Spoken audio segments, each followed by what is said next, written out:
Charles Gretchen's in. It is Monday morning after all. Monday morning, it is actually kind of looking autumnish around here. It's amazing. This year was kind of looking out to be an eternal summer again.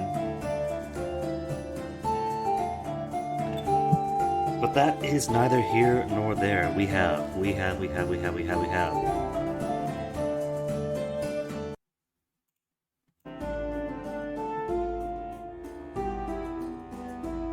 have 6 sages to worry about. We've got the guinea pig clan, who needs support. But will certainly need supporting once the sky falls, which is gonna happen any single day now. So what were we doing? We had... Hey, almost been a full month since the last time I played. What's today? The 27th. The way this game's flow goes, I don't see this continuing into tomorrow because Beren is almost an adult already. Would that be cool? It'd be like a solid month between the last time I played and finishing again. A solid month because I got rather irritated playing a second game of this on my own. But playing it again on stream, I am getting better appreciation for certain game design choices. I got way better when I was playing my second game by myself. While there are some things that disagree with design-wise, for the most part I get it. I do get it. Bad relations, trained warrior still. We got grazing stress, so I do want to spend this year. Start the year at least doing a venture for ceremony, enhanced venture effects, because we've been doing failed ritual, and then ritual again.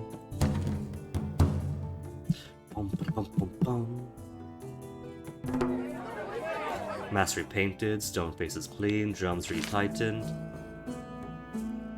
Word reaches you that the Sagarini are trying to make you the laughingstock of the valley. They compose a song mocking you as a limp-membered fool for whom the axle right is poison. A battle raid, here's the thing though. Sea season. They only ever do things like this during the sea season. Sneak into the lands and burn some of their chariots. Curses will dampen their mockery, but could escalate it to a feud. Casting the closed-throat curse will make it harder to call on Arcana's gift of smooth talking for a little while. We want that though, we want Arcana's blessings. Casting the Dullblade curse will make it harder to call on Elmal's war magic for a while. But it has to be a taxing ritual though is a thing. There's only the option for taxing ritual if we are going to curse them. And there's a reason I don't do taxing rituals, it's taxing. We worship the same gods. They will not take it well if we send divine wrath upon them. Of the divine curses, the ones they are least likely to attribute to us is the green eye, but it's still taxing though.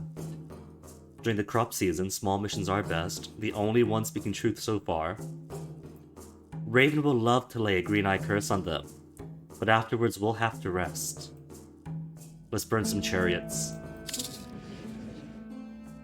Food to lead the party? I don't know about food, only one like combat or something? Or does food cover animals, so keeps the cows, goats, and horses from acting up? Why food?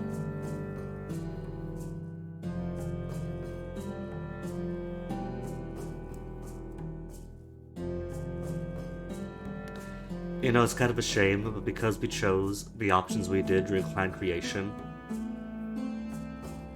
Tech check. Food is what we excel at the most, which is good.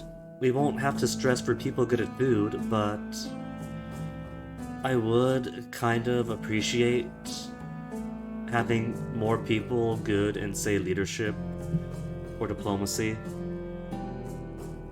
Combatants 3 is enough, but I'm thinking right, that if we're sending out a little mission to burn chariots, maybe you want someone good at combat or leadership to keep the troops together? Balindrai. You worship Uyarda, you're renowned at food, and it wants a food person for whatever reason, so I'll take its word for it. And if we're sneaking in, right, if we're sneaking in to burn chariots, I'm gonna treat it like a cattle raid, and send no more than 8.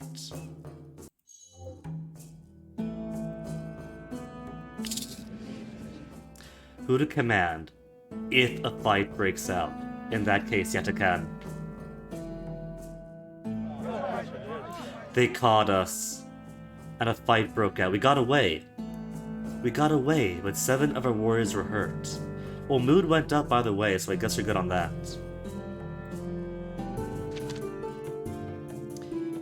Well, we're still good, though. Our 24 warriors is still alright. Is it simply Yatakan that was hurt? Yatakan? Everyone's fine. Maybe it's my magics that helped out. How is Irisa? Wounded people to hell? Oh, that was quick then. Instantly cured everybody. Okay, let's go magics back to... From enhanced adventure effects to profit. Then we'll go ahead and besiege Busanari to fix our pastures before the sky falls anyway.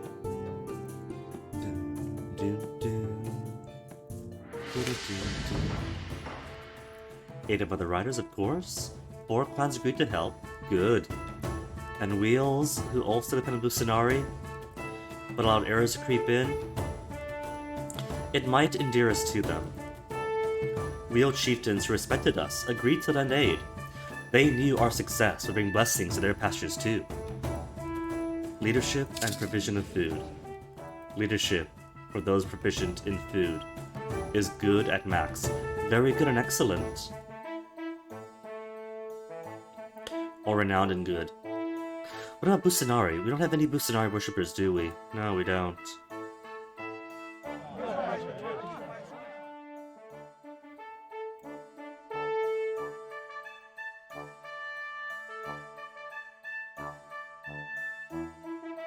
Take Busanari's bell. Seek the bones of devoured cows. Sisters load in joy. Daughters scatter, how to get them back. Promise a new way. There is no new way. Alright, didn't work last time either. Ooh, Elder Frenzy. Ride for home, abandoning the ritual. No, of course not. You gotta go south, the right direction.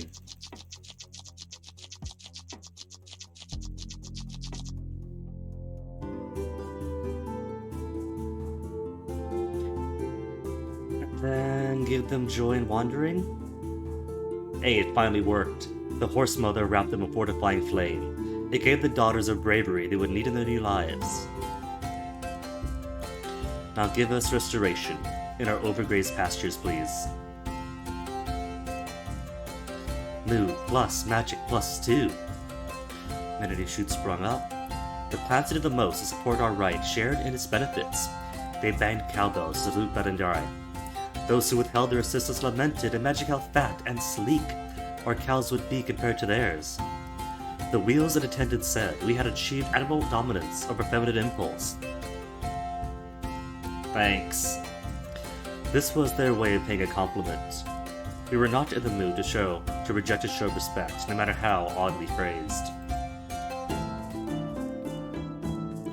You know, I'm pretty sure that the wheels, in their jerkish ways, their more stratified society, their patriarchal society, extreme to the point where women really are just objects, is more accurate to the city of Nibida. So while they might be more pure, in their culture to the old ways, and the riders are. Couldn't care less. They might be more traditional, but clearly we have been changing for the better. Goods is plenty, herds is plenty. Anything else that I want? Uriarda. Gonna make goats more fertile, or yield up the goats. Maybe, could do the blessing. Clan mood is happy. Alright.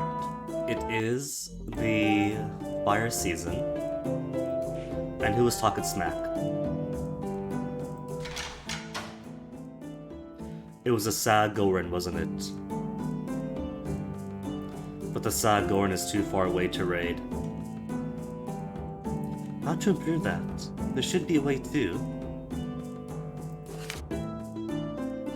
Am I just not exploring enough? But I don't really feel comfortable exploring just yet. Knowledge of sacred stories and lore. Hospitality helps locate hidden things. Zarda, what else do you have? I just realized, it's in Zardan's rune. Mimic that of Vinga's.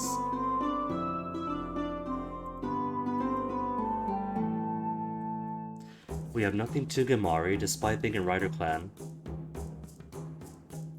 Bleachfoot, to decrease the travel time of expeditions.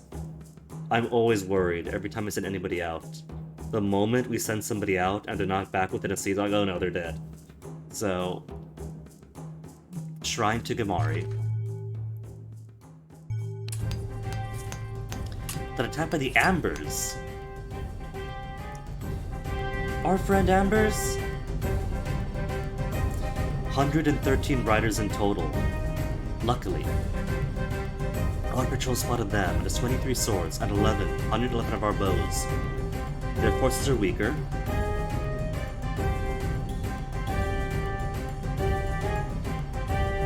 I'm gonna put on my magic because I think we can still beat them. Skirmish them. 2 and 83. Skirmish again. And then intimidate them. Their war whoops more terrifying than our efforts. Maneuver then. They outmaneuvered us, forcing us to attack them uphill. Fight fierce. No, slaughter first.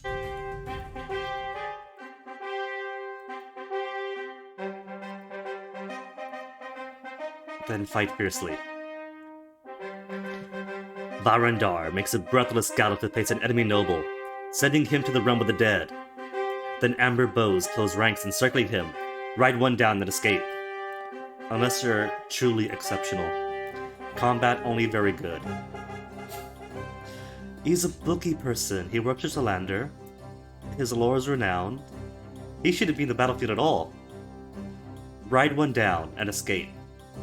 Population -1! He tried to ride through them, but they made food for arrows. Our side gasped in dismay. Fight fierce. So, we just lost one person for naught. 2 swords killed, 1 bow killed. Ambers, why have you lost respect for us?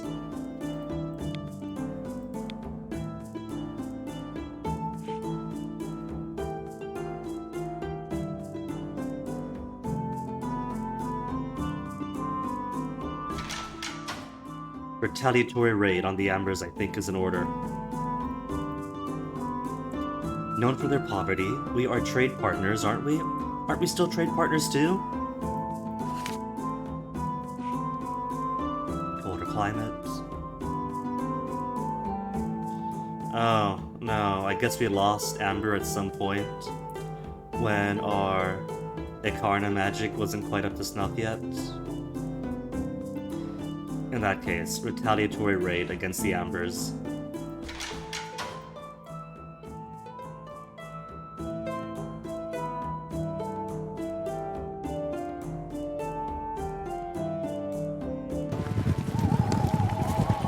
cannot spot us. All of ours against 4 swords and 50 bows. Get him! Opportunity for vengeance. The last time we fought the Ambers, they killed Orala. Her kid among the Urkins fought the warrior who struck her down. What do? You know the warrior? Try to kill him. Mood plus! Without delay, Orala's kin rushed him. The Amber warrior held his own for a minute, until a younger Urkin gave him a mortal wound. The rest of the Urkins cheered. Nothing but cookie storms. Berserk attack. What do we get? 30 cows, 11 horses, 10 cows of loot. But no treasures? And no losses on our side. Oh, a herd raid by the Urchikari. So smaller amount. We just keep on getting it. Ah, well, that's war for you, isn't it? War makes nobody happy. This endless bloodshed. 6 chariots, 13 on foot, against 11 swords and 15 bows. Easy. Shoot them out. Fight fierce. And then done.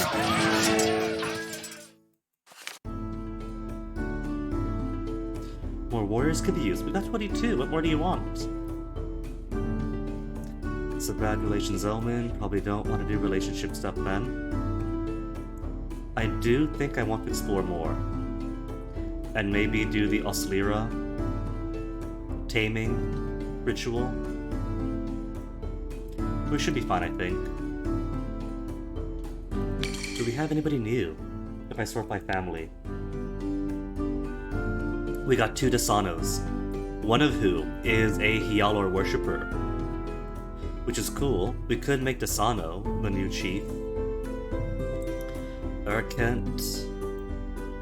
Oriata Khan, 31 years of age, but because Indiga is only 45 and a raver, never let him go. I'm on the Karents. The Karna worshipper is really good so far. Norden. 1, 2, 3, they're all ancient. 2 Elmal worshippers and an Ialda. Martin family is just a 2. Irissa or Redendar.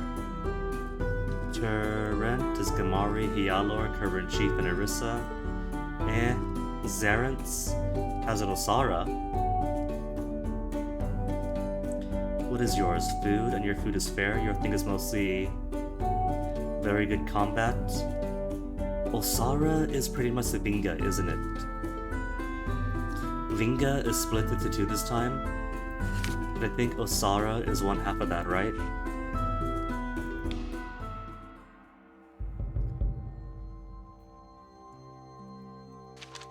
Osara? Flame's sister. Elmal's warlike daughter, yeah. So she could function for our war leader.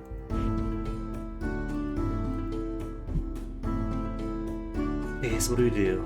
We got plenty of cows, a lot of loot. Didn't I say that if I had 300 goods, then alright, sure, I'll make the stone walls. Because I don't have 150 left over. For shrine maintenance.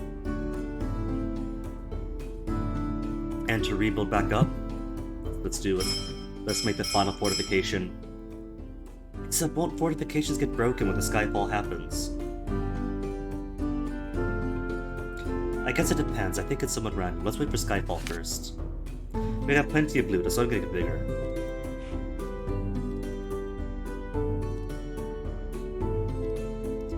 Maybe then send somebody out to buy more cattle.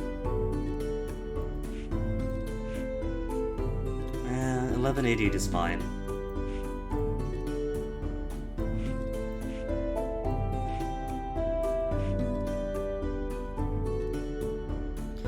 Spirits? I think I want to use pine. Peaceful expeditions during snow, right? There's not really all that much for me to do right now. So I could send out the exploratory party and then supplicate to Pine to make sure they're safe. What's this? Urgashan. Send a proper explorer. Asara. Combat only very good. Renown. A shame it doesn't say whose family they belong to, so I could like calculate in my head. Okay, if you die, could I afford to move you guys around any?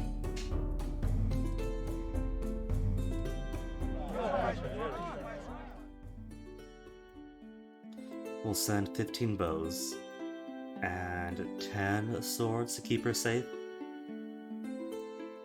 20 bows.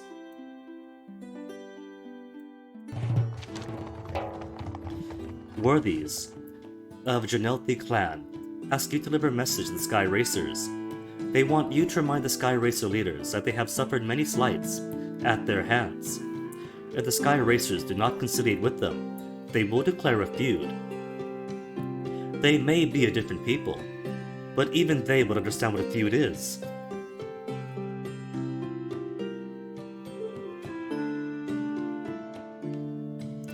Alright. As messengers, you receive 20 cows as payment. Customarily, we give 5 of these cows to the recipient. We'll accept. And we are so wealthy that we shall decline the customary gift.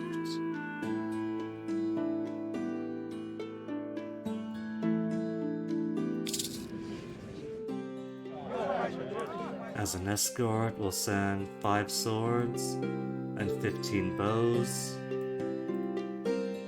And of course, we'll pay the 5 cows to them. The Sky Racers thanked us for conveying the message. They asked us to inform the Janelthi that they would soon send emissaries in hopes of preventing a feud. The Janelthi leaders quickly became preoccupied with the preparations for the coming parley. Vander said the Janelthi had already thanked us for declining payment. So we should not feel bad. They did not also drown us in praise. Ah. My generosity is not recognized. Alright, now before the winter season comes, Pine, can you give us Evergreen? We don't have any shamans. We have a shaman to Raven, but that doesn't help us with every other spirit. Managed to convince the Pine spirits to help the Pine for several years. Cool.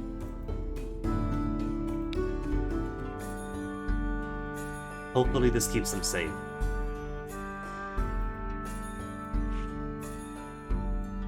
Now while we wait, let's do at-home explorations. What does it keep wanting to give her? She is a Karna. Her combat is only very good. She is my, my merchant person, not my combat exploration person. Beren, son of Henmul and Neria, has grown to a fine young man. Stronger, and better spoken than his years suggest. His every action shows that he is indeed descended from Elmal, through Elmal's son, Berlaro. While scouting the lands, we had a close call. In the middle of the afternoon, a pack of dire wolves attacked us while we were out to mount up. We drove them off. Well, that's good though. What are dire wolves doing in our land? Nobles of a chariot clan, the Morkagini, come to you for help. Their fearsome war carts require fast horses. Without them, their vaunted military might, which gives them the power to survive in the valley, though outnumbered by Hjarling and Ram clans, dwindles. Our horses succumbing to foot rot, they say, naming a disease that strikes fear into the hearts of your horse experts. Normally, we would not ask for your help, but our dire straits require it. And the sultans are swing, da-dun-dun. Ritual to bolster the priests and priestesses. Gamari devotees perform healing magic. We've got 6 magic. Decline, then make attack plans. Charioteers are touchy. Giving them help without going there is the safest. After Gold Talon died, the animosity between the wheels and riders lessened. And sometimes we helped each other. So suggesting peaceful solutions. Do not strike them when they are down. Oh, but they make such easy targets of the horses. We share a common language and history with the charioteers, along with some worship, but we have always been rivals at best. The wheels have never truly embraced shamanic worship. They might misunderstand and attempt to help them in that way. No opinion. Honeyed words now. Axes soon after. This is who? More Kagini? A shame we have no map up. 367 horses. What's our population? That's at least a horse for every other person now, I think. They're neighbors, and extraordinarily haughty. They like us and respect us. Okay, alright, in that case. We'll give them horses. We'll send Gamari devotees for healing magic. We only have... Mirianai is a Gamari worshipper.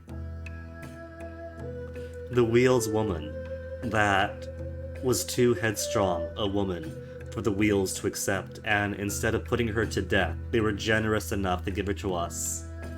Mirianai, go show your people what they're missing out on.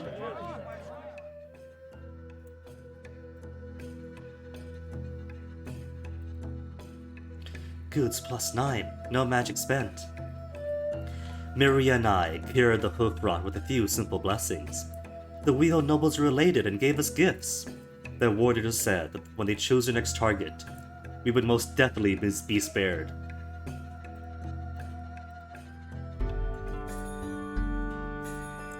Hopefully these guys come back. How you doing?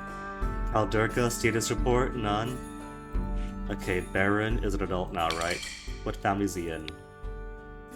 Beren is the Sano family too. He doesn't worship Hyalor, but his diplomacy is excellent, his leadership very good. Malri is mostly a magic user. We could still use her for finding spirits. She still has a mask.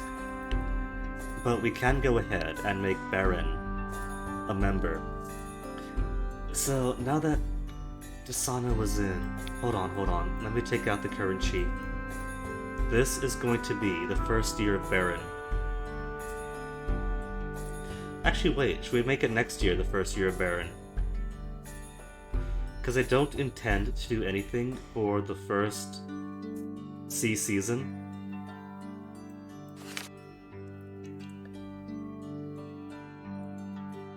Next year, after Sacred Time, we'll go ahead and make him the chief. For now, let's just go ahead and explore again in our own valley. Beren, you want to lead this one? Back from scouting our own lands, we found an old standing stone, carved with primitive runes. It was very old, but nobody knew what it meant. Now that we're back, none of the elders know either. The sea, sun.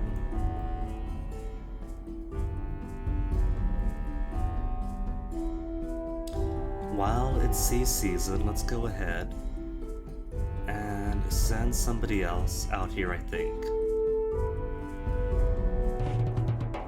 We could afford to. Not you. Yatakan.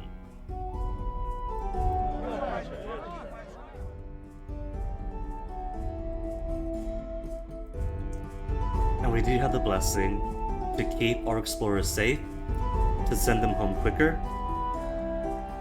So it shouldn't be too bad that I'm sending like so many of our warriors in a tribe out. Bam. The protection that Raven granted us against skeleton birds has faded away. They could come back at any time. Or not. They are a threat. We cannot pretend to understand. And here it comes. The sky crack. Mood down. For a while now, you've been hearing groans in the sky above. Now you see their source. A crack has appeared in the very heavens above. This is no mere local phenomenon. Everyone in the valley, and no doubt beyond, can see this. Fear grips the people. Be brave? We are but one small clan in the darkening world. There is nothing we can do to fix this. We must eject Indiga from the council. The Rams have shattered the sky, and she defends them still. Bandars, even now. There were moments when Bandars was softening up to the Rams, but his personality, he's got the personality type of being anti-Ram, so that's never gonna go away. There is no story about this. Give me a problem I could hit with a sword. We are the people of the sky. This is the holy sphere of our gods, and it's coming apart. Whether sacrifices are received depends on the god's ability to heed them. Suggesting, even if you sacrifice, if things are going bad for the gods, they might not be able to receive it. To hell with the gods. From this day on, we mortals must shift ourselves. Urge all valley clans to ritually strengthen the sky. How much do we sacrifice? We got plenty of goods. I'll give away 20. 5.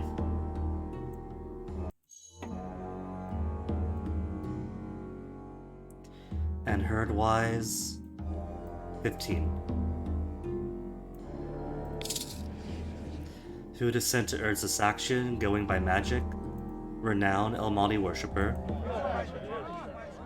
Moo down. 12 clans reluctantly agreed to follow us and sacrifice the strength of the sky. 10 clans said it was pointless, and we were fools. We did not see any improvement in the sky. But maybe we had stopped it from getting worse, we said. But by that time, even we did not believe it. The yardman said his heart had not been in it. Maybe we're all doomed, he said.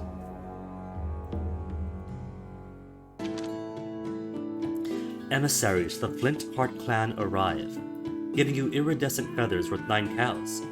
But they have mostly visited to confer about pasturage. They know that members of your clan are known for their knack at raising livestock. They are starting to feel the effects of too much grazing, and wondered if you were as well. They have driven a small herd that they are willing to sell, since they cannot support all their animals. They are impressed that Busanari restored your overgrazed pastures. Give them advice on how to deal with overgrazing. Balindrai shared many good ideas, but none of them were new to the Flint Hearts. It is as we feared. We will both have to deal with hard times. Before leaving, the Flint Hearts asked if we should buy their cattle, 15 in all, for goods worth the same, heck yeah. If anyone can keep those cows alive, it's guinea pigs. Ventured to the north, where we found rolling foothills populated by goat-herding outlanders. They call themselves the Urgashites, so I suppose the place must be called the Urgashite foothills, or Urgashin, perhaps. They just said the hills, like we say the valley. If the goat folk had anything worth taking, they hid it well. But a tap at the armor rings, 130 against 112 of ours. Ooh, Elder Frenzy. Sorry, but this comes first. As one can see by the cookie counter below, I'm only at 2.89 sextillion cookies. And that is after a weekend of holding off on ascending. 2 days and 17 hours into this ascension. My goal right now is to get Hacker Shades, the final upgrade to double up the effectiveness of my JavaScript consoles, but that costs 29.6 sextillion cookies. So the goal for me then is to just hold off for several days, afford that, then add it to my permanent upgrades ring. Currently, my Wrinklers all hold 25 quintillion cookies, that's 25 times 12. And there's usually a bonus of like plus 10 decillion more afterwards. Quintillion more afterwards. Per Wrinkler. Anyway. Shield of Thorns. And hopefully we could parlay and get them away. They would have none of it. Oh well, we gave him a chance. Arrow them. Our skirmishers fought only half-heartedly, dismayed by the war whoops. But at least we got it more equal almost. Advance. Both sides advance. Okay. Advantage, opportunity for a slaughter. To make it more equal. Although she struck many of them down, it was a distraction from the main fight. It actually goes wrong sometimes? Okay, fight fierce. Ooh, fight clever. We actually lost!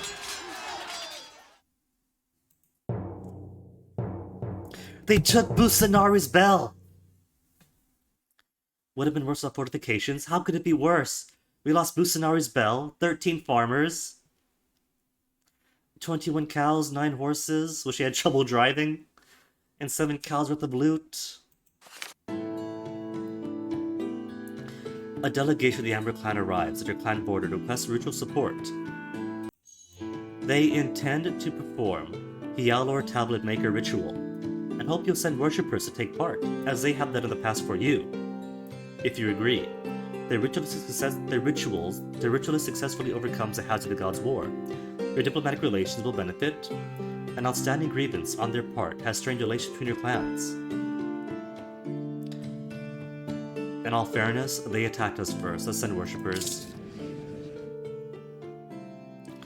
We'll send... you worship Elmal. We'll send a Hyalor worshipper. I guess we want magic for this, don't we? Magic very good, on top of Hyalor. That doesn't matter. It matters for their ritual performer, not for ours. So we'll send somebody with good magic.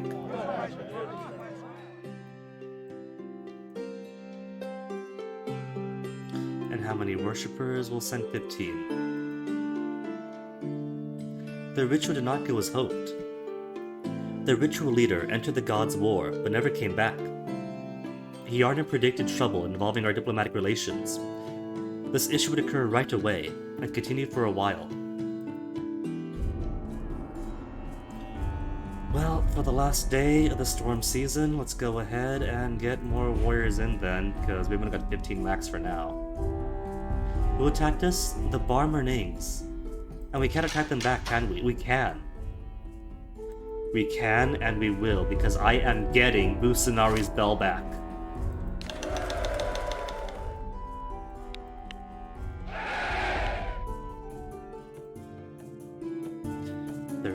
Fewer heads of cattle, 17 more adults, 180 cows worth of goods made and profited. We are known for riding to the other world. Raven gifted us with magic, and Indiga showed up with a bag of trinkets that she said were Raven droppings. Good on her. The seers had visions of a horse with a white blaze. Elmal wanted us to raid before we were attacked ourselves. Elmal, I am way ahead of you, because I want to get Busanari back. So let's do pastures are good, wilds and fields, crafts, exploring, and war. And 1 for diplomacy.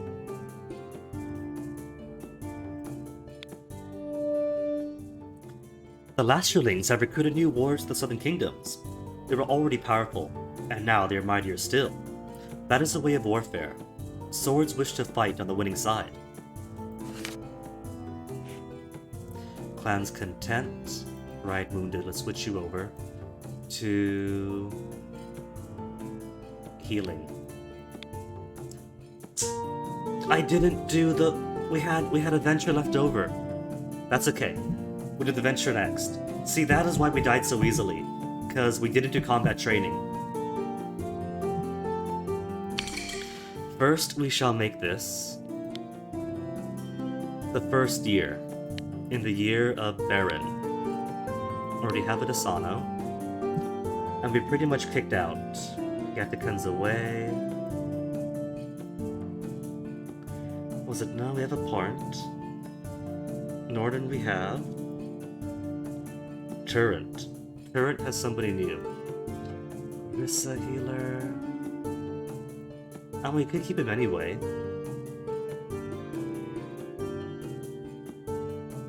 But the one we kicked out was who? Mirai. We could put Mirai on. With the turret.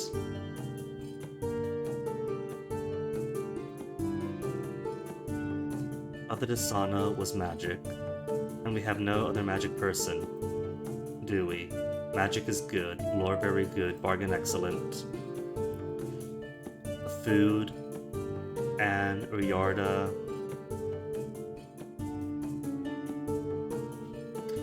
Food, Gamari, combat very good.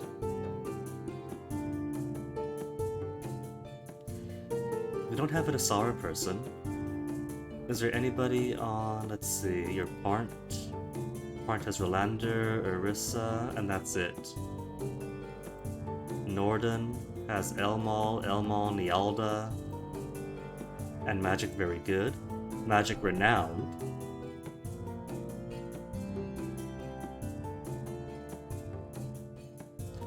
Let me see, because it could swap you out then. Have Hjarnan for magic. And then have... switch from food, very good, to you for combat then.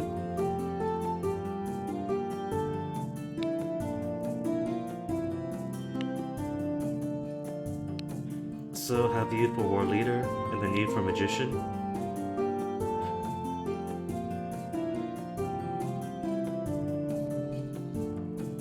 But Beren worships Elmal, so I shouldn't have him in because he also worships Elmal.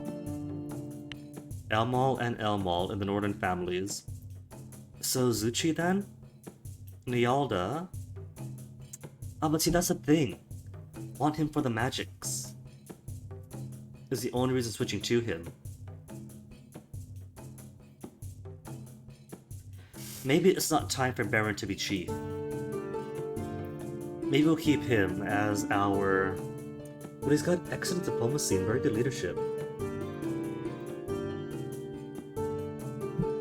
Oh well. For now, we'll just put Zuchi in. That way we got every family member represented, or every family represented with one member. And we have a diversity of gods represented. Elmal, Ekarna, Olsara, Rolander, Gamari, Nialda, and Raven. Because we have no shaman. We have no shaman worshippers. Shaman, where are you? And then let's do... which one was it? Inala? Nialda. Or cooperation. So our venture for combat training can do even better. Back from next edition, which took us to the northwest, we explored an area I can only describe as bleak and empty. We found nothing of great value. Nobles from the Sagarin clan rumble in their carts to your clan to make a strange request. They wish to embark on a ritual journey to the gods' war. One of their priests will take the role of the god Samnal in a rite called Samnal Woman Tamer. In their story, Samnal humiliates Yalor after he encourages women who consider themselves equal to men. Their magic will be strengthened if a rider joins the ceremony in the role of an enemy. The participant will not be harmed, but it will be a symbolic defeat. If the ritual succeeds, we'll get 20 cows. 20 cows to partake, not only in a Samnal ritual, but one which humiliates Hialor for daring to make women equal to men. Refuse. Samnal is a brother of Osara and Berlara that we don't talk about. Never trust people who don't keep goats. What? They do keep goats? Well, not the way we do. When the wheel-only gods like Samnal or Rogaros feature on our rituals, we do not invite them to suffer humiliation. We might whoop against them though. Payment even if the ritual fails. As a girl, I saw many of these humiliations. Nothing to worry about. But do not send a woman. That would be unseemly. Speaking from her experiences growing up in a Wheels clan, Participation will dim our own magic, even if they fail. If anyone wants to be humiliated, I can spare them the trip to Sidegoran lands. Refuse. Politely? No! Mood plus. We heap scorn upon them. The people took joy in our righteous invective. Alright, Fire Season. Give me Busanari back. Bar Marining? It was Bar Marining, right? Rated by Bar Marining.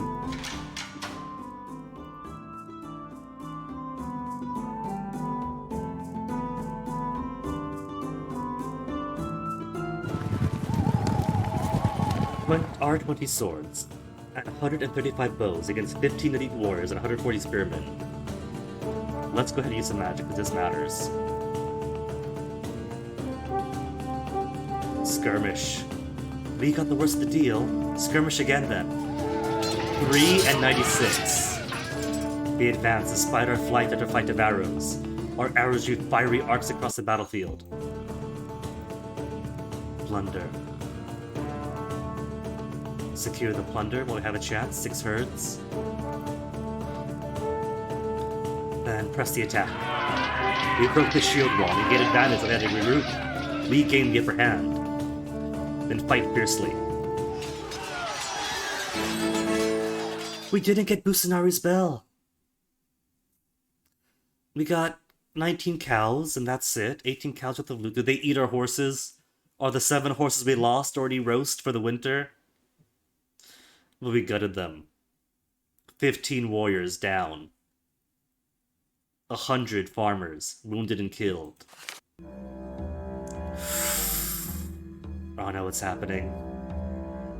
A piece of sky comes loose and tumbles towards the earth afire. The flames wreathing it, scorch the grassy river pastures and nut trees and berry bushes of her scrublands. The sky stone lands not far away, throwing up a great plume of dark smoke. The earth shudders beneath you, throwing people and animals alike to the ground. The smoke plume hovers over the lands of the Walla-Caring clan. You can feel it in your bones that they have been utterly destroyed. A wall of surging flame rises from the spot where the sky fell. What do you work your hardest to protect? Who's the Walla-Caring? Walla-Caring is no longer on the list. So I can't even see who they were.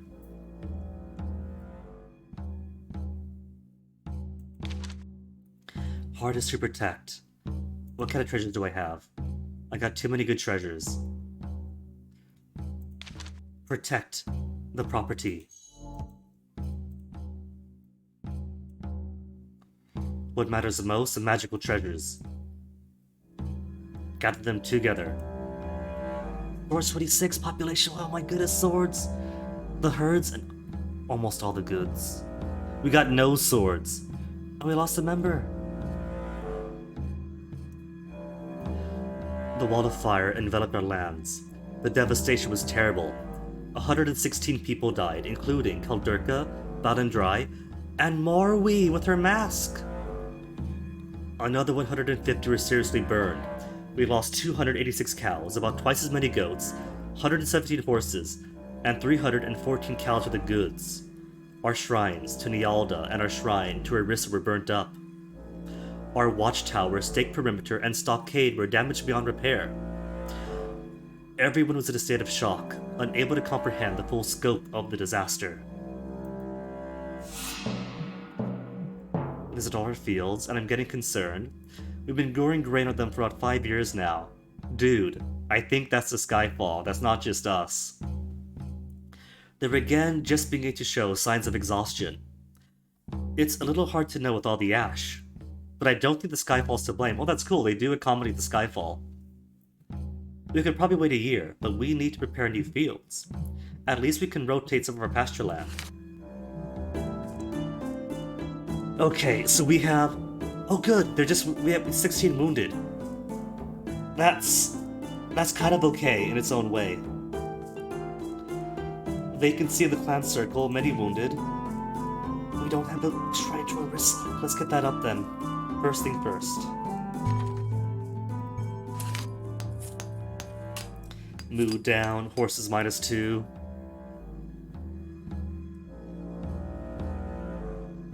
Desperation rules the land.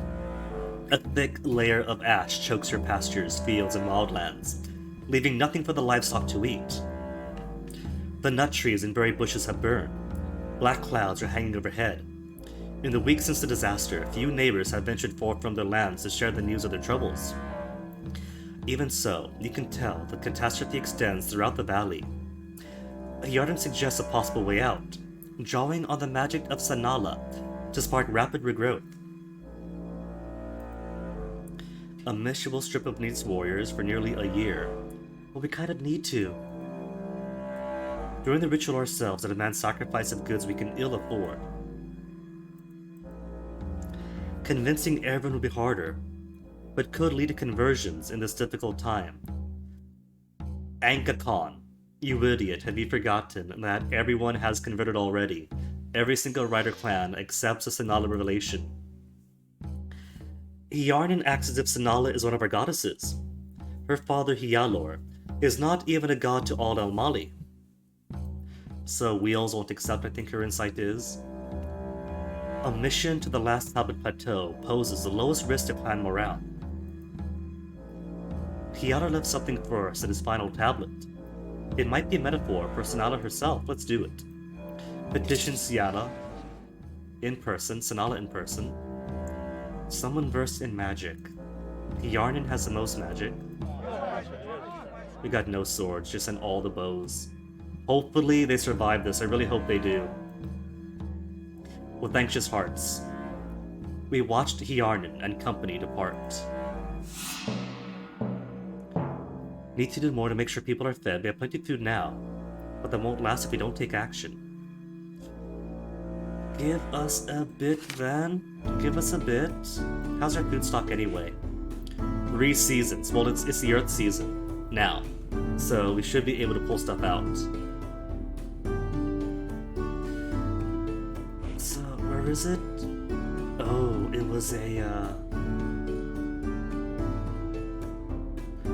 was a Ram clan. That's not the clan that has the 3 daughters, is it? Because if that is the clan of the person Beren is meant to marry, then we have to reload. Let me see, is it possible for the Ram clan that we marry into to die off?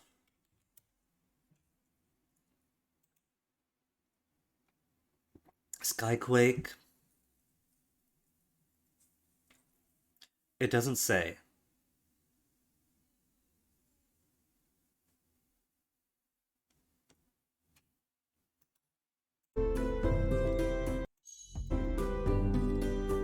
I kind of want to check the saga though, because we don't know. What year did they show up in?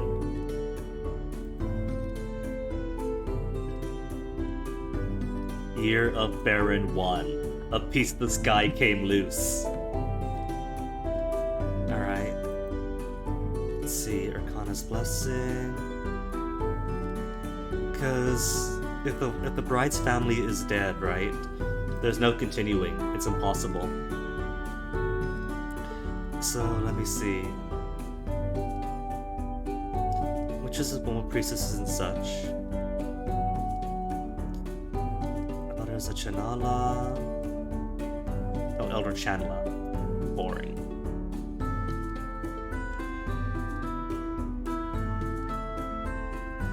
Young Beren and the other Beren. Amber Clan has the young Beren. Has the other Beren, Beren the Swift. And yet they choose to be rivals.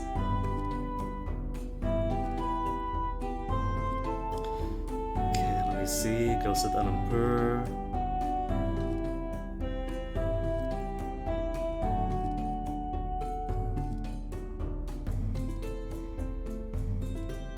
Leah 4, Erchikai. Plenty of wheel stuff, not so much in the rams. Infanteli. Believers in Sanala. A ram girl. Sandestra, not one of ours, not the one we care about. Trolls 8 yam tree. Reptilian monster, which we turn into food.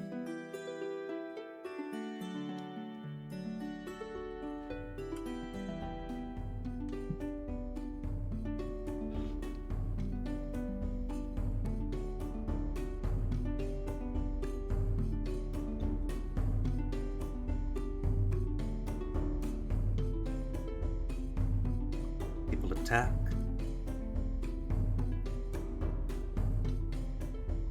Circle member Maori is now dead. Locusts, Beren clan. The rams can't ride.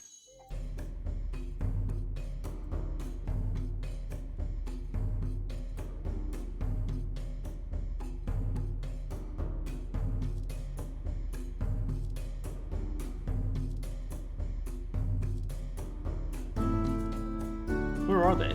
They've shown up more than once. Was it them and they've been stripped away from the sagas?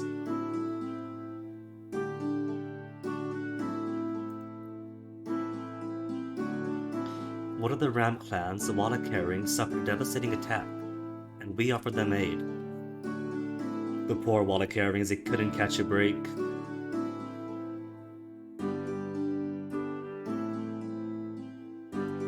Suchi, Walla Carings raided us, accepted our offer to talk, and we calmed them down. They were nice, the Walla Carings. 3 priest sisters from the Caswalting clan greatly manifest the powers of the Ram gods. 3 priestess sisters of the Caswaltings. So I think that's good then. I think that it's gonna come from the Caswaltings, so it should be fine.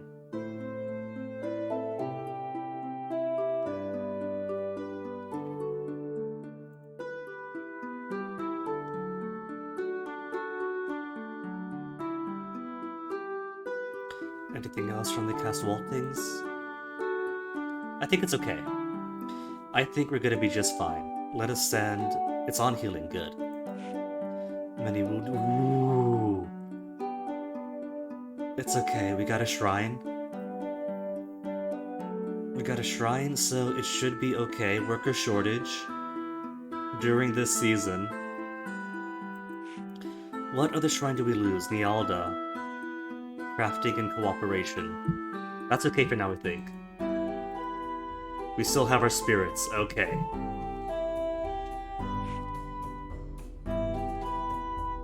And I think the first thing to do is reorganize. Sort by family. And who's missing? Erkint we got, Desano we got, Carent we got, Norden we still have. Hart we still have. Turrent we have. Akarna? We've already got her Akarna though. We have an Akarna here. Oh well, she's 55 years of age, so might as well get some young blood in. Bargaining is very good. That's alright. And now we're missing Carent. Carent, which is 75 years of age at 55. Oh my goodness.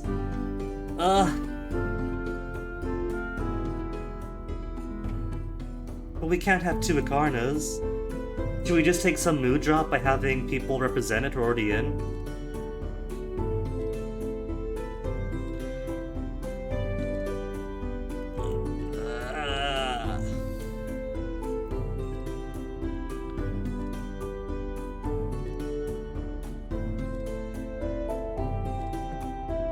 Why don't we double represent the Turrent family so we can get an Arissa member into the clan ring to help with the healing? Magic very good, magic very good.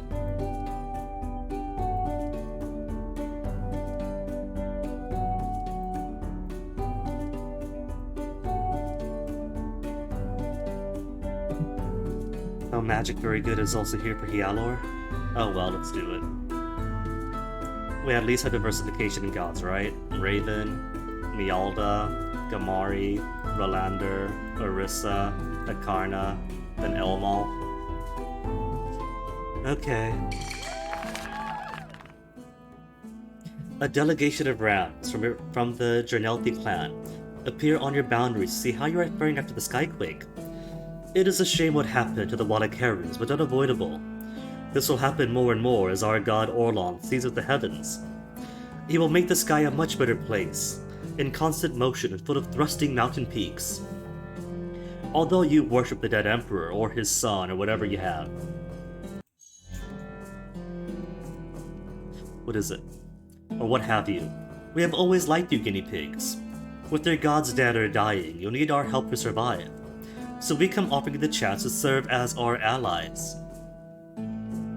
If you want to help us, you can give us some cows. When Orloth murdered the sun, it is doubtful he had plans to overtake the heavens, but he surely harbors them now. We can't let morale drop any further. A real offer of help will come with cows. Whatever the rest of you decide. Cows. The way they offer friendship feels like a threat. Our people wish to see insult met with insult. Raven would inspire the choicest insults. Mood plus. The people jeer the Jernelthi diplomats for seeking alliance in so clumsy a fashion. The Rams took offense, which is what our hot bloods wanted. Mood is only reserved. The swords are resolute. Wounded are going down. Slowly but surely, we got 2 warriors. Trained but insufficient warriors. Everything's gonna be stressed this year. Worker shortage, trade stress, crop stress, pasture stress, forage stress, Wild's magic bonus, and food yield shortfall.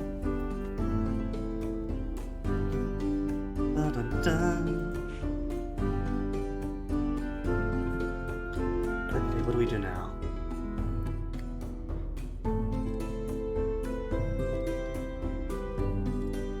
Our population...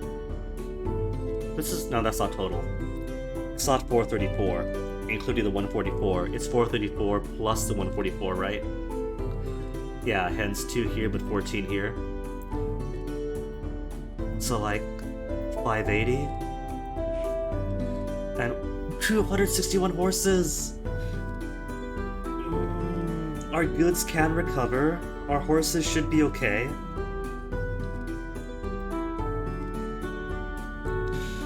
What if we send somebody out to trade food for goods? Goods to accommodate the shrine upkeeps.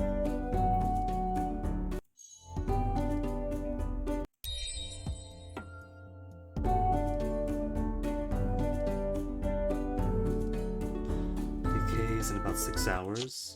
Alright, that's what we'll do. Send a caravan out. Caravan.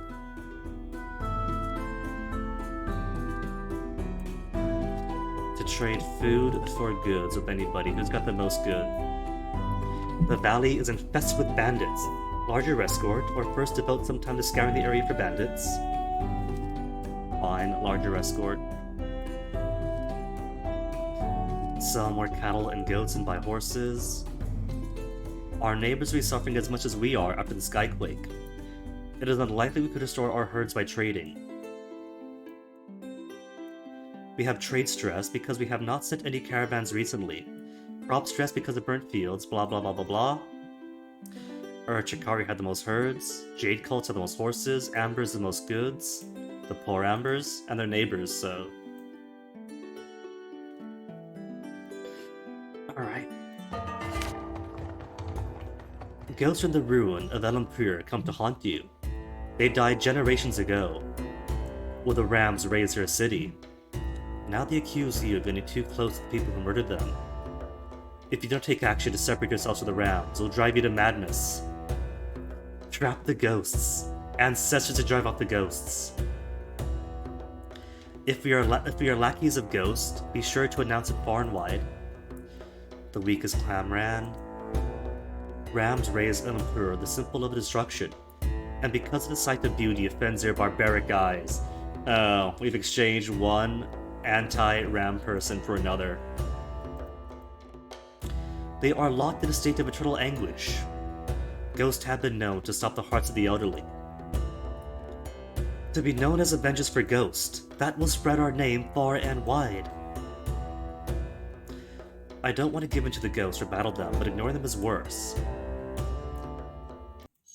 I want to use shamanistic magic to trap the ghosts.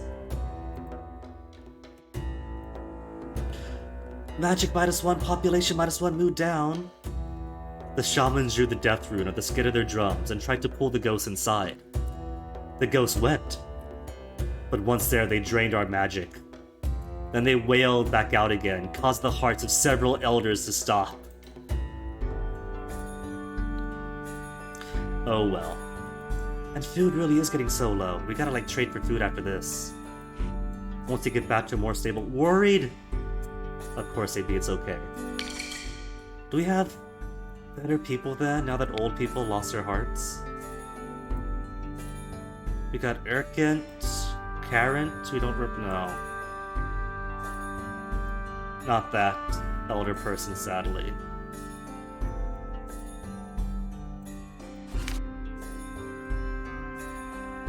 It's never useful people who live to 75, is it?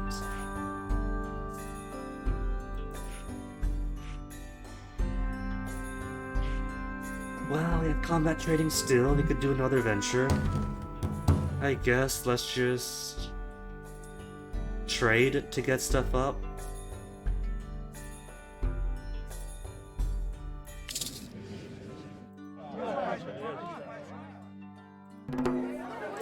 $22 cows for the goods as a buffer.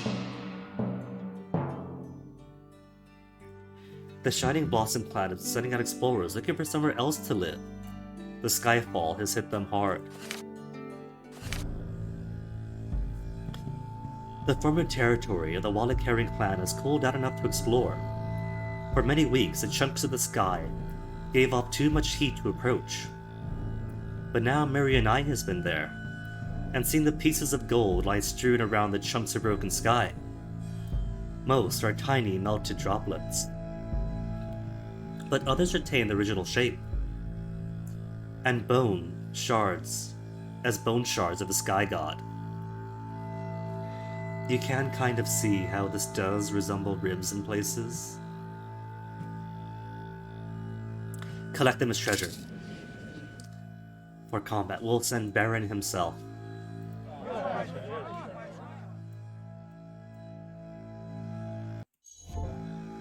Others submitted the bones by the time our party arrived. That's it, just 22 cows worth, and not the actual thing itself. It already gave an outcome, so I don't think I can just grab what I want with a simple Alt F4. No, you know what this means? The worst part of this game. Having to redo the entire year all over again. Eh.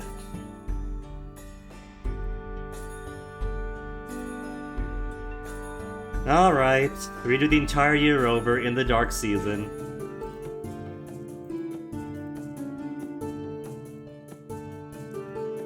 And I sent people out exploring too, I gotta redo a whole year, the whole year. Okay, we'll redo the whole year.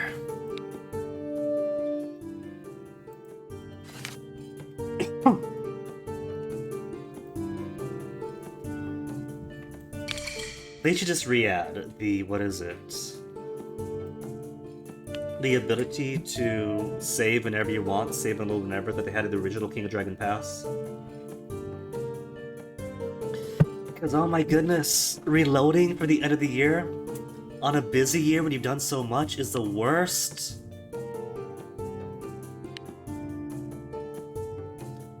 Desano's represented, Erkan's represented. Who wants this song and dance again? Because I sure don't.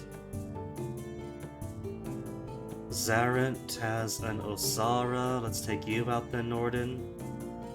We don't have to.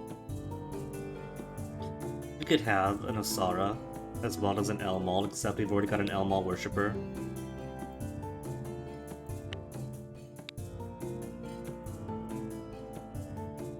Norden, let's get Elmo, Nialda. Rolander's alright. On the part side, Current is not represented. Turret's not represented? Oh, that's why. Alindai. For food, let's take you out then. And then Turret is not represented. 35, 64, 44. Miri and I. Alright. What do we do then? There's no venture in progress.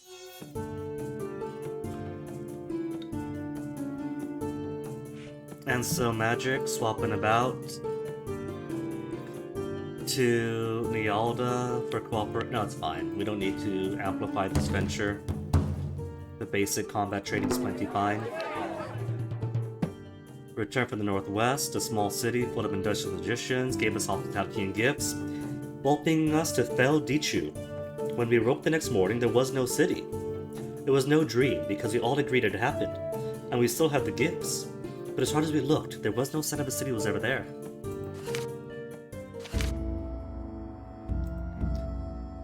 I do so love that the entire hour was just reversed.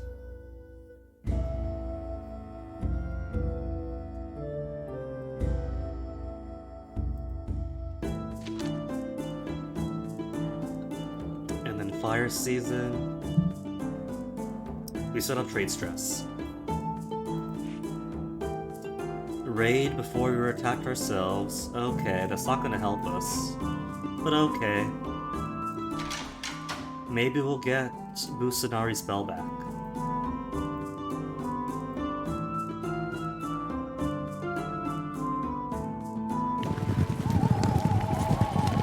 Six elite warriors, 75 spearmen. We got this.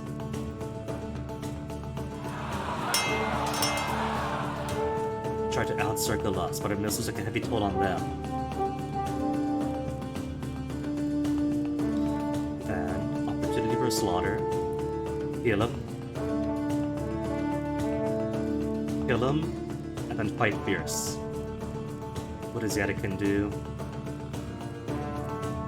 Let their battle standard exposed. Pole attached to magical regalia attached to it grants him a blessing of the warrior woman god. Empowers the spears of the female fighters. He can't use it for its magic, but holds value as a gift or trade item for their rounds. What do you do? This is Yatakan, so fight the few petty warriors who guard it. Yatakan sent them all to whatever hell realms go to, then seize the standard. What does Yatakan do with it?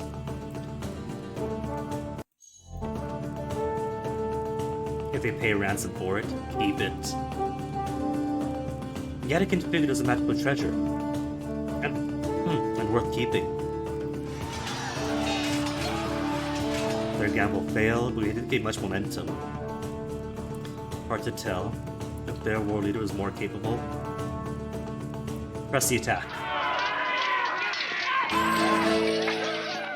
32 cows, 17 cows of plunder, but no Busanari thing.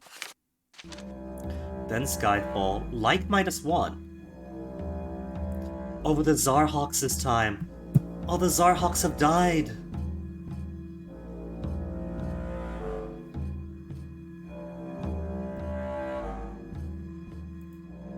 Magical treasures.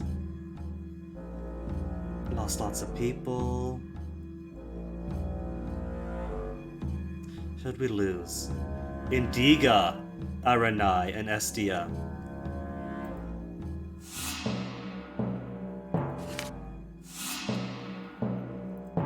Yeah, I know it. Food is down. Well, the good news for Indiga is,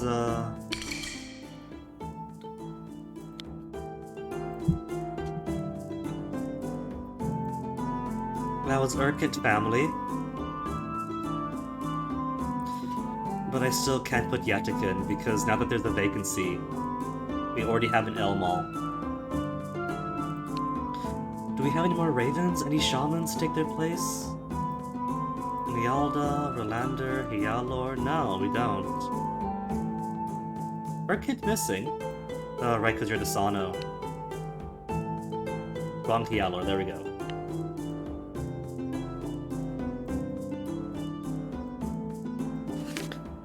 Well, let's deal with that last, because first we gotta fix the shrine up. No, the shrine's fine.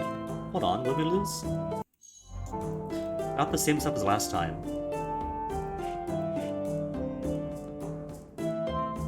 Shrine to Zarlin and Temple to Busanari. Temple to Busanari! You know what that means? That means 2 things to build up, right? Well, I think for now we're okay. Food is alright for now. Decimated? Oh, decimated's fine. That just means 1/10 is gone. So nothing to worry about.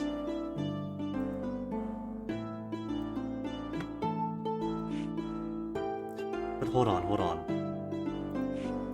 1, 2, 3, 4, 5, 6... 79. Okay. Walla Caring was a trade partner. I think Zarhawks were an ally.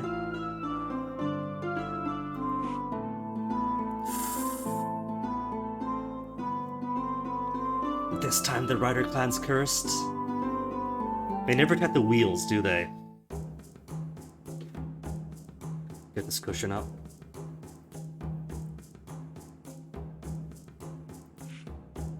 Okay, so we've already got magic. Is it on healing? Healing.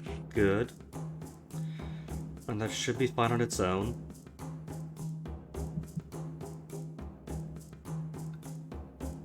It's still the fire season. Should I be dumb and attack people in the fire season? Right after the skyfall? No, I'm not going to. We haven't got the goods to really restore too much of our things. Let's see, Zarland is mostly for Pathfinders for Explorers, but nobody's going out just yet to recover. I think I'll build a shrine to Busanari, so we can get some...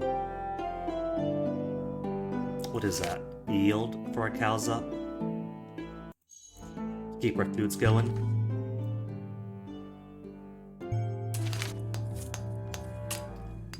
Send mission to petition Sanala for aid. Max magic. We have 1 sword to send and 15 bows. Good luck.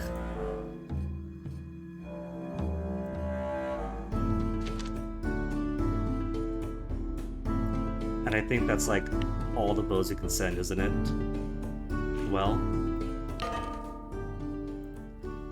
we can only... okay, we can't send bows out. Let's sell... what are horses like? Horses. 260 horses, so now I shouldn't sell them. We got an okay amount of cattle. So I probably should sell cattle for goods.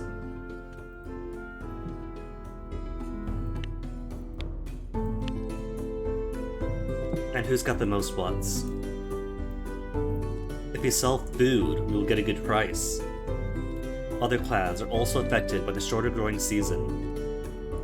I think I want to hold on to food for now, for this season.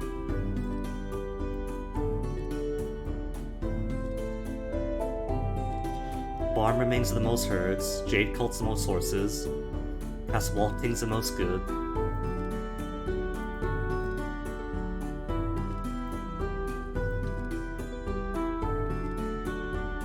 Alright, deploy.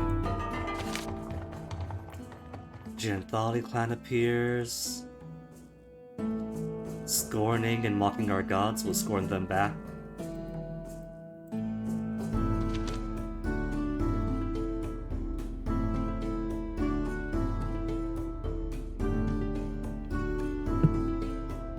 And now see, I want to represent every family, right? Because there's people missing. But I also want to wait for a season or so, see if anybody new comes in, given the amount of deaths we've had. Because we don't have any shaman, we have no raven.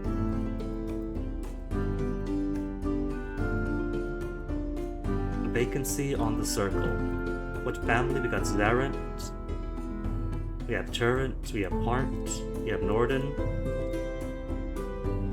we have Carent, the only Carent. Urkent is not represented. See, I want to wait though, because I don't want to like switch people all the time. That wastes time. Spirit Indifference is why. Because we got burnt. The spirits are scorched.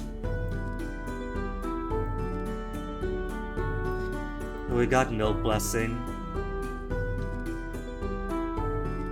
Wounds in Battle. It's all just battle stuff.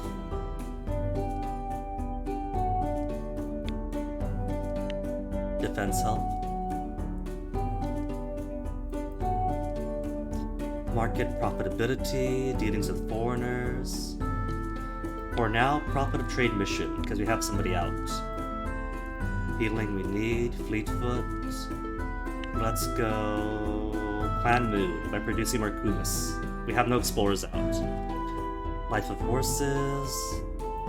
Let's do Unresolved Disputes, Law. Brutal for Foragers.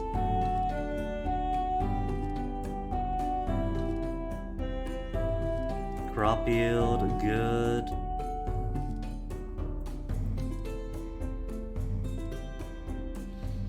Alright, it should be fine for now.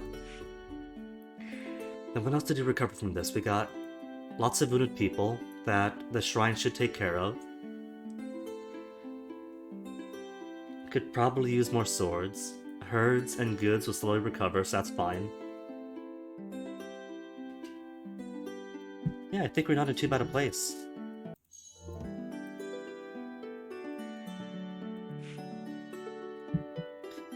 And the trade delegation we send out will recover our trade stress. It's already gone.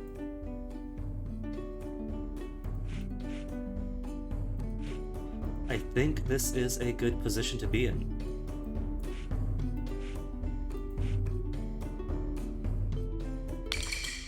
I guess for now we could add an Urkent in.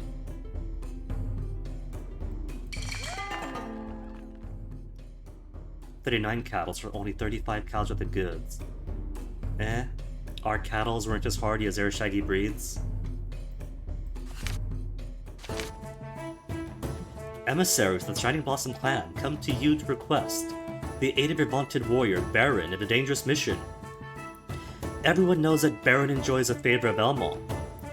We're summoning a war party to protect the valley from Alkathi demon men.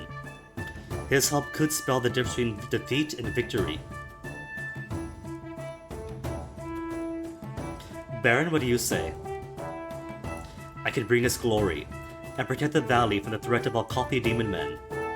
Do it. We'll send our 2 remaining swords and bows. Mood plus, sword -1, goods 25. Beren returned in triumph. The Shining Blossoms praise his valor. He took point against the Alkathi demon men, drowning their fearsome champion. For his determining contribution to the fight, we gained the greatest share of the spoils. Our traders appraised his very silence as being worth 25 cows. Though Beren emerged unhurt, 3 of the warriors we sent with him came back injured. The Shining Blossoms said they would spread the word of Beren's great exploit to all the Rider clans. Dark season now, food. Only 3 seasons. With worker shortage, we couldn't fully exploit the harvest seasons. So we do want to trade for more food. We got plenty of goods now, that's good. Good is good.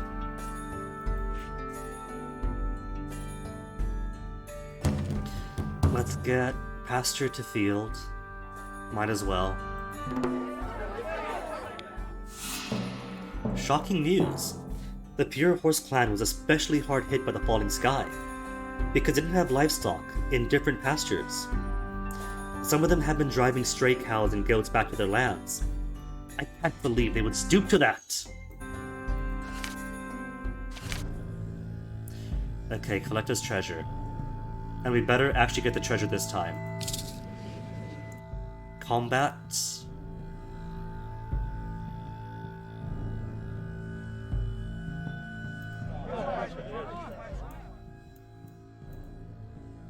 Mood plus, treasure 1. Although others had bit at the bones by the time our party arrived, Yetikin found enough gold fragments to comprise a treasure. The priest said it would bolster the fortunes of Elmal and Osara devotees.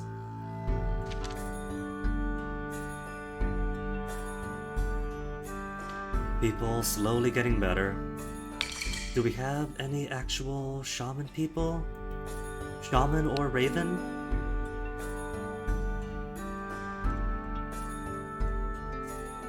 No, we don't.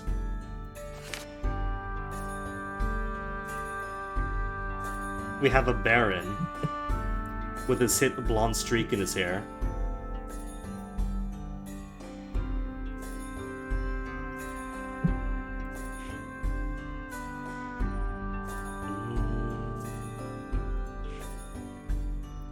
Maybe we could search our own lands more. Magic. Spirits. Berry! In sea, fire, or earth season. It's not the earth, sea, or fire season. Lift spirits, butterfly?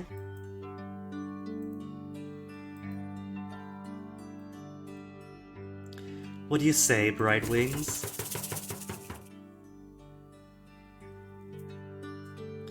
We could release a spirit from its oath for a large effect or a longer effect. Bargain with it.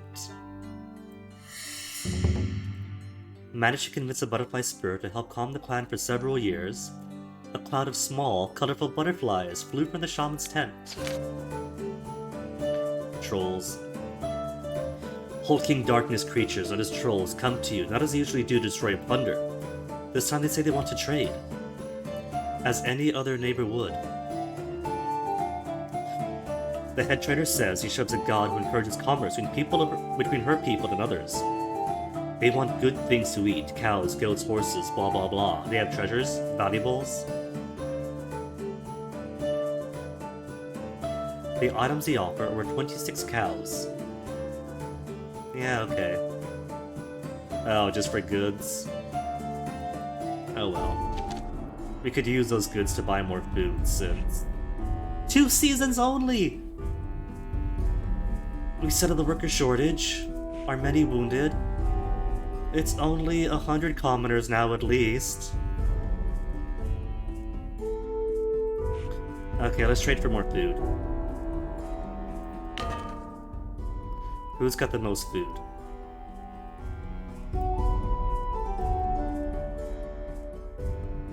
No one has the most food. Goods for food? Maybe a treasure? We have a no hunger doll. Decreases the amount of food our people need to survive. Even with that, we only have 2 seasons. Or lumpy battle standard, of use only 2 rams. Well, let's send to one of our neighbors. A fellow ram, Bluecrest maybe, known for their wealth. Who's got fields? Erratic chieftains, hunting prowess, jade cult.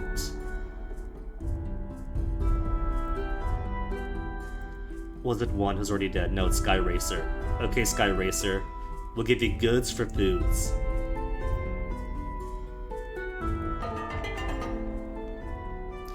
For less than a season's of food. 80 cows worth of goods. That is so bad. Oh, we got 3 seasons now? And the wounded are slowly getting better. Slowly. Maybe we could proprietate Arissa to speed up the healing process.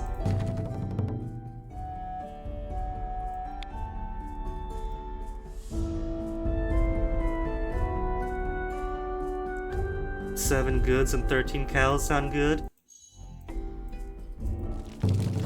Only healed 19 of our wounded. Zelor, a warrior of the Flintheart clan, comes to talk with their clan circle. After extended indirect preliminaries, it becomes apparent that he is at odds with his family and clan.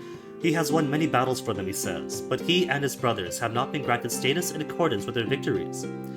He wonders if your clan might be open to adopting him at his immediate household. Were this to happen, he would bring goods and livestock. Informed the Flinthearts. I think I want to take him in though. It's more workers, more warriors maybe too. And what is it? Goods and livestock that we need. It's all the things we need. Good livestock and most importantly, people. Nazor, nephew of Elmal, wanted more cattle than second wife. And that is why this is the only story about Nazor. Clan switching is rare. Zeller's probably just looking for concessions from his own clan, and using us as a bargaining ploy. Carrying favor with this fickle newcomer will offend our own top people. But he brings fine horses. His people mock us. This is just a prank.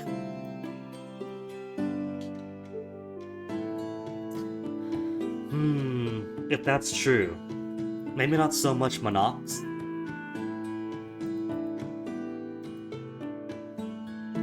It'll offend our people. Probably looking for concessions from his own clan. So if we tell him to join up, sure. Not taking great lengths to recruit him, but yeah, if he's sincere, go for it. Mood down. He seemed to accept a warmer reception, and Zeller departed. The circle said he headed back to his own people, and never really meant to join us. We should have done more to recruit him, aww. 91 fewer people, 346 fewer heads of cattle, 103 fewer horses. 117 people have died when a wall of fire from the skyfall hit us. But we made like 150 profit? Shamans had a vision of an elk outracing a wolf. This meant our next raid would confuse our enemies, and are known for running to 2 years in a row of raiding. I guess if they really want us to. We'll put one for war. Maybe we'll do a ritual. There's a few rituals we can do. And I guess any godly help is help. We have what, 19 swords now. People are coming back to life, slowly but surely.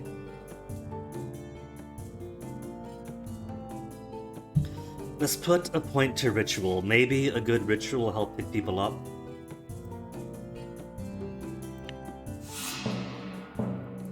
Ghost of the Zarhawk clan have been wandering the valley ever since the sky fell on them. They appeared first to the Amber clan, nearest to the crater. Then they came to Paraluni, turning their hair white and prematurely aging the warriors. Last night, I saw them at the scrublands near my home. My kin tell me I suddenly look much older. The mission you sent to the last tablet plateau has returned, bringing Sanala, ageless daughter of your god Hyalor, and the elf goddess Aldrya with them.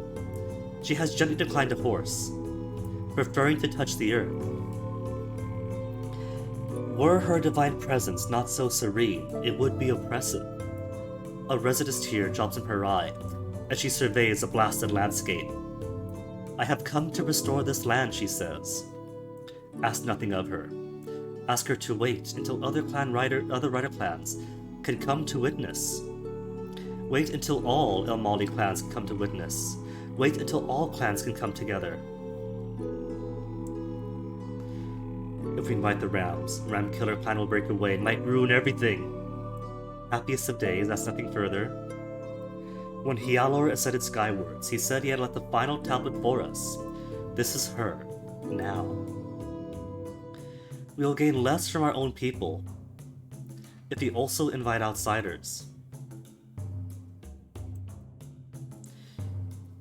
Keeping this miracle to ourselves and increasing people's joy in it. My earlier remarks about Sanala were ill-considered, and now I withdraw them.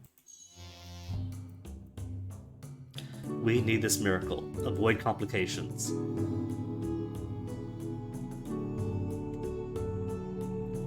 It's the sea season, right? If this messes up, I'll just reset.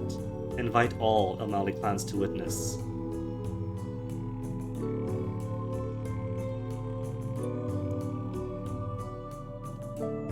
She looked upon our vine-wreathed shrine for her father and smiled. "You received my gift and have honored it well." She basked in his presence as if drawing power from its greenery. Then she said she had hoped we would introduce her to her extended family. Buddha sent to call them. Beren. "We got 20 swords now."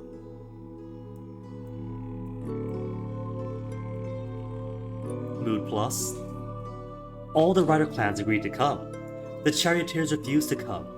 They said Hiala was a ridiculous god, and his half-vegetable daughter even more so. That's fine. We don't need that negativity in our life. Mostly, I wanted to mock the charioteers. Look at this woman who is doing so much for us. Maybe you shouldn't be oppressive after all to them? When all had assembled, Sonata knelt to touch the ash-choked ground. A dizzying verdancy filled us all, and the assembled riders felt drunk. A wave of life and generation burst from Sonata's fingertips. A wave of green spread from our clan throughout the valley. Sprouts and tendrils pushed up through the earth, devouring the ash for their nourishment. Grass grew, bushes regenerated, and trees shed their charcoaled bark to reveal restored life within. Though we wished to feed her, Sonata said the effort had tired her. The longer she stayed away from her home plateau, the more the forces of decay would work upon her, sapping her righteousness. Escort her back to the plateau. Yetiken, you got this. We'll send Evilton. He is aging. This could be his last great mission.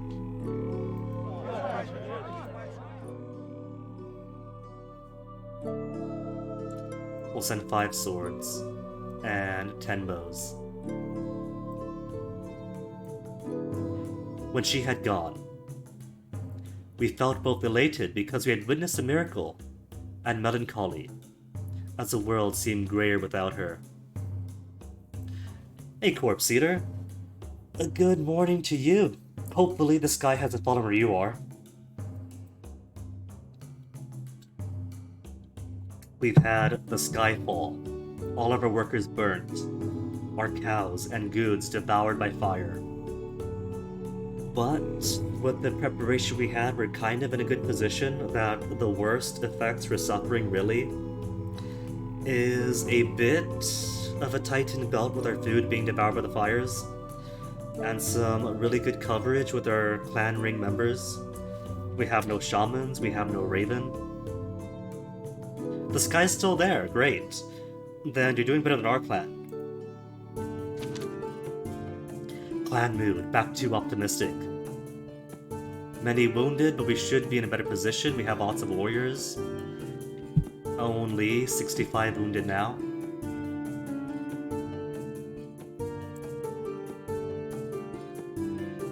And all that was the very start of the year. This is the first actual round, playable round we get for this year. So first things first. How's our food? 2 seasons remain. Okay, so first, whose ritual should we do? Busanar we've done recently, that is why we don't get the 2 lines around it. I can't help but notice that Gamari, Horse Mother, is facing right. Is it that the arrow points left if we succeeded, and we've succeeded at almost everything, and points right if we failed, like we did for Gamari, Horse Mother?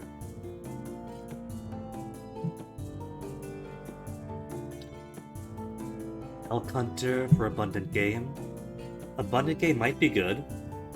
That'd be more food, and we need more food. Marriage Maker improves crops. Improving crops would be good too. Gain cows, wealth, a treasure, or gain blessing. Pialar, Tablet Maker, we don't know it. Forge Finder has been too recent, we can't do it yet. I guess then. But we don't have Dostalkar anymore. Dostalkar died of old age a few years back. Who do we have? Elmar Lander. Nobody else worships Dostal.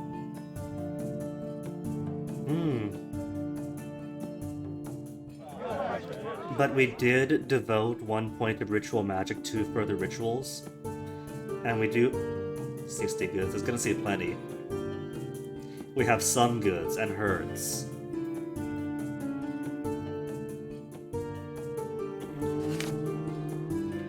Let us do a venture of ceremony to make the quest more successful. A warrior of the faraway Urgashite people arrives with his retinue at your clan boundaries to request assistance. He introduces himself as Evanus and says he has come to slay an enemy named Chikorde. For many years, he has meditated to acquire this name. That of the one who murdered him every night in his dreams. Chikorde happens to be the name of the Flint-Heart chieftain. But the Flint-Heart is a... That's a rider clan, they're one of us, aren't they? Flint-Heart? They're a rider clan, they're our neighbors. They like us. If we misdirect him, set him against Sky Racers, who could use some softening up. I thought they were ruled by a goat queen and king. How does a lion warrior fit in? We must earn the favor of the goat brothers, not be a party to deception, so either decline to assist or send him to the correct clan. Too many possible outcomes, Ichi. Horses better than goats. We mustn't waste his fury on his real enemies. Tell him to attack a wheel clan. We could send him to the Barmalings, soften them up, and then attack. And see if we can't get Kusanari's spell back.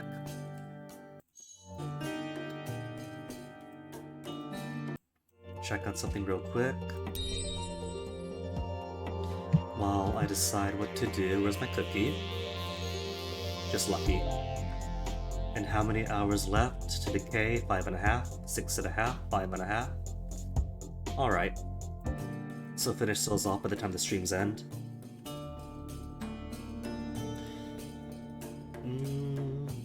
I will simply decline to assist. I have no beef with these people, but also the person they want to attack are friendly to us.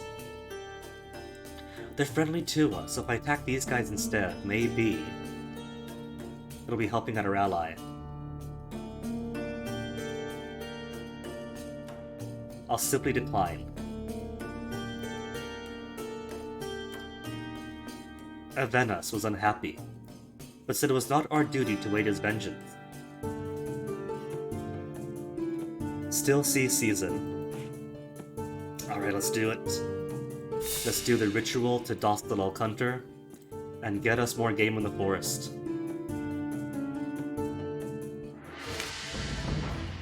Other riders? Yes. 3 clans only agreed to help, expressing their confidence in our ability to find Dostal's hunting places. Beren noted that other riders were more willing to help. See, that's true. Everyone now worships, acknowledges Anand's divinity, but they've only sent 3.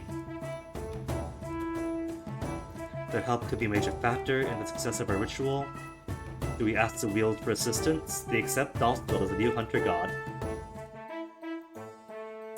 Wheel chieftains sought our favor. Who sought our favor? Sent their priests to spin with ours. They knew our success would bring them game too. Okay, priests of Dostal we don't have. Fighting with the knowledge of food. Fighting and food. Let's sort by combat.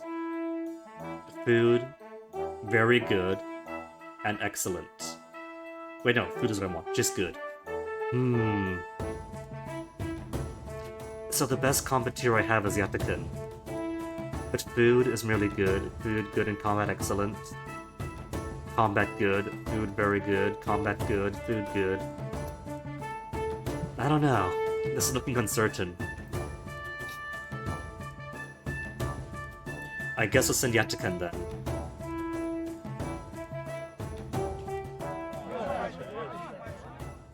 And goods and herds are both a little bit sparse.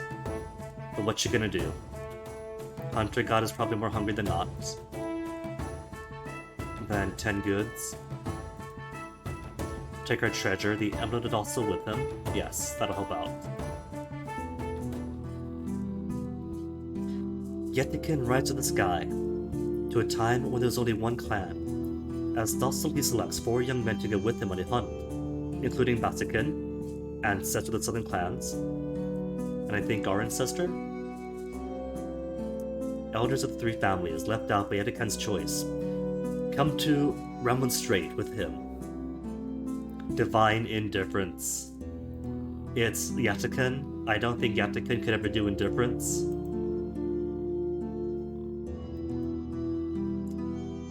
The competitors fell back, abashed by docile divinity.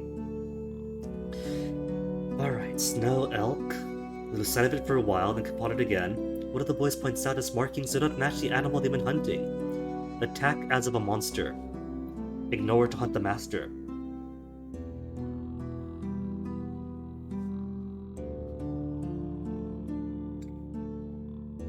Because it is fake, and one of Dawson's lessons is only hunt what you're trying to hunt. Don't get distracted by other game. We do have good combat on him, renowned combat, so maybe attack it as if a monster. Because the last time we hunted his master, but the wizard vanished.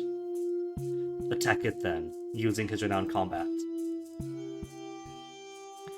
Shot an arrow into it, revealing it as a setting of Yenfar, the sorcerer. The Roaches Sakars found it too closer to the prey. Which void of favored assistance, name forgot, stealth for the strong. Zenagar the clever, Atsukin our ancestor. I think this one might be one of those rare options that actually do have a right or wrong choice. If I send Basikin, our ancestor, and he dies,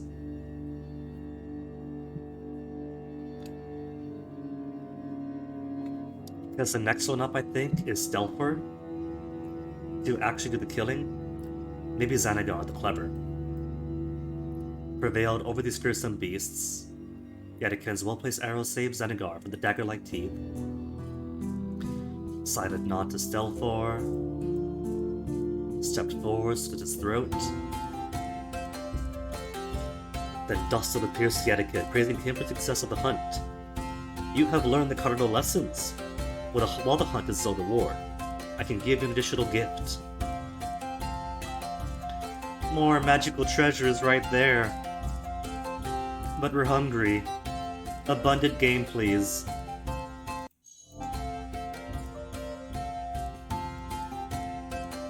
Lockdown, mood plus, magic recovered. Dawson agreed to ensure abundant game. He would speak to all the animal chiefs on our behalf. The clans who came to spin with us guarded their own rewards. They shook deerskin quivers in tribute to Yatikin. Those who did not come now wish they had, envying us the elk, hare, and pheasant we would soon be catching. The charioteers and attendants praised us. We had shown, they said, that a quiet tread could be as helpful to survival as a rumbling wheel. Okay, how's food? We still have a worker shortage. There's a wild magic bonus. Hunting bounty. 2 seasons of food only. We do have a good raid omen. And 15 swords remain. Maybe we'll go ahead. We got 19 wounded bows still. 10 absent, because these 15 are escorting Sinala back to Plateau. 46 wounded commoners and 5 nobles still. But the swords are resolute. Unlike King of Dragon Pass, we have clan happiness, farmer happiness, then weapon clean happiness. Your clan happiness here overall puts extra bonus into how well your warriors do or do not fight. So we got happy bonus and a favorable raid omen and no fortifications, but let's do it. Barmernings and see if we can't get Banada's bell back. Busanari's bell back. 11 swords. So few bows. This time, maybe ask some ally for help. Shining Blossoms? Bond is for exploring. Maybe they can help us explore our Busanari Bell. Green Rock, known for hunting prowess. Blue Crest, allied with them, known for its well. Only because I'm only going to call an ally and split the well. Only because it's after Skyfall. So all of us are suffering, so the more help the better. Facing only 7 elite warriors and 61 spearmen. Cool. So we didn't need allies after all. Beren noted that the Barmerning chief was daring in combat. Okay, let's start off the classic. Skirmish. Our arrows took a toll on the Barmernings as they promised them a ritual. Storm clouds began to produce rain, and our archers groaned in frustration. But it's down to 2 and 51 against all of us. Intimidate them! They maneuvered to a better position despite our war whooping. This plunder is a cow's. A pile of valuables, that's it. 8 goods only. Then, let's see, they were bold, right? Is that what they said? So what's good against bold? Fierceness, cleverness, berserk, berserk attack. A Barmering warrior has broken through your lines and is cutting a bloody swath through your forces. His helmet sports bull horns, and he howls like a dry, burning wind. He has taken minor wounds, but they are not slowing him in the least. He's clearly a devotee of Stormbull, a brutish ram god, and in a berserk killing frenzy. Does the horse have tattoos? I'm not sure. It could be war paint. Painting horses isn't too uncommon.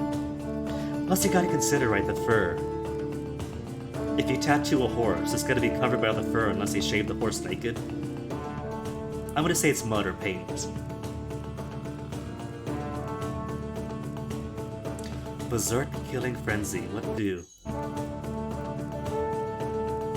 She's got very good combat and mediocre everything else. Defensive formation, face the berserker one-on-one. Is not gonna work. Maneuver nearby warriors out of the path? If she had decent leadership, maybe, but it's only fair. Defensive formation? Let others deal with them? Defensive. Before Kildurka could an orb formed up, the berserker vaulted over fallen body and brought his axe crashing down on her helmet. Kildurka didn't wake up for 10 days. Alive at least. And there's been no shift in the combat momentum.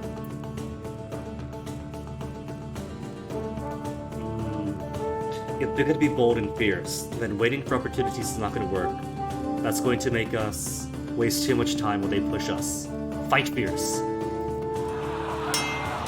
They waited for opportunity, but our fierce attack gave them none. The battle began to swing our way. Beren said it was hard to tell if their war leader was as capable. We're here now, and they've only got 1 in 26, so push the attack.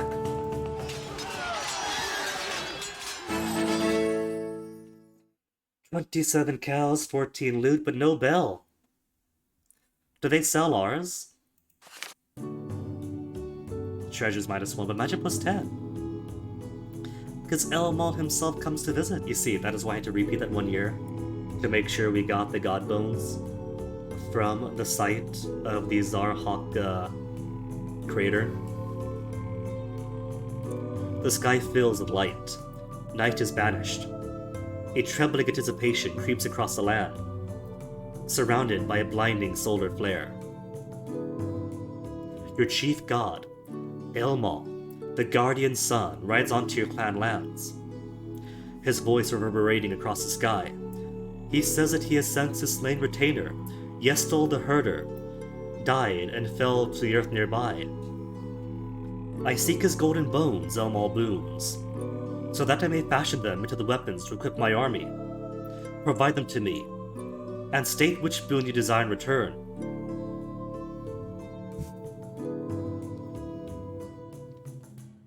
What does my ring say? Elmal fought Orlon 3 times.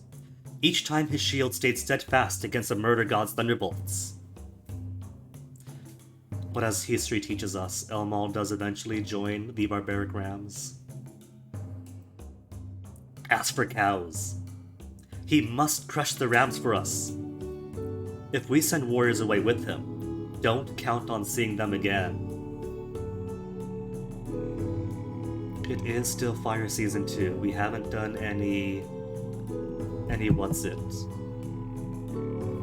venture or combat training. Finally, the day I have so long hoped for. We cannot ask Elmal to harm others, so restore our herds or our horses. We'll be nice. This is our chief deity after all.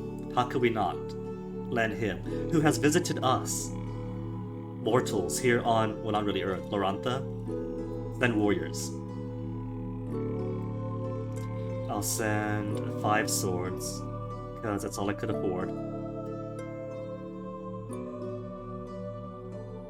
Yatikan asked the circle to send him as their leader. Those standing closest to him could feel the intense heat he gave off. Send Yatikan with Elmal. Up to 3 kids. One of them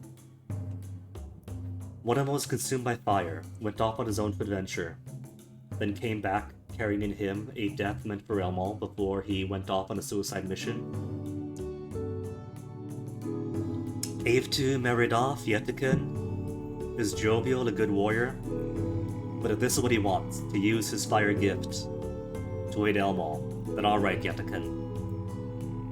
Yetikan smiled with joy, but it was not a smile that enemies of the sun would wish to see. Beren embraced Yetikan like a father. Those standing close by thought they had heard Yetikan say, "Carry the torch, my son." Elmal said we had shown our bravery, and would help win the day for the Sky Empire. Those who stayed behind to fight for us will be strengthened by his fiery war magic. Does that mean then that the 5 warriors that I sacrificed amplify the remaining 10? First off, herds are okay, goods are recovering, magic is well recovered. How's our wealth? Food still for 2 seasons. We still have a worker shortage, which is terrible. But we do have a hunting bounty.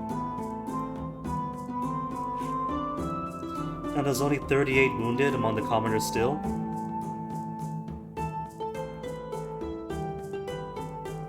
And we do still have war magic bonus, so there is no way that the Barmernings have fully recovered from the last attack.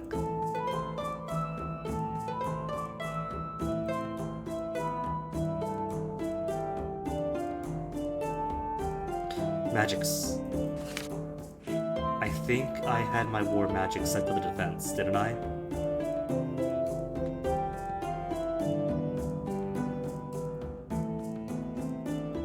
Sure shot for my skirmishers. Doubles the effectiveness of our elite warriors. So 5 even will fight with a strength of 10.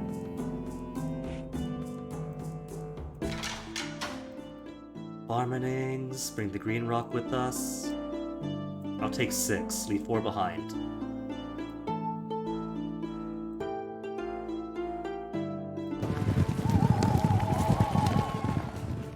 "18 green rocks, 6 of our swords, 90 bows, against 5 elite warriors and 95 spearmen. Barmening chief, daring in combat still. Arrows take a toll on them.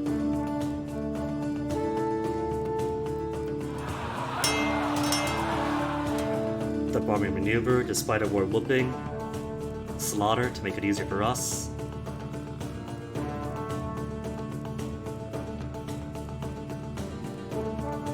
then Berserk attack. Ooh, only a small change of momentum.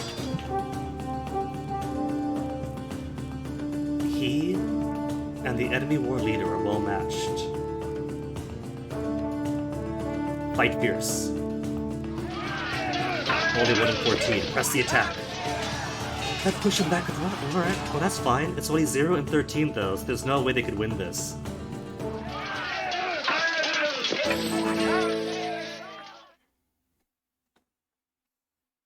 "23 cows. 2 cows of loot. But still no boost in Nari's bell. Where is it?" And then further tap by who? Urchikari. Taking advantage of us then. 7 chariots and 86 on foot. Against 5 and 38 of us. Beren even. Worry about how many there are. Maybe we will use a couple of war magics. We did get plus 10 from Elmal. Okay.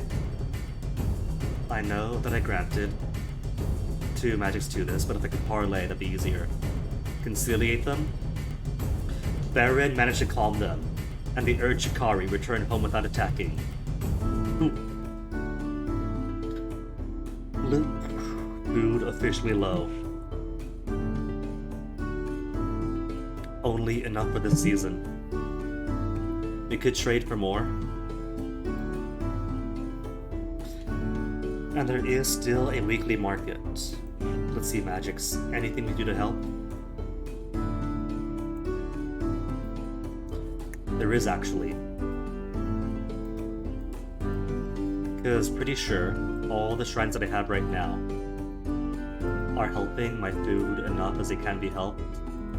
Ella for the crop yield, Rudel for the foraging, Kumis is more for mood than eating.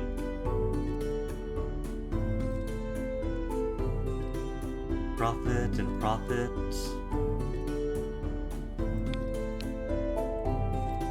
Dostal, Usanari is yield of cows. But now should be the time for Barry to bring in food in the sea, fire, or earth season. What you say, Barry? Can we persuade you? Miri and I easily persuaded the berry spirit to help the plan. A sweet smell wafted over the shaman's tents. Berries and other plants ripened out of season, and our foragers collected them. Cool. Population minus 11? What's going on here? 11 of your people have been captured while foraging. Must they, though? We're already suffering quite a bit here. A young herder, Handar, saw a ram-raiding party dragging them away. I couldn't tell what clan they were from, he says. They were a good ways off, and I can't tell one set of ram insignia from another. Elite reprisal raid is what? A small force can penetrate deep into the captor's territory, and so has a better chance of rescuing our foragers? The usual ransom for this many common folk would be 55 cows of goods. We don't sell people to slaves, but certain other riding clans do.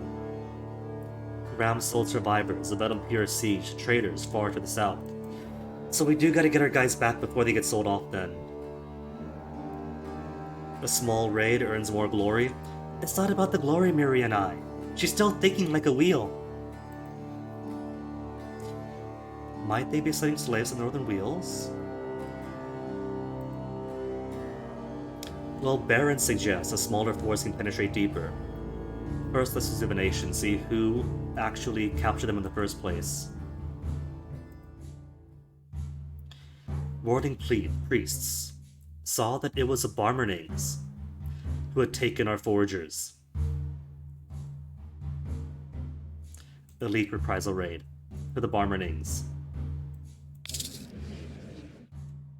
And who leads the war party? It's gotta be Beren himself. If we're going by combat. Very good, excellent, now that Yadakan is gone.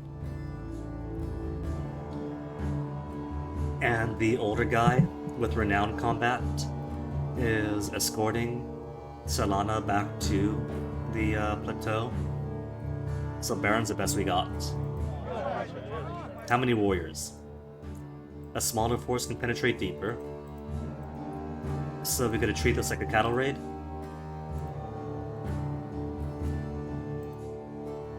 Nude plus population plus 11.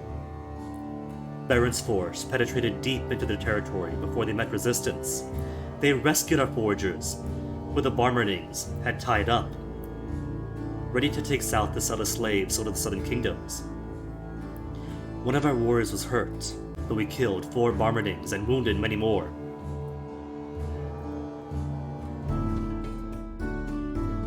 Still sea season. We got Berry giving us more food. Food for 3 seasons. By the late Earth season, so I don't know. We might still get a bit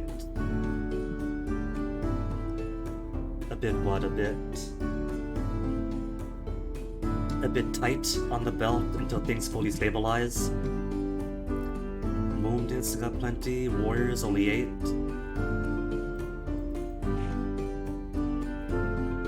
With 5 absent, so yeah, I should go ahead, recruit some more in.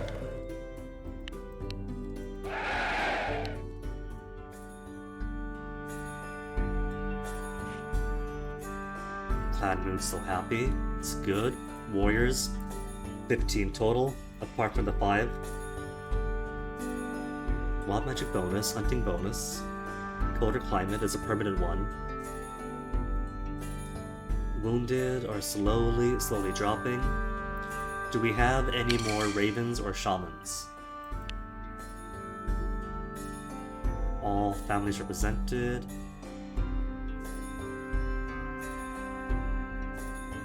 No. Nobody new or interesting.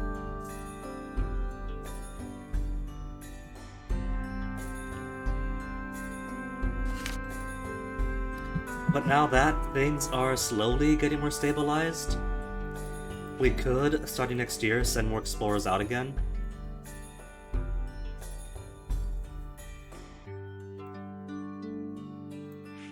Just not yet.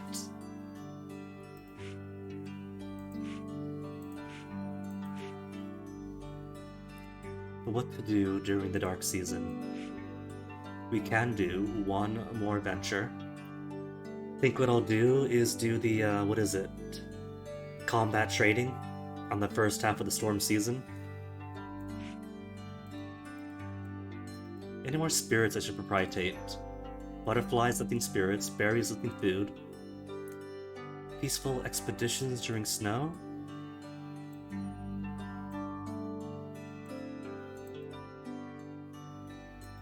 Maybe Raven for stealth to keep our own raiders from being detected. And then we attack the Barmerdings one more time. Maybe we don't have a Raven Shaman on the clan ring. What do you say, Raven? After some back and forth, Raven has agreed to help us, though only for a year. Miri and I said that Raven would have been easy to deal with if the clan had devoted more magic to rituals during the sacred time. But it's fine. We got his help. Then herd down and mood down. Wild dogs rove your pastures, cutting 40 goats. Wolf spirits to drive them off. Not the taxing version. Basically free. Drum up some spirits, cost no magic, mood comes up. The shamans drummed for wolf spirits, and they howled in response. They would feast on those dogs, who would trouble us no more. But goats? It was only goats, right? We got so many goats. Just the cows I'm worried about. The horses kind of also. Just kinda.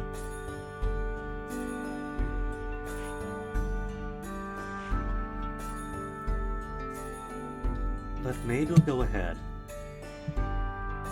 Maybe we'll go ahead and do the venture for a year of combat trading now. Because nothing goes on in the dark season. And now that it's storm time,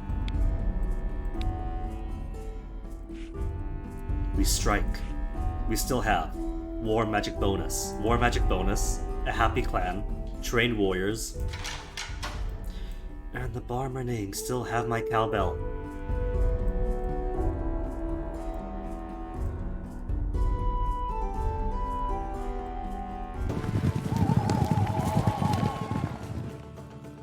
Spotted by the Barmernings despite Raven's help. 10 warriors and 90 bows against 5 elite warriors and 89 spearmen. Winning was never a sure thing, and their chief still daring in combat. Skirmish opening. Our archers cursed, but a blazing arrow still flew true. Charge them.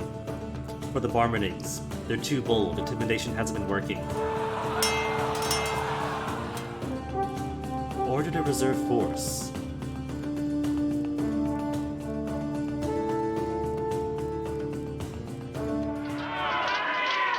Easy. Only 21 cows. Is that really all they have? Just cows? Did they actually get rid of our cowbell? Because they have no more horses, we got no loot. Just cows. Our mission to the last tablet plateau has returned. Our people saw Sonata safely back to the plateau, and left with her blessing. But attacked in turn by the Parallel Uni. 8 and Step 6. Against 10 and 45. It's only a Parallel Uni. We might be able to talk them out of it, parlay, and conciliate. Hey, talk them off, return home without attacking. More mood and hurt down, what's going on? First it's dogs, then it's trickster magic. Your shamans recognize it's the work of the chief of the mischief spirit, called Zalzam. 22 cows, Kandak lost, and most likely wandered off into the lands of an immediate neighbor.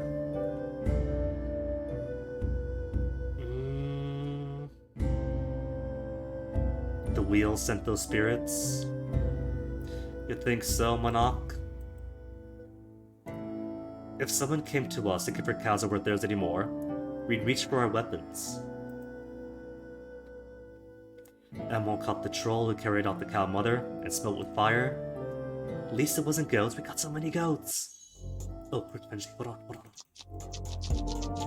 It's a click frenzy during a plot, but 86.671 quadruple killing cookies per click is still a lot.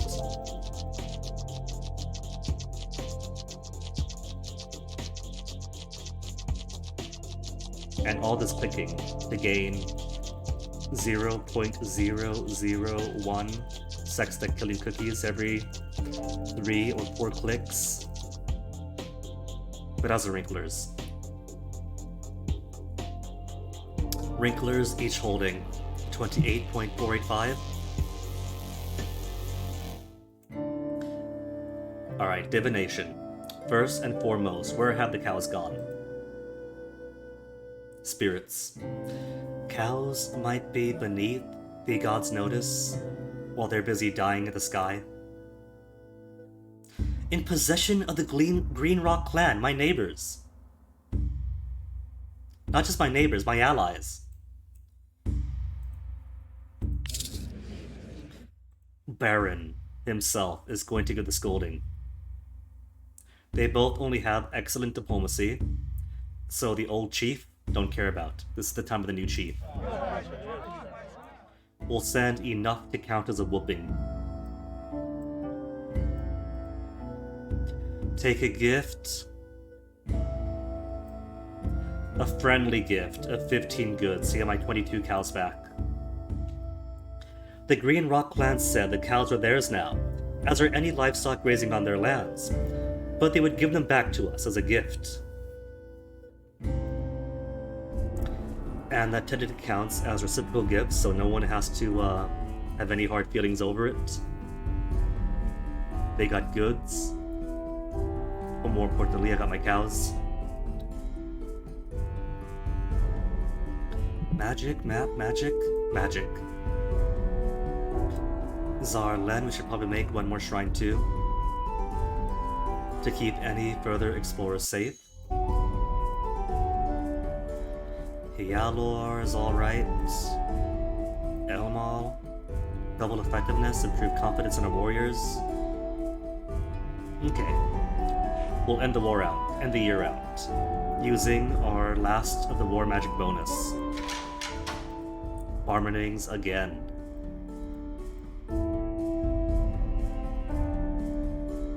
Oh, the Farmernings have gone pink! Well, if they don't want to keep being attacked, they shouldn't have attacked us the first time and taken our bell. This is on them, this is their choice. Only 3 elite warriors and 42 spearmen. No magic needed, just all the arrows. All the... No elite warriors, just 0 and 18. Charge them!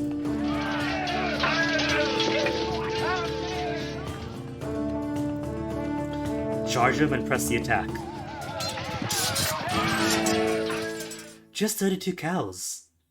That's it. We've attacked them how many times? Bandar's out of old age. His grandchildren, besides himself of grief, the clan will miss his calm diplomacy. His calm diplomacy, Mr. Anti-Ram personality. Whose calm diplomacy was always, oh, the Rams might like us now, but that's only because they're up to something. We should strike now before they attack us. Many children born this year, and known once again for being bullies. I just want my bell back, that's not bullying. 52 more heads of cattle, 21 more horses. Goods are kind of waffling. 171 is a bit lower than the last times before the Skyfall. Maybe Zarhawks were one of our trade partners, and that's why we take it a ding. Could be. We have 22 magics in reserve, so let's do full on fields, pastures, wild for food. Crafting, exploring, war. In case we get attacked. And leave it as that for now. And then I'll grant myself a generous BRB, because it has been almost 2.5 hours.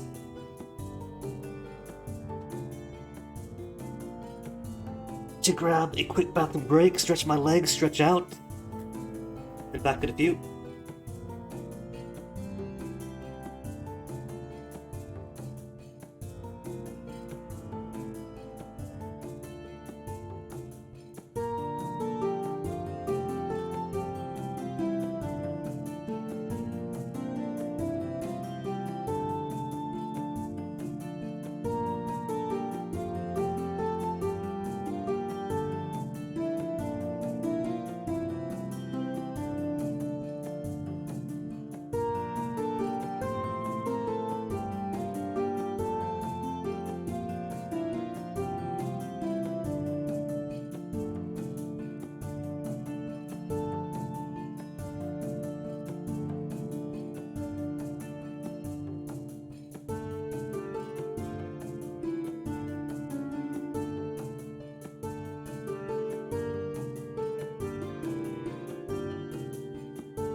Right, let us resume and continue into the next year of the year of Beren.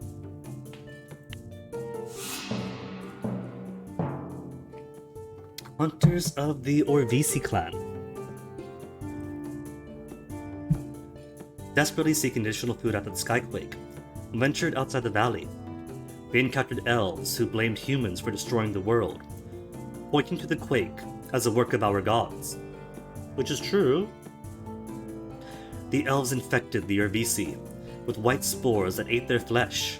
8 of them died, in the most horrible fashion. Hey, Crab Boy. A delegation from the Wallachian clan announced itself on your clan boundary. They have come on behalf of the Barmerning clan, where you have been subjecting to repeated assaults. Make peace with our allies, the representative says, or we will show you what it is like to wither against a pitiless and mighty foe who never relents.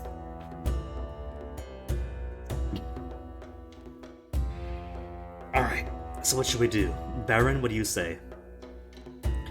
They might take a bribe, but the more we offer, the greater the offense if we fail to convince them. When Zenanger and Basikin allied, even cruel Stelfor took note. We could possibly meet intimidation with intimidation. They're not the opponents I would choose. It is true, we have attacked the Barmening's lot, cause they have my bell! They took my bell from me!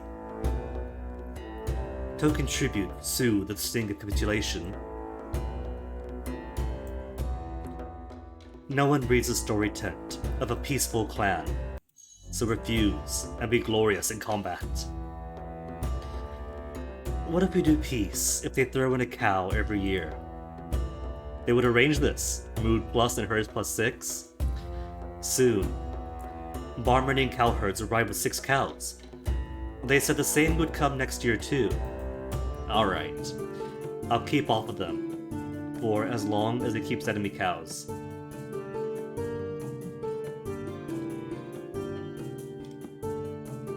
For now, we have done every single ritual, except for Hyalor Tablet Maker. We don't know the story, but only one ritual would do it, because we know everything else. One more sacrifice, I mean. Many babies, morale, goodwill, trained warriors, we still have war magic bonus. Let me make sure it was Barmerings who took our thing in the first place. Raided the Barmerings to the patrols. But that was a retaliatory strike. After they took my bell. Which year was it? Usanari Blessing. Raided by Ambers. Drove them off.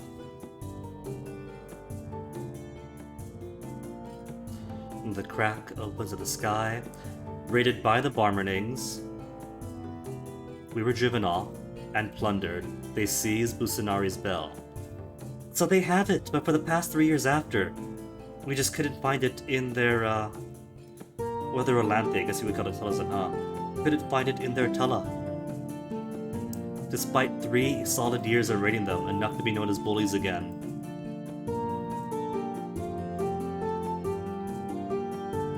Well, part of this year, we're gonna go easy on the raid. Let's instead send people out to explore, fill out the map some, learn some mysteries if we can.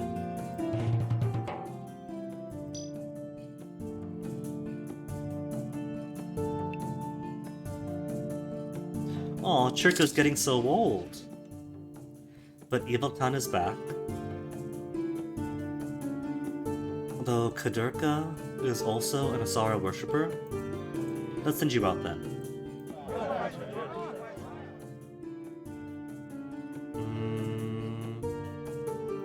Let's say 8 swords and 15 bows. To explore.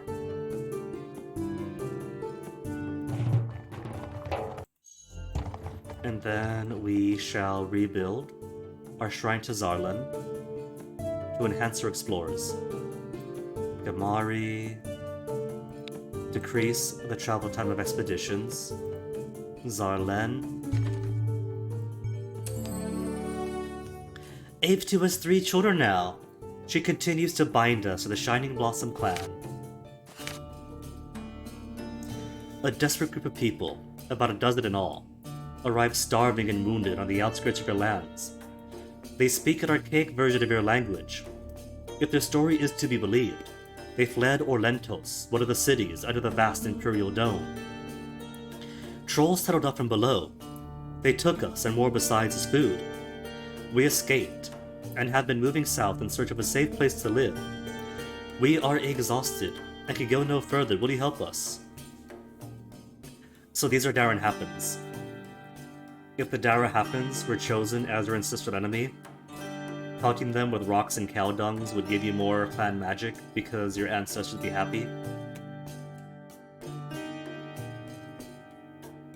Short-term guests, long-term guests, heal, feed, re-equip them for the journey, or pelt them with rocks and cow dungs within them all.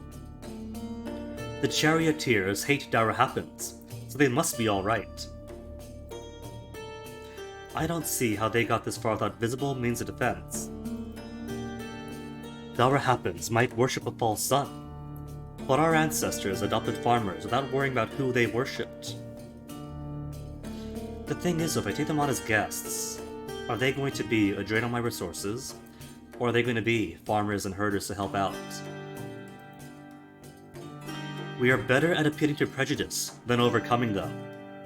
I don't know about that, because again, these might be who we used to be, but they aren't our ancestral enemies. We have no beef with the Dara Happens as a clan.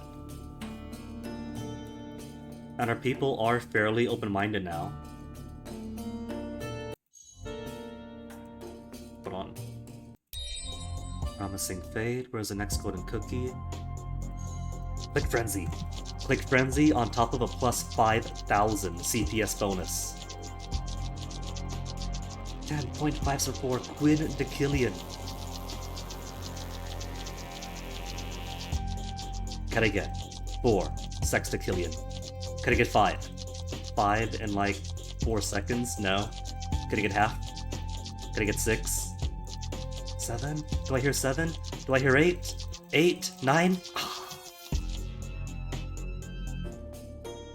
Okay, who said what? People will be happy to be as generous as their ancestors. Adopting us would rebind us to solar tradition. True. They did worship Yum, as we did before Yum was murdered by the horrible rams. Let them stay as long-term guests. Mood and population up so they are new workers then. The people took pride in being able to help, and set to work showing them our ways of survival. And the spirits of our ancestors were pleased that we had not set them on their way. You know the third? So how's the population now?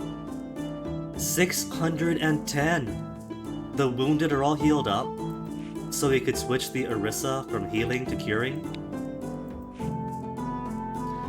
Is that why many babies this year? Because our breeding stock just got diversified.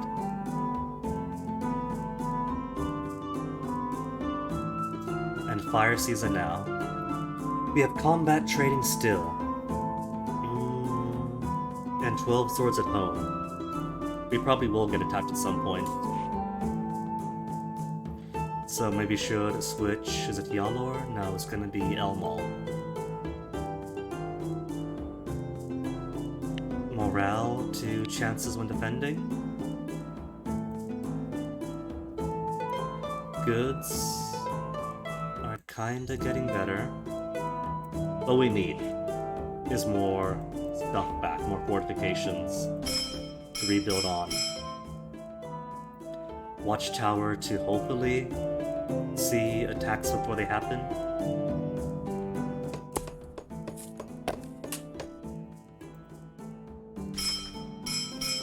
Got a stake perimeter. Defense against riders and wheels. A war-weary group from the city of Orlentos appears on your border, seeking the refugees you met last season. They belong to the Dara Happen culture, rulers of the empire you left behind as the ice advanced towards it. They are our lawful servants, their leader says, and we have come to recover them. By duty, they must come with us. As a citizen of the Empire, it is your duty to bring this about. Forget the refugees. We used to have nobles at the Dara Happens, but they were good and just, and realized that rank did not help them survive in the wilderness. We will win if we jump them, but perhaps at a cost. Turning over refugees would be almost like selling slaves, so we shouldn't give them back to them.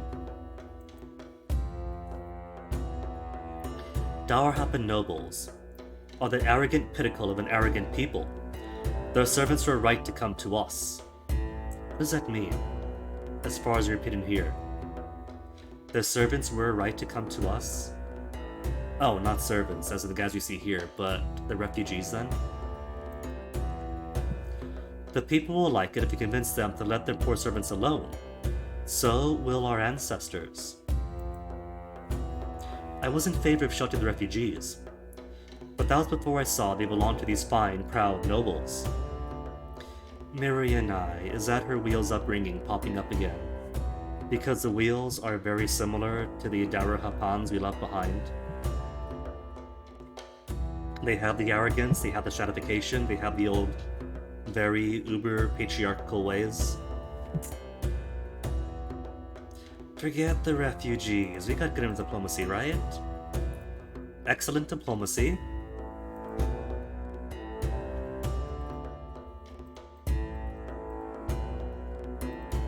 Very good diplomacy. Very good. Fair. I'm not sure very good is enough to be convincing, but we do have 12 warriors with us. We'll win if we jump them. But the ancestors would like if we just tell them to go away. They're ours now, forget them. Do I give a gift? Yeah, sure.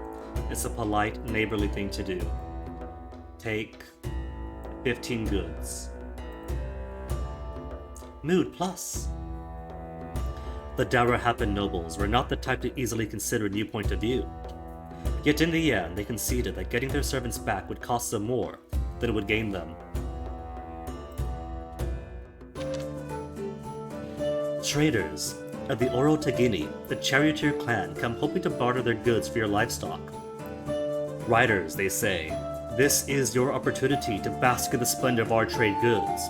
We have seeds that nourish the body and soul, banners that will bring beauty to the pitiful holes you live in, and jars to hold your sad excuse of kumis. Many of your ilk would prostrate themselves to gain the status these items confer. It is your unique privilege to receive the offer before all others. Trade shrewdly. That would be the Irkarna thing to do, so they think they're the best deal. Lean on me for a good deal? Scorn for decline? Stelfor of the West Clan fought Gold Talon, chief of the Big Cherry Clan. The struggle was brutal, with captives on both sides burning in fire cages. Thanks for the advice, Beren. They don't fear us. Intimidation will not go well. Let's not mix honest trade with unseemly politics. But Shirka, all trade is inherently politics. Charioteers aren't exactly foreigners, but they're not exactly us either. Scorning these bullying egotists would bolster our popularity. You negotiated my bride price with wheels. You can certainly conduct ordinary trade. Well, I have convincing arguments on both sides for just do good trades with them, and these guys are jerks, our people will like it if you scorn them off. But mood-wise, we're okay. And they want what? Goods for my livestock. And we have a respectable amount of cattle? Alright, we will follow in the footsteps of the Karna, and trade shrewdly with the jerkish wheels to get the better deal out of them. How many cows worth of goods do I want? 30, of course. or only 18 herds, almost half of it, half the value of the goods. We got the goods we reckon as being worth 30 cows, in trade for 18 cows worth of cattle and goats. Hopefully mostly goats. And what is it, harvest season now? How's food? Food for 3 seasons at the start of the Earth season. And we did use plenty of magic in the sacred time to bolster our crops, pastures, and foraging.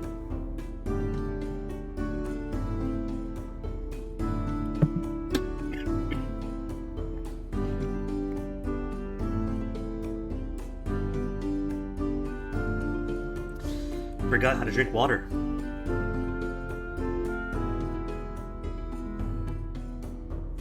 We might be able to afford. We ought to establish another permanent trading route. Can we? I'll try not to corpse eater. Dying is something I don't want to experience. Wild magic bonus. Making more than enough food to feed ourselves. That is good. Let's squeeze out one more caravan. Who to send to that we haven't done a trade route with yet? Maybe I should send someone to bartering to as well, to keep them from actively feuding us.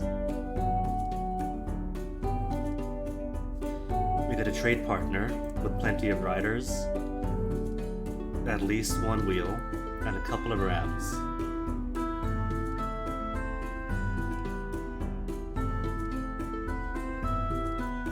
See if we can't get more Kagan. We used to raid with them, but not anymore.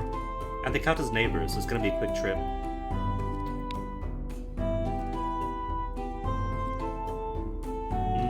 Send 7. Yeah. Alright.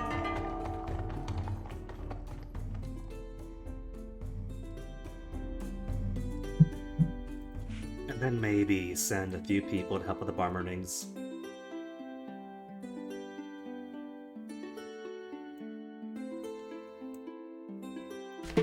Emissary 2, no hard feelings, just have 15 goods.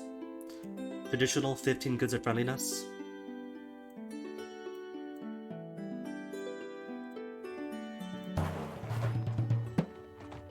Travel northwest till we reach the great ice mass that covers Nibiru and the old Empire of the Sun. We found nothing of our old home. Caravans back, agreed to regular trade. And for the bomber rings, just give gifts. Impressed that the Rams seem to have a lot of people on not a lot of land. Maybe they have ways of farming we could learn. Maybe. A delegation arrives to the Barmering clan to ask you to make good on your favor you owe them. On behalf of their chieftain, Kushju they say, we ask you for 20 of your thin-coated cows. In other words, the customary amount. Chat, you know the deal. They ask for customary, we give them more than the customary. 20 is customary, right? And we have 852. We'll give them 25 cows. Thanked us heartily and departed. And now they aren't pink. No risk of being attacked by them. Not being attacked by them. Risk of being feuds with them. No feud. Ice sheet, what we fled from. Dark season. 200 goods and plenty of herds. See if it's not cheap to get more fortifications in. Stockade is 75. Protects our wealth if we're attacked.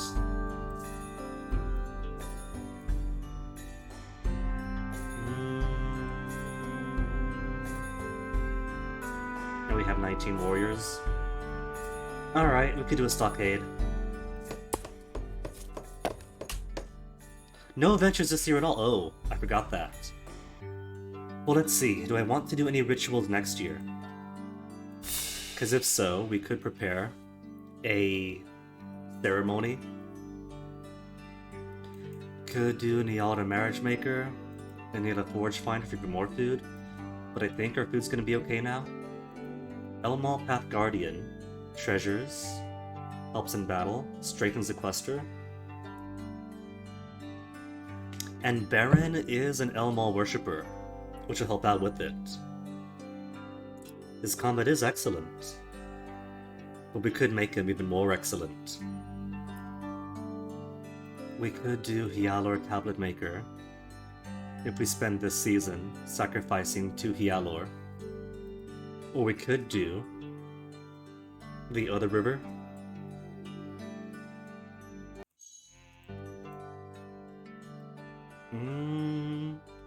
Let's do Hyalor Tablet Maker. Who do we have among our nobles who worships Hyalor?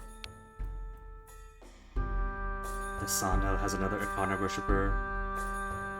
Asana, worshipper of Dostal. Alright, so we got more Dostal worshippers with decent combat. So many Dasano people. Dasano. Yet more Dasano. The one shaman is also in family Dasano. How cruel is that? You only get one shaman at a time, I think. And that's the same family as Beren. Couldn't Talia have been born to any other house? Hyalor with very pathetic stats. I mean, look at Urkent. Urkent's got nobody. Talia, what if you marry into family Urkent, take his name, and then I could put you on the clan ring to be our shaman representative. Sound good? Yet another Elmal worshipper. Elmal. Where were all these Elmal worshippers in King of Dragon Pass for our Elmali clan that had no Elmal worshippers on the ring?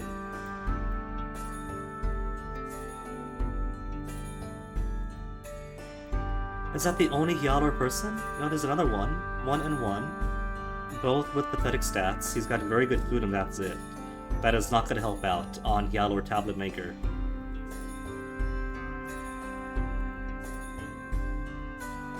Oh well.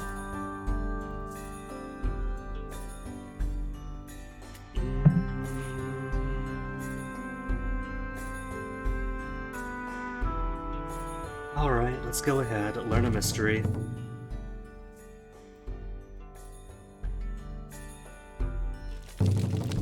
Learn the details of Hyalor Tablet Maker.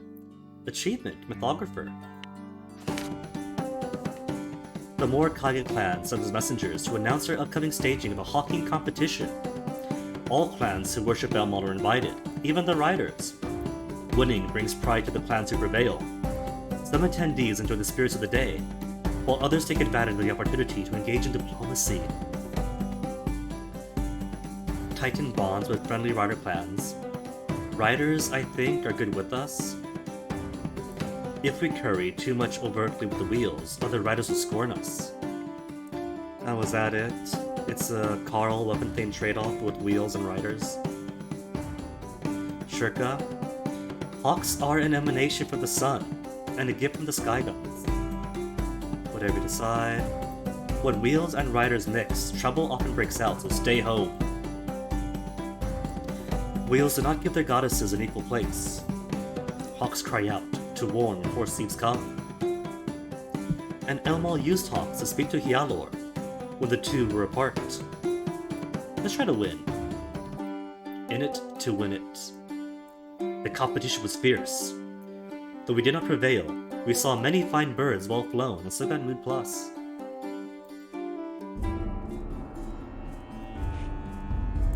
Clan is still happy. Everyone's back up to good health. 652 total population with only 282 goats. An oath of peace that's only for the Barmernings, right?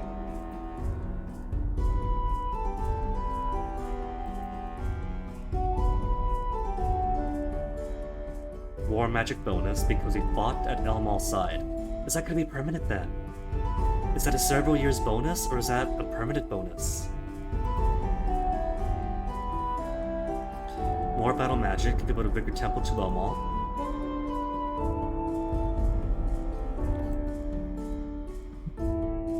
If we raid the Paral Un or Shining Blossom clans, Blue Crest will pay us a bounty. That's also true. I've been neglecting that. But first we'll do ceremony first. To increase the success of our otherworld rituals and give a point of clan magic. Then combat training for our warriors for the next year.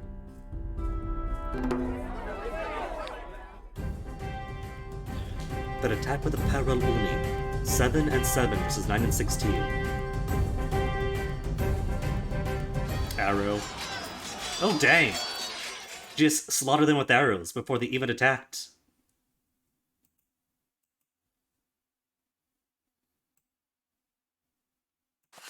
Led before the battle even began. Oh, Hjarnan died?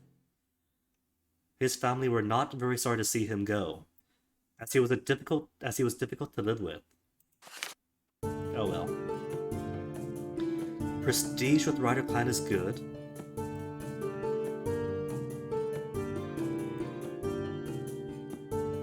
Easier to ask Anila and the other gods to share some of their mysteries.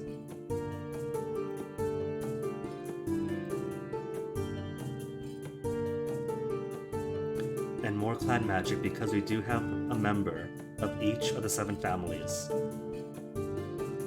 Okay, let's do food, economy, ritual.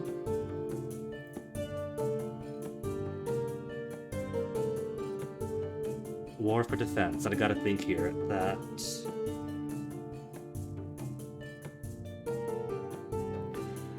each ritual I do here in the sacred time does help out with the other rituals you do. So for Hyalor Tablet Maker,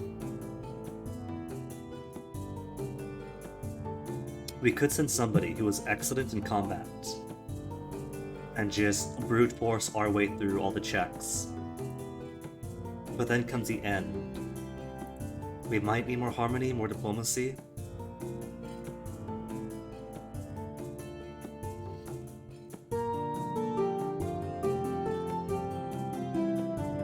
I think Beren might actually be the best to send, because it's not just his combat and everything else, but his diplomacy is also an excellent. Leadership merely very good. Combat's renowned now. Renowned combat, excellent diplomacy. Magic is only on good, lore is only on good.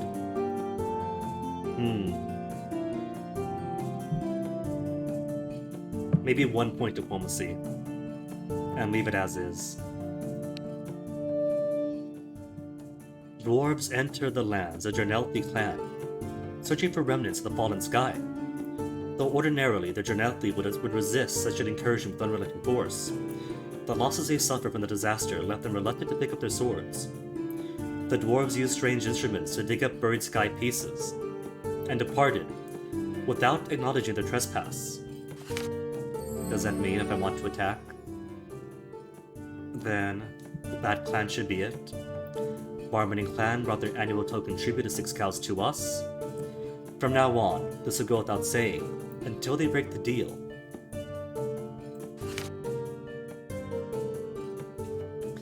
And clan mood is happy. Train warriors, war magic bonus. Craft goods omen. Oh, that's right, what was the omen? I gotta pay attention. Crafters are the good luck this year.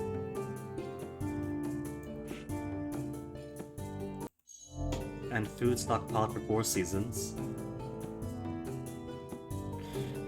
Alright, first let us send an exploration party out. Before anything else. The sooner we get them out, the sooner they come back.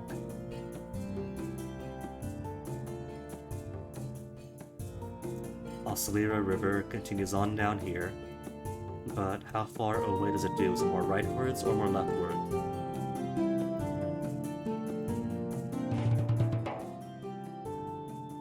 From here to foothills of the Jord Mountains.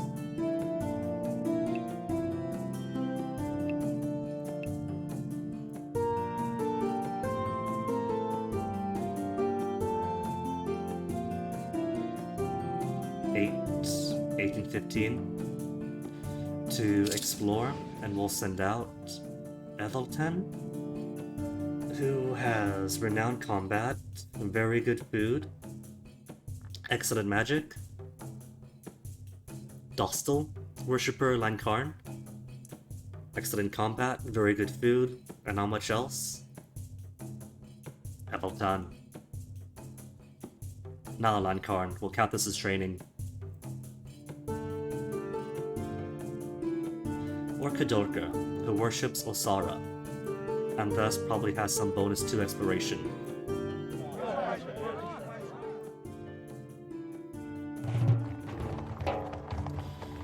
Someone snuck into your village and desecrated your stones. Your shamans used to make sacred smoke and commune with spirits again. It's a sea season, so doesn't matter who did this. Gather more powerful spirit stones. It's been a while anyway.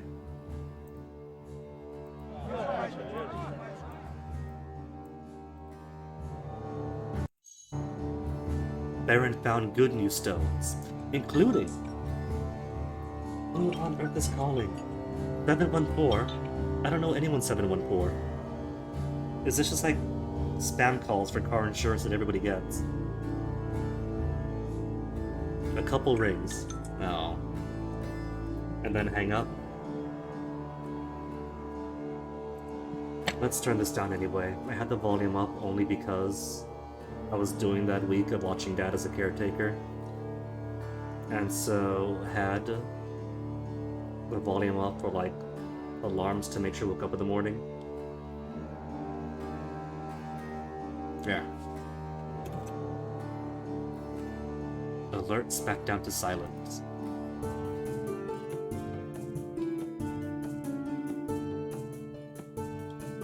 And now one exploration party out. Let's go ahead and see if we can't just go right through Hyalar Troublemaker without preparing for it. Insofar as actually studying the myth goes. Get this cookie business in first. Just lucky. Embark on a ritual to summon every number to Hyalar's side. Riders. 3 clans agree to help. Wheels fiercely deny Hyalar's divinity. This ritual portrays them as friends as first, then as stubborn fools. Do we send warriors to whoop against the Wheels clan? We get to choose. Chikar? More Kagan like us? Do we have any who fear?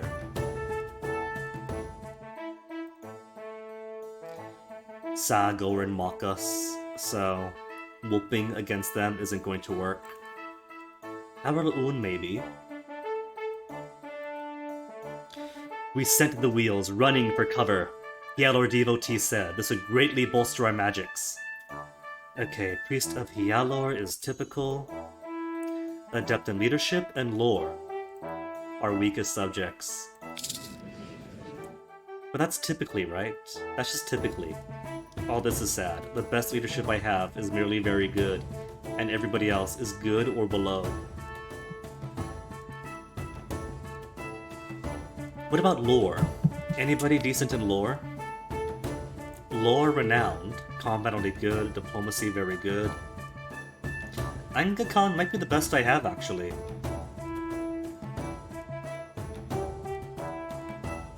Even if leadership is merely good.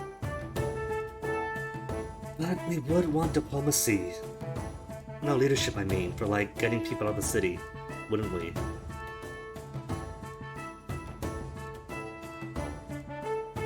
Let's exchange that lore for diplomacy, leadership, and combat.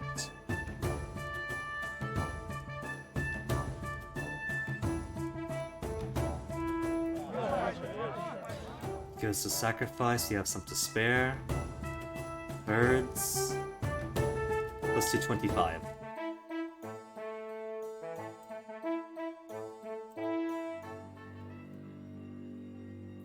Beren rode back to the days of the Golden City, when the Imperial Legate, Avalraru, presented himself to Hialor the Horseman and Samnal the Charioteer.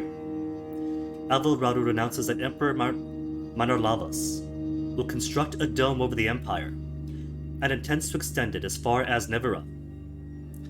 Challenging him to a duel is really bold, but requires excellent combat. Not just the stat excellent, but like, he needs to be an absolute swordsman for this.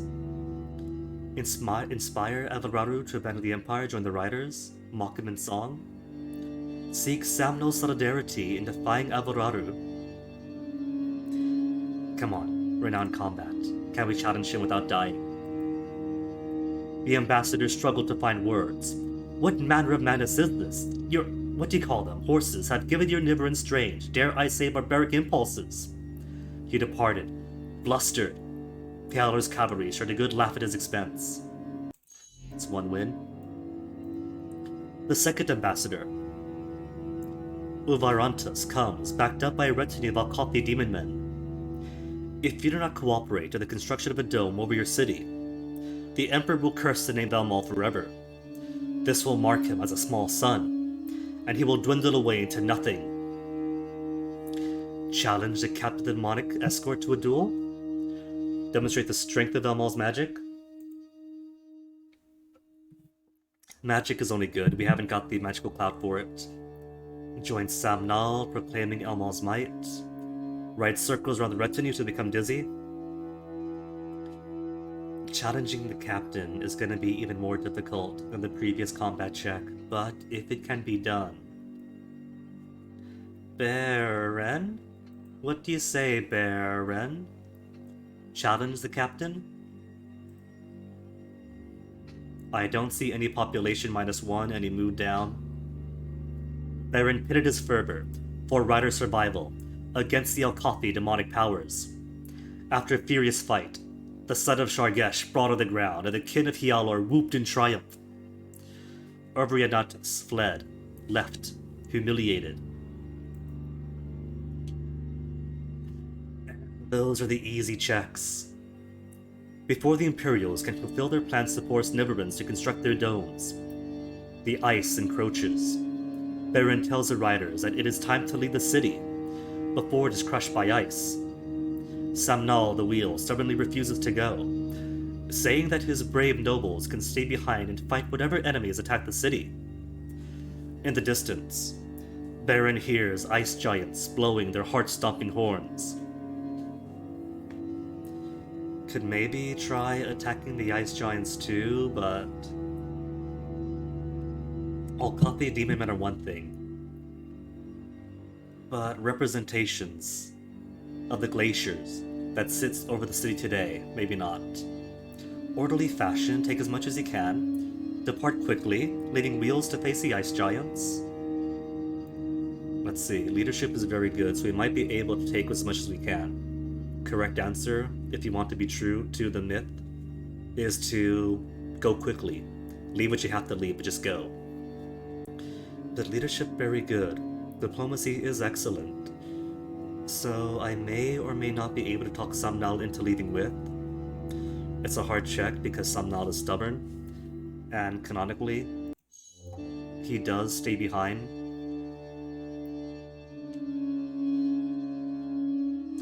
Take as much as we can. Beren's clever leadership ensured that people packed important items, leaving behind the things the wilderness had no use for. We escaped the city as the ice giants advanced.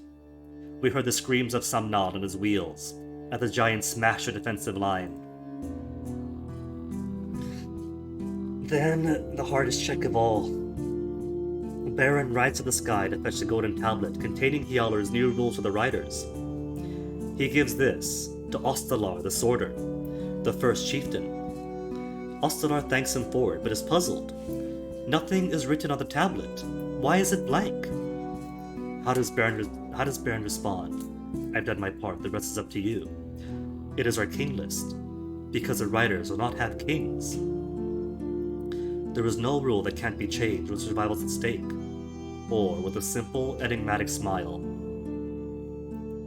I'm pretty sure that when I was playing on my own time, I failed each and every one of these options. And they get so upset, like, now is not the time for enigmatic smile, just tell us what to do. Leadership very good, diplomacy excellent, might get away with it. Probably not so much lore answers. A diplomatic smile, maybe. King's List. The riders do not have kings. There is no rule that can't be changed, survival is at stake. Emphasizes survival. Nobles furrow their brows. How are they to survive without clear rules? They beg Beren to relent and mark something down. Ostelar saw that the lessons of the tablet would be absorbed only after years of struggles. But we got everything else right except for the end. Could we count this as a win? We count it as a win. Did good enough, if not perfect. Hjalor appears to Beren, thanking him for reiterating the truths that bind the riders as a people. I would offer you a place in my camp, but I know you are bound to help your clan. What reward does Beren seek for his service? Relation with riders? Strengthening Beren's abilities? Good fortune with the Darhapans? Good fortune with the Alkothi? Goods from the Golden City, or a treasure holy to him? I think goods from the Golden City is only possible as an option if you successfully convince the people fleeing the city to take whatever they can get. For the most part, I'm leaning between strengthening Beren's abilities or treasure. For the Hjalor quest, I'm pretty sure it should be diplomacy or leadership that gets improved.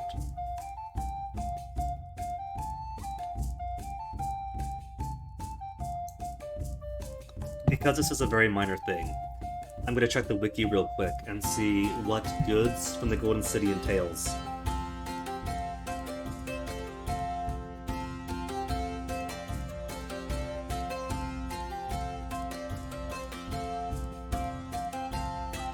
Treasure sacred to Hjalor's Ring of Hjalor. Giant's Pouch requires defeating the Ice Giants in the 3rd stage. Oh, that's a lot.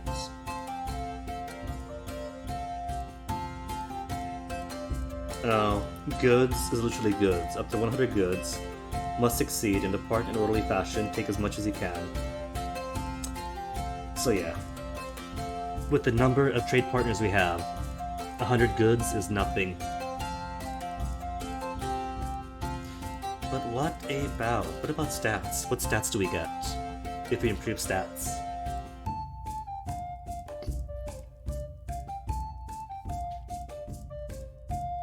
Lore and leadership. When strengthening Quester's abilities.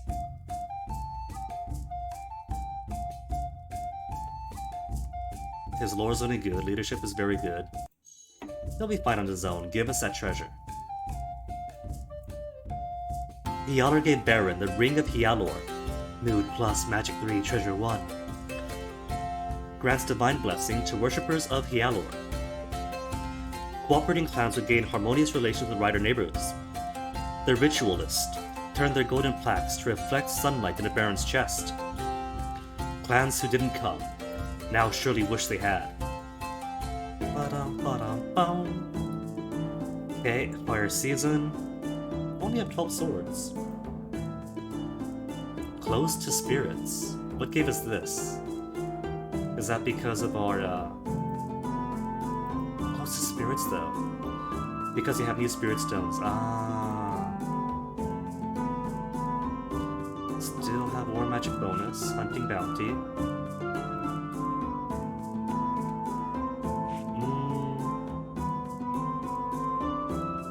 I could use more warriors. Let's get more warriors first.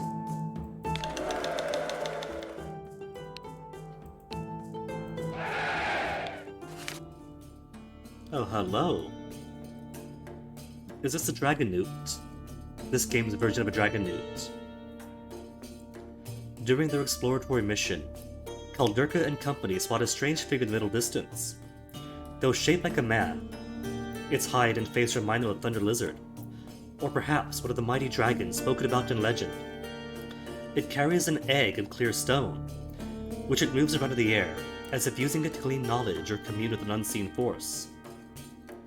Then, in a moment of distorted perception, the Dragon Man is standing right next to Kaldurka, sniffing the air and looking intently at her horse. Snatch the egg and ride off. Let it have Kaldurka's horse? I do want the egg, though. I don't really care about Dragon-Newt relations, since across 3 games, I think this is the first I've seen even one. Hold up, older friends will I decide. Emperor Yam sat at a throne made of the corpse of a defeated dragon.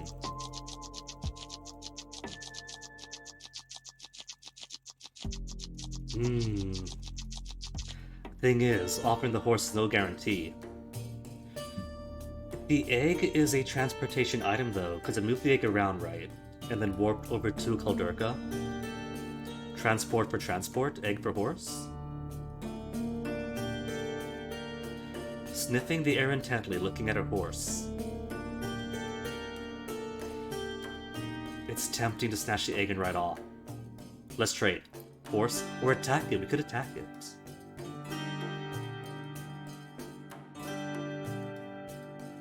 Be nice for now. It's first contact after all.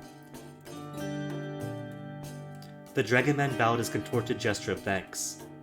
A flurry of images appears in Kaldurka's head. Which does she remember most vividly afterwards? Dwarf, elf, scorpion woman, troll, or water nymph? I'm going to assume that this has to do with, I don't know, ancestral enemies? Because I'm fairly certain all of these relate to one ancestral enemy or another they can choose from. Scorpion woman would be chaos enemies, water nymph would be water. The rest self-explanatory. Would it mean that the image that we see attacks right away? Or becomes weaker to us? Kaldurka's head swam. She concluded that the Dragon Man had granted us aid in situations involving chaos that would last for generations. Oh sweet, that's as good as permanent. Herds minus 13. El Chikari sold 13 in a herd raid. Oh well. Beren Wolf, a trader from the Austerling clan, arrives on the border and several warriors. He says he has vowed not to return home without a treasure. He has somehow learned that you have the Leader Pearl, and wishes to trade for it. Before the circle discusses the transaction, Maru reminds him of the treasure's properties, grants a favor during sea season, and protection against the forces of water. What about another treasure? We did steal the Orlampi Battle Standard from the Barmerings. It's only useful 2 rounds, but that carries their pride in it. 44 cows worth of goods. Now we gotta dicker them.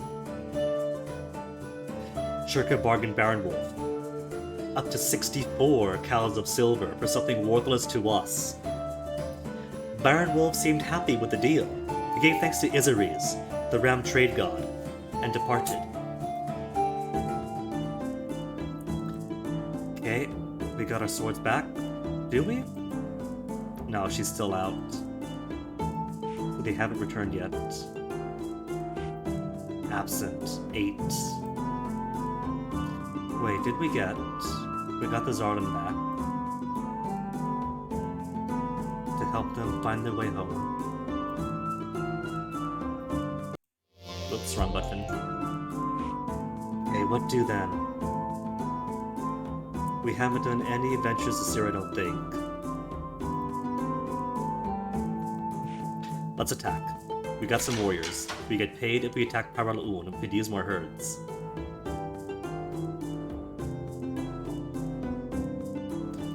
Asks the Green Rock for help. Paralaun. They like us. So we won't bully too much, just a raid every now and again. To get those good cows. Oh, the sunbows don't hate us either. They went from pink to purplish on their own.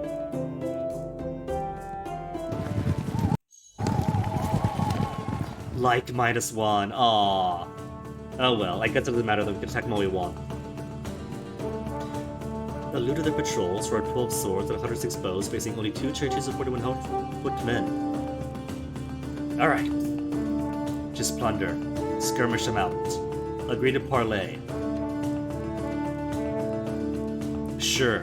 It's gonna be insults, it always is. We look forward to crushing you under our wheels. Taunt them back. You must worry that the gods turn away from you. We know you won't fight with honor. There's a reason Samnel chose to spend his days watching the dung drop inside of a horse. It never works, but I have to. Oh, that's it. Just arrow them to death. 17 cows only. But at least Bluecrest will send our proper payment.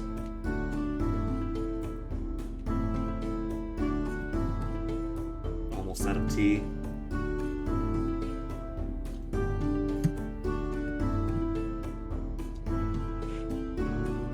What to do now? It is Earth season. We got plenty of warriors, plenty of everybody. How's it well? 4 seasons worth of food in the early half.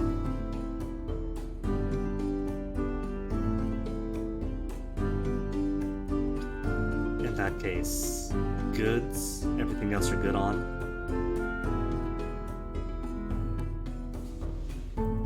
Relations, still in the purple. Exploration, but late for this time of year.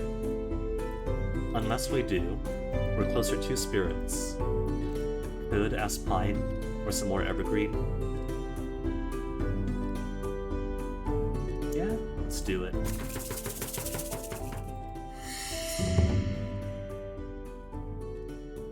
Agree to help for only 1 year.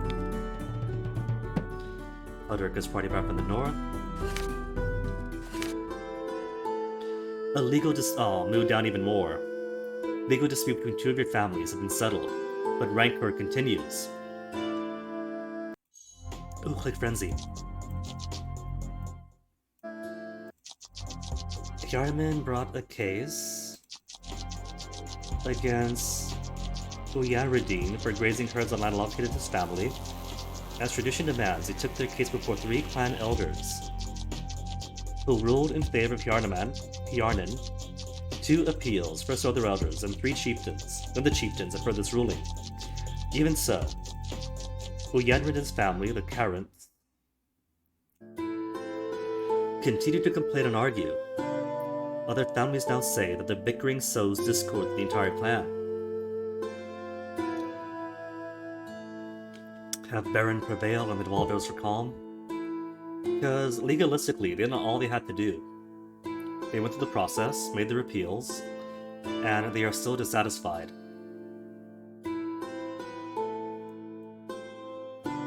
They agreed the matter had gotten out of hand, and made a gesture of friendship in front of all. Late Earth season, at least a year of food stockpiled. So I could trade out a bit of food for more cows. I think we don't do. Map. Got it as far as here.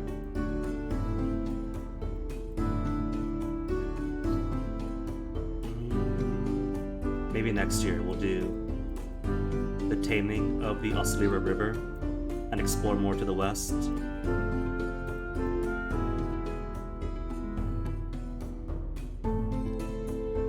For now, let's send a group out to the northeast. Because we haven't done much of the east yet.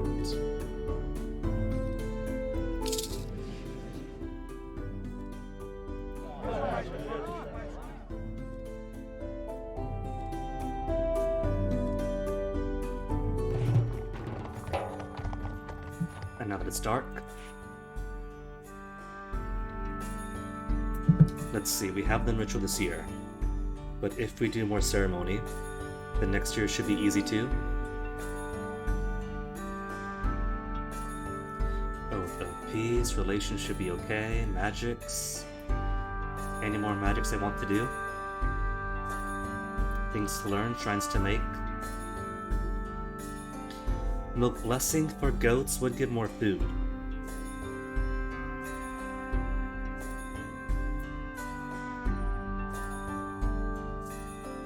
Usanari, cattle ward would make cattle raids more difficult for the foes. Fertility of cows too. Jevon, an accomplished and wealthy warrior of the Green Rock clan, has come seeking a bride. He wants to marry Toila, a noble of your clan. His mother, Ayoiga, assures you that they are willing to pay a bride price in accordance with Tolia's vital role in her clan. Tolia is a shaman. Many say she could serve on the clan circle. She could, except her family is massive and is the same family as Beren's, so we can't give her any room in here since there's no room. We've already got whatever family he belongs to.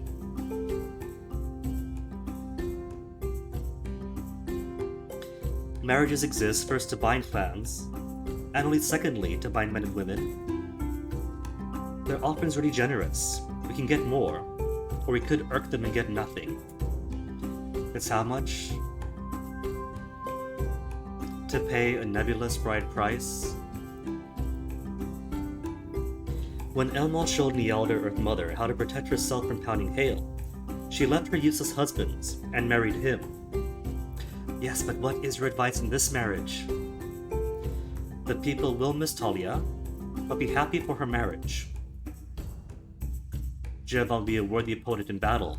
Shall we duel him for it? Charioteers sometimes grab women and carry them off. This negotiation shows why we are moral and they are not.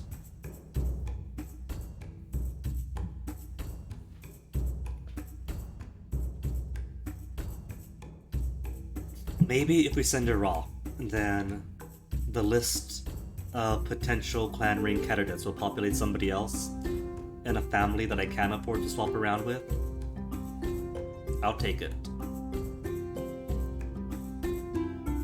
Herds plus 40.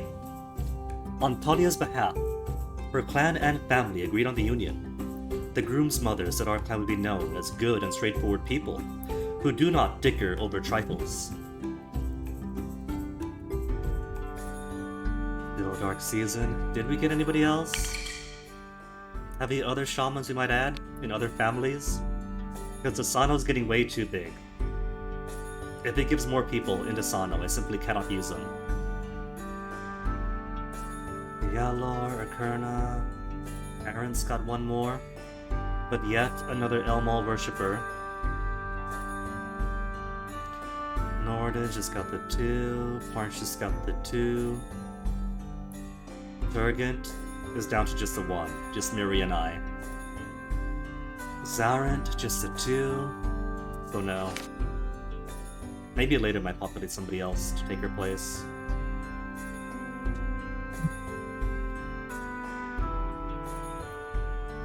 Magic, we do have Larissa on Curing, right? She's on Curing.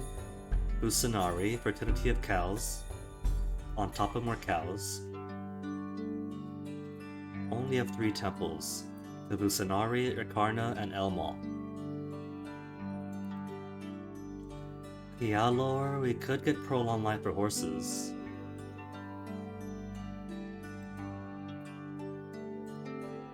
Larissa is fine as is, Dostal is fine as is. Gamari's, we haven't finished her ritual either. Failed the last time we tried.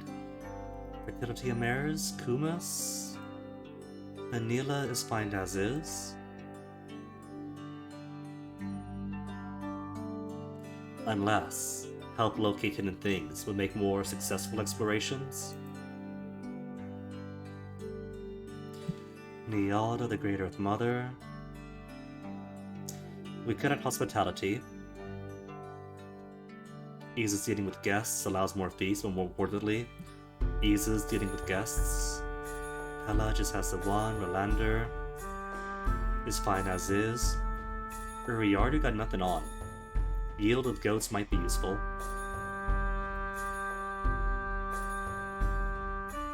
Alright, let's look at the Mill Blessing.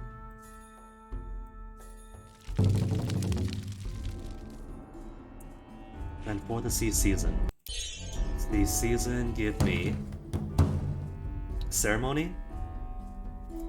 Ceremony so we can do the Oscillera river taming ritual.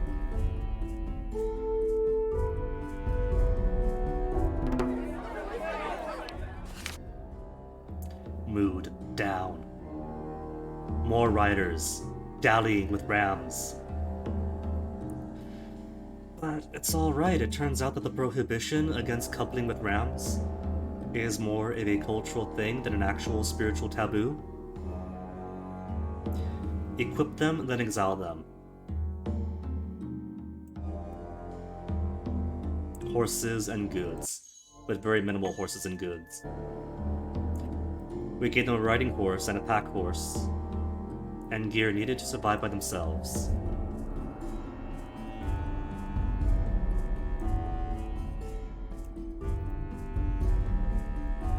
Part of the circle.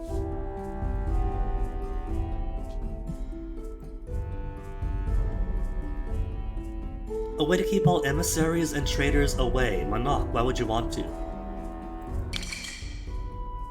What family are you in? You are in Urkent family. Lucky that the only reason you're in is because there's literally nobody else in your family.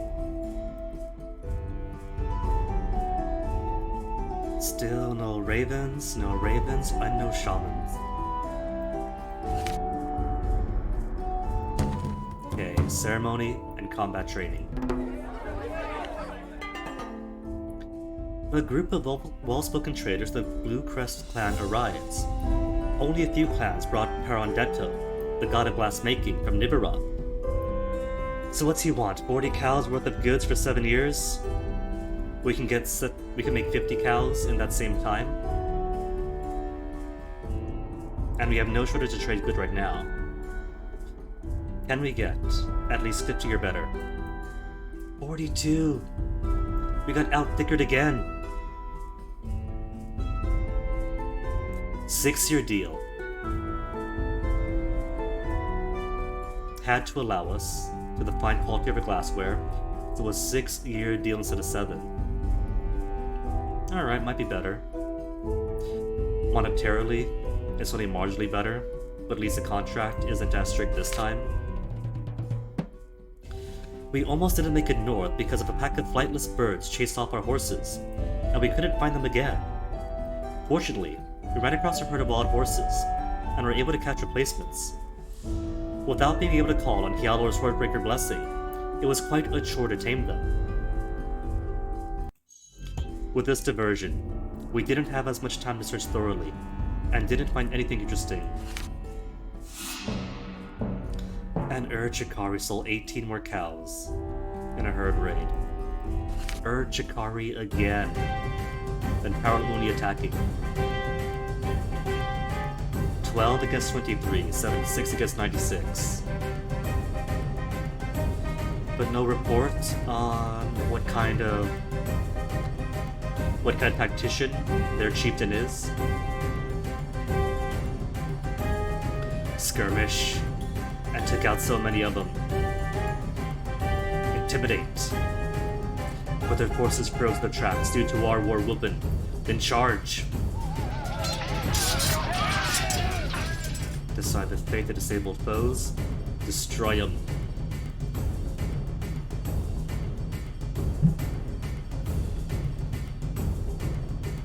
Then Berserk. We have the numbers.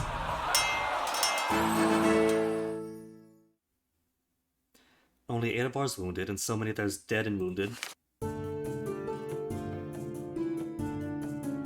Known for reaching the glacier is a new reputation.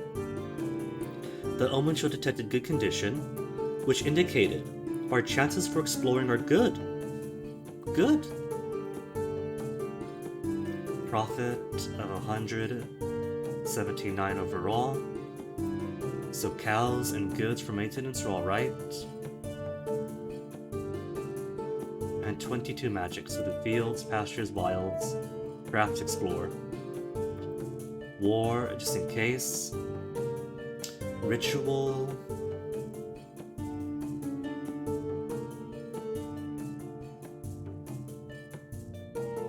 Couple for ritual, since river taming is a little bit difficult. Diplomacy should be alright. Elders of the Jade Cult clan were surprised to find a party of weeders approaching them, offering them food aid. The weeders felt sorry for them because they'd been so badly affected by the skyquake. They accepted the meager, ill-tasting food of the weeders because they needed it.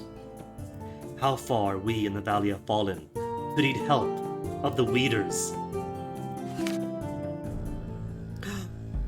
Oh, the endgame's begun. Treasures +1. Beren, the promising young hero descended from the god Elmol and his son Verlaro, discovers a strange artifact buried in a patch of wilderness so barren and brambly that no one claims it.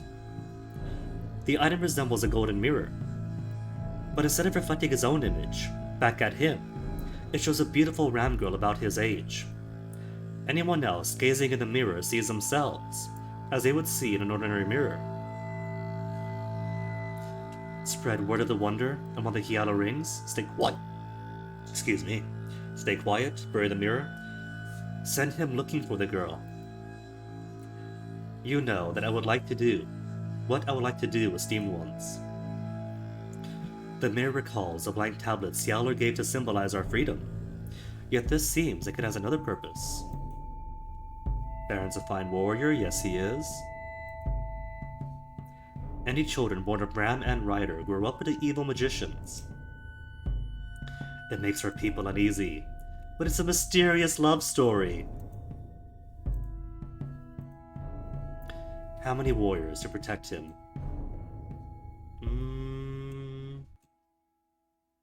5 and 15. 5 and 10. Some people worry that this was a trap set by the Rams. Others claimed he was neglecting his duties by chasing a vision only he could see.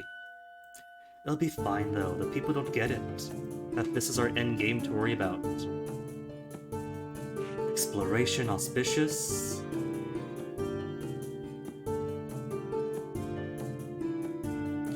Where to send them? We haven't done Oslira yet. So let's send you folks over. Dog Hills? Dog Hill sounds fun.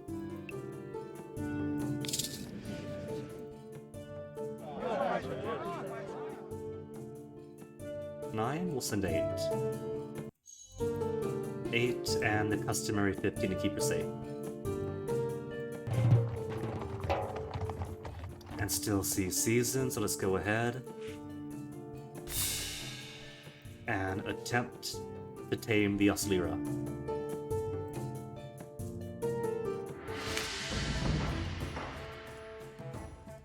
To tame a river, you would need to perform the ritual using water from it.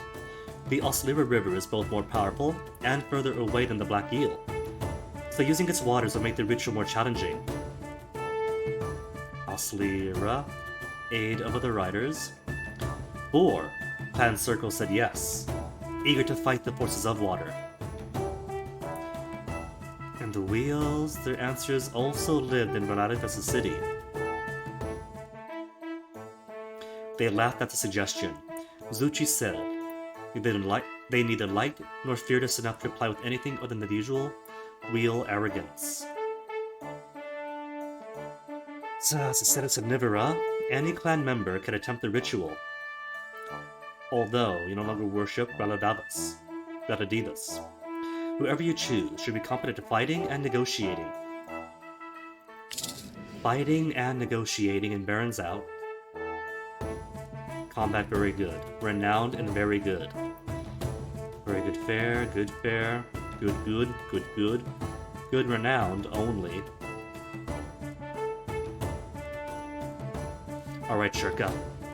I'm pretty sure Churka also did this one for the Black Eel, way back when she was just a young gal. Sacrifices, the speed are on. Goods we have plenty of, so let's do 20 goods. And 10 herds.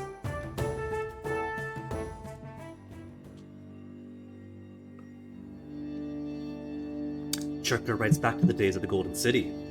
The fields and pastures outside are drowned by floodwater, though Emperor Muzarazam has sent word that he has tamed the river after Sargash failed to. Churka can see the blue dragon Arcos surging over the land outside the city. The Emperor had done nothing for Nivera. What about Force by now? She does have very good combat, so it might work.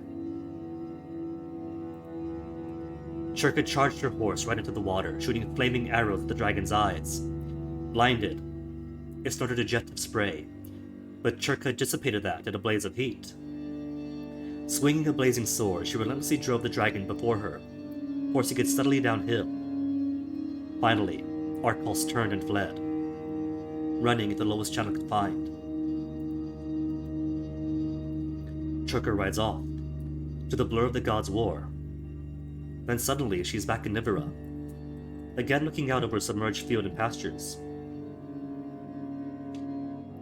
The dragon, Arcos, is back, apparently no longer afraid of Churka's might. Command it? Does she have the ability to command it? Leadership is fair, diplomacy is merely good. Might be able. Diplomacy plus combat, maybe? Ah, horses -1. Churka rode boldly out to confront Darkos. She ordered it to withdraw, and flow only within restricted boundaries. The dragon replied, "You are no emperor." And with that, it hurtled towards Churka, who was hard-pressed to return to the city.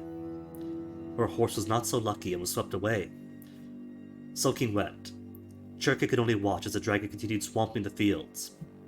It was years before it left, and the citizens wailed in frustration.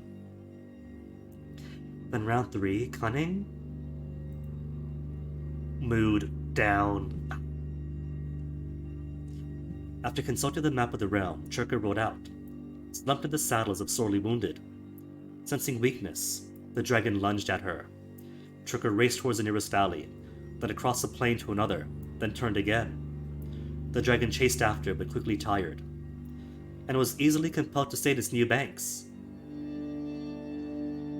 Churka returned dejected from the era of the First Flood, but that was 2 victories. 2 victories and only 1 failure. Although she had thwarted the dragon, Nivera had suffered greatly when she was unable to subdue it consistently. She said that trying to command the dragon was not one of her best ideas. Gloom fell over the people, who had done their best to support Churka. Our unsuccessful ritual did us no favors with those who came to help. Our detractors spread the story of our failures to all the Rider clans. Oh well. Can't be helped. Fire seasons. Let's get our goat healed. Pious. Mood soured even more. I am back from my search for the girl in the mirror. Alas, it is Redalda, beloved daughter of the Caswalting clan. She is a young priestess they pin all their hopes on, and a descendant of their demigod Vincont. No matter how much I've asked, I cannot gain so much as a glimpse of her. If I tried any harder, they would have jumped us the moment we left their clan lands. I am in love with an image of a girl I can never speak to. Oh, Beren, that's just the internet. Back from expedition, which took us to the east, we explored an area I can only describe as bleak and empty. A party of trolls turned day to night that attacked. Judging them too strong to fight, I led a retreat. The darkness that encompassed them made this difficult. Still, all but one made it out alive. And that's blessings to explorations. Auspicious exploration is get attacked by trolls. You alright?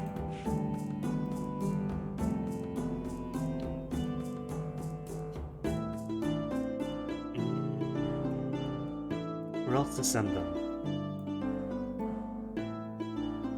Just south? We haven't done just south. Or more towards the cave?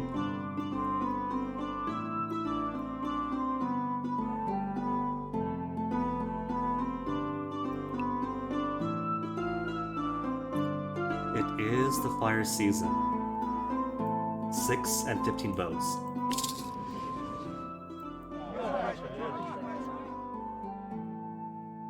Yeah, do it.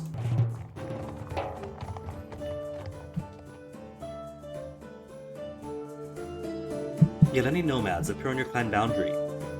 They say they have just visited a place outside the valley where spirits abound. They took as many spirits as they could, but left behind many more. In exchange for food and gear worth 5 cows, they will tell you where that was. Could it perhaps be the Spirit Hills? Forge blessing, homage to Orisa, feed and equip them, then ask for nothing in return. Is probably the nicest thing to do. The Yeleni were surprised by her kindness. Orisa blessed us for tending to those bedraggled folks. Who benefits from the blessing? Orisa priestesses? Everyone.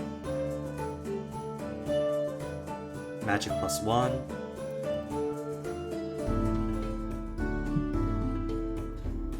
And harvest season now? At least nobody hates us for failing in the hero, not the hero quest, the ritual. What do we have? 16 more warriors, and the mood is optimistic.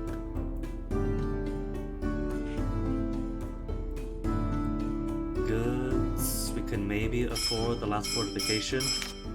At 300 we will, but it's not 300 yet. Craft stress. Oh right, craft stress comes from agreeing to have somebody else monopolize a class.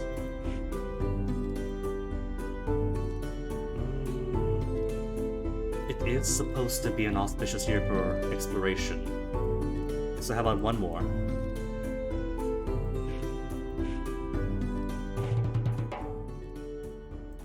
Maybe out to that unknown cave we'll send 10.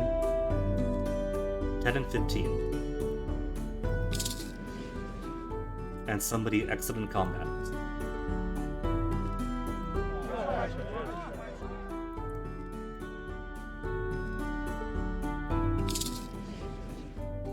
Combat and maybe a little bargaining.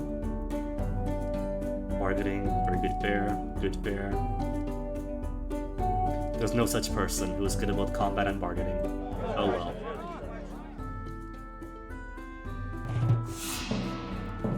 I saw Bardalor, the foolish young man of our clan, and Uvuli, the ram girl he rashly loves out in the wildlands. Despite all odds, they have survived by themselves so far. I don't see any signs that she was pregnant. If they do have a baby, and it lives, it will surely plague us as an evil magician. No, it won't, it's gotta be fine.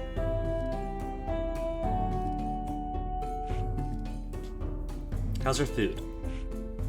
At least a year. Cool. So food is stable, herds are alright, goods are recovered. It's almost as if the skyfall did not happen. Do we have any better clan members to add? Dasana was still massive, Urkent still just has the one. Carent, Chirk is getting old, but the alternative is yet another Elmal worshipper.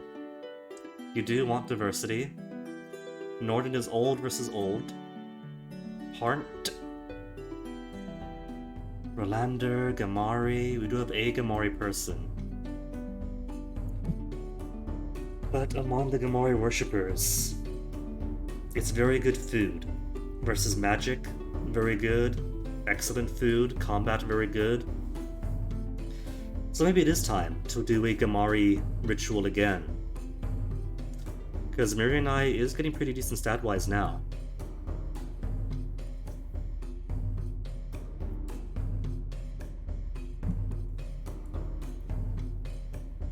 Zaren's just a 2. Still no ravens and no shamans. Let.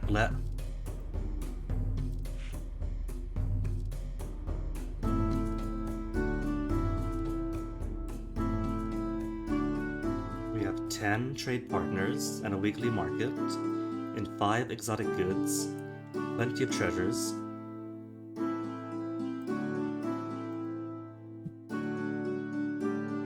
I'm surprised Alkathi haven't attacked after the Hyalar hero quest or ritual.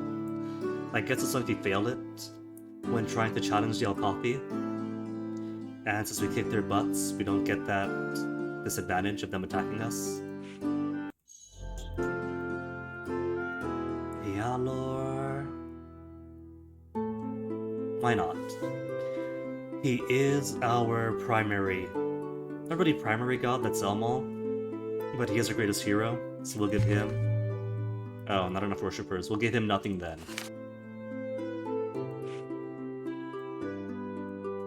Relations, I guess we could send to somebody else. We did lose an ally, and the Zarhawks, I think. How did Jade Cold feel? They like us. Do they like us enough to be allies?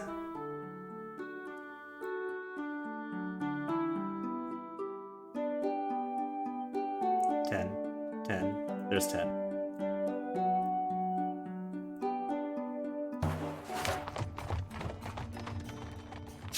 You find bedraggled, weaponless Voltanki hunters in the wildlands. Despite their deprivations, they hunt with surprising ingenuity. They say they were captured by rams, who were planned to work them to death as slaves. They don't know much about their captors, but after some confusing questioning, you eventually figure out that it was the Barmerling clan who had them. Oh, it's the Barmerlings! Feed them, equip them for their journey home. How generously? It's a small family, so 15 is generous enough.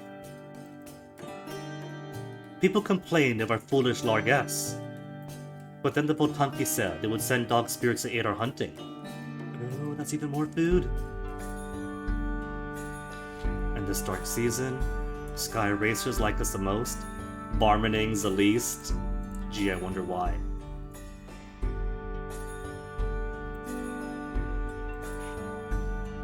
We have 2 out, and it's dark season. So, do we have Pine? Hasn't given us Evergreen. Make it safe.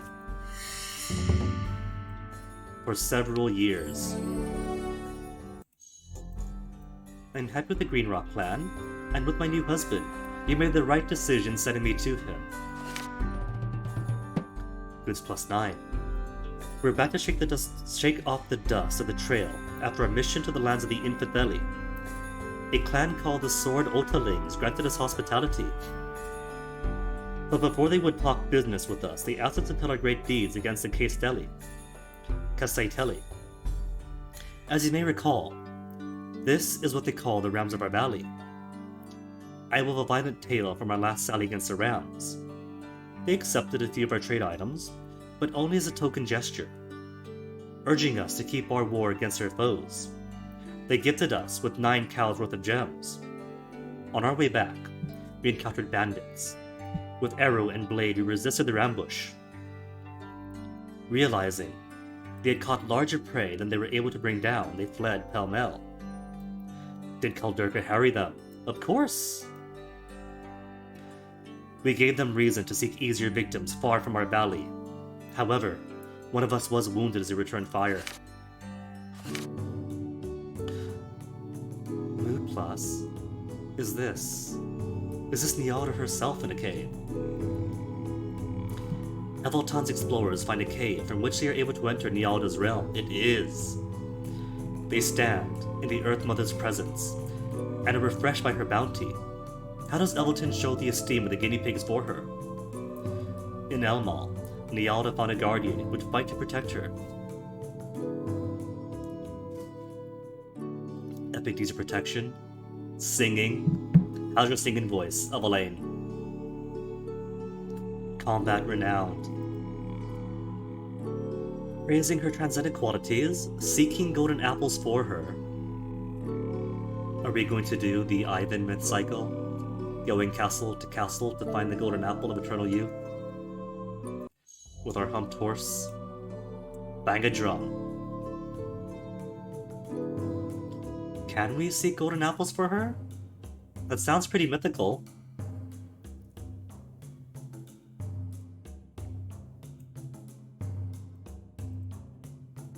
He's only got good lore, so could I trust his lore?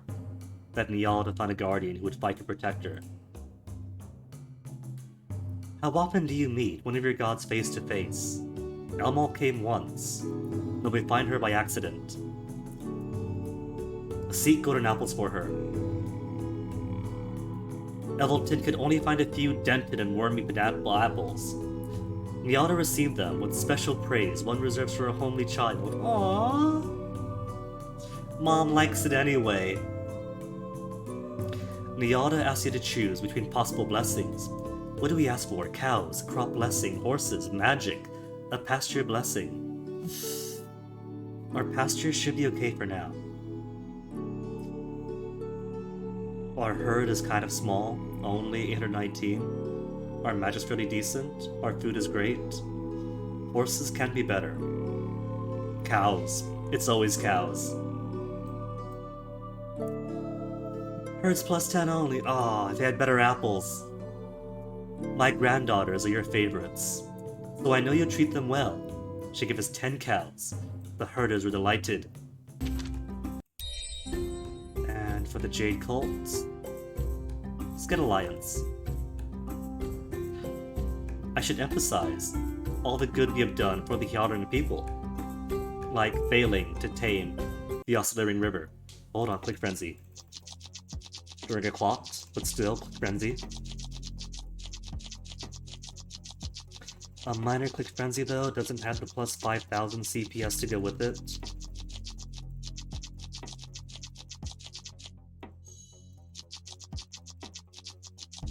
And a Ruin to immediately counteract the clicking frenzies.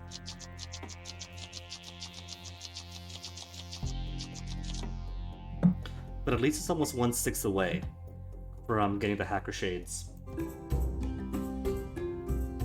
Stick together with additional gifts of the 10 cows that Mama Nialda just gave us.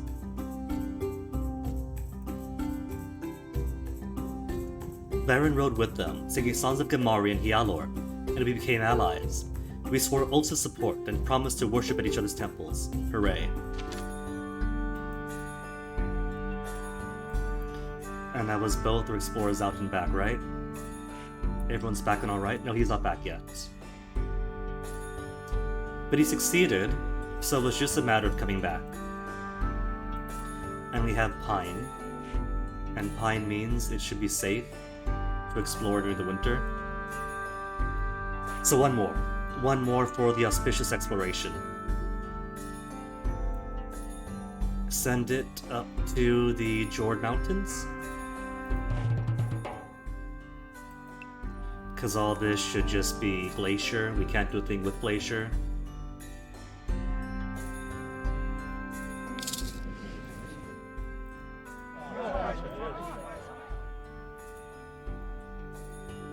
Six and 15. Be safe.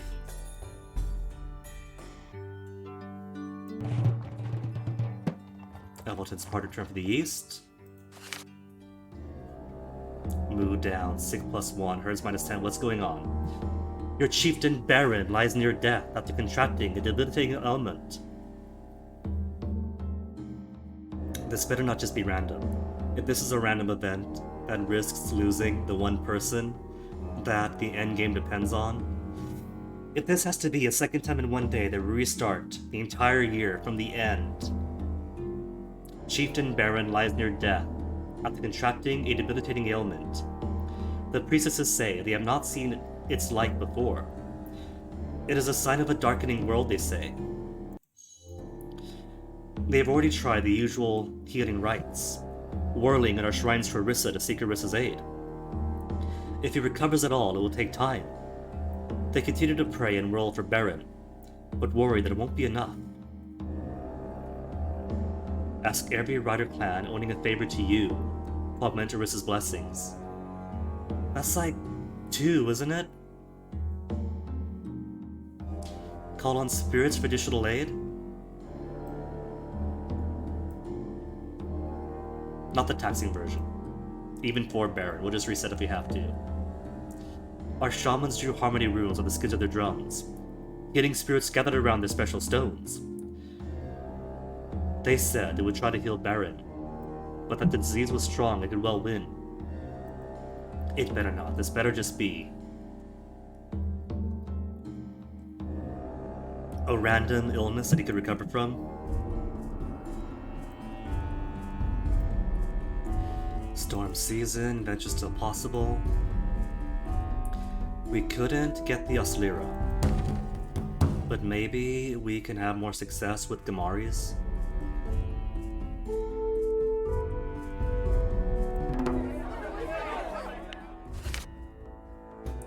Visitors of the Shining Blossom clan come to console you on Beren's continued illness. The words of condolence soon slip into veiled demand. When Beren passes and the time comes for your elders to settle on a successor, they wish to be known that you will regret choosing anyone other than Endicor. Is this just a random event that targets your chieftain? Maybe sent by an enemy clan, or a soon-to-be enemy clan? If Beren ends up dying for a minor political event, that's the biggest jerk move this game could play. Loudly refuse. Sick -1, mood plus. The people overcame their fear of the Shining Blossom reprisals to celebrate the uprightness of the leaders. The Shining Blossom said we would soon learn the price for open defiance. For now, we can no longer count them as a friend. A few days later, Beren recovered, and the people rejoiced. You're fine though. Like is still at 10. Oh, weren't they our allies? Oh well, who cares?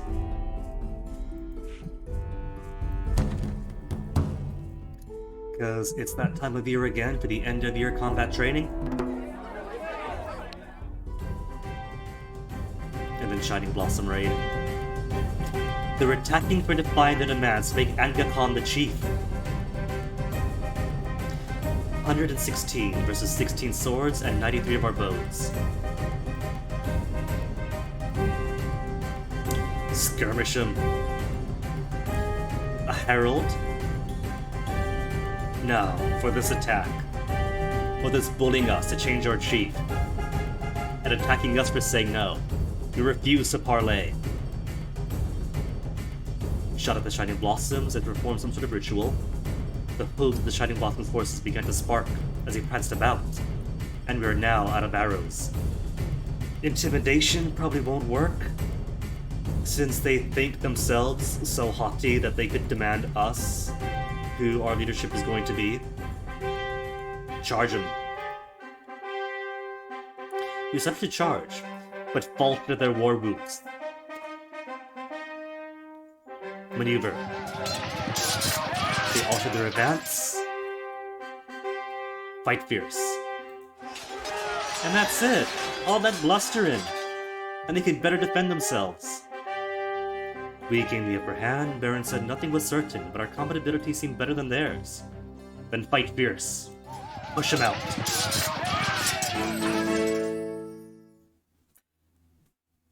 And they're just gutted. But sadly, it's a sea season next year, so we can't turn back around and fight them off. General respect among the rider clans is still good. Our store of wealth also helps the reputation. Nice.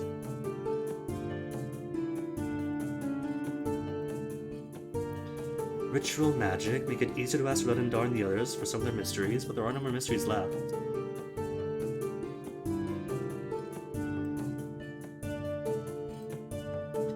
Disease spirits will not trouble us in the coming year. Known for each of the glaciers still.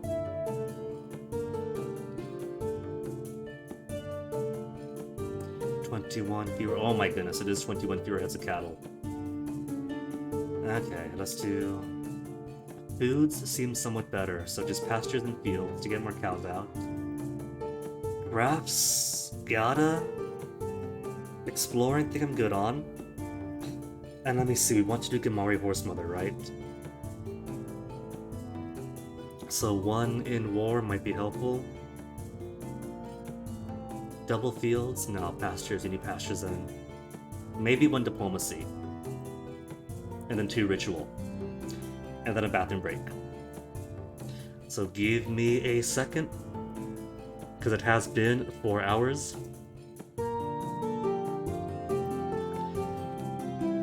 And then I'll be stubborn and fail at yet another ritual. And reduce our standing with the rider plans even further. But first to BRB, so back in a second.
A quick short break, nothing to worry about, back already. Let's get everything adjusted.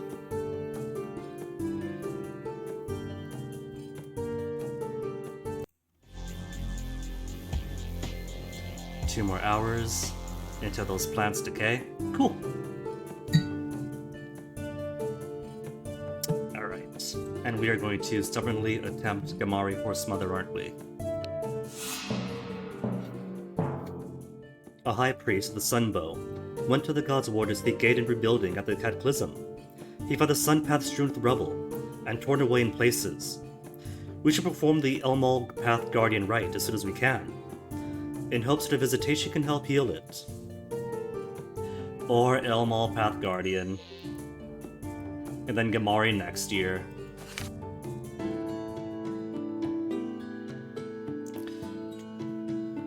A religious delegation from the Caswalting clan come to request the opportunity to view the golden mirror discovered by our young worthy, Beren. Among the visiting priestesses, The vivacious young Redalda stands out.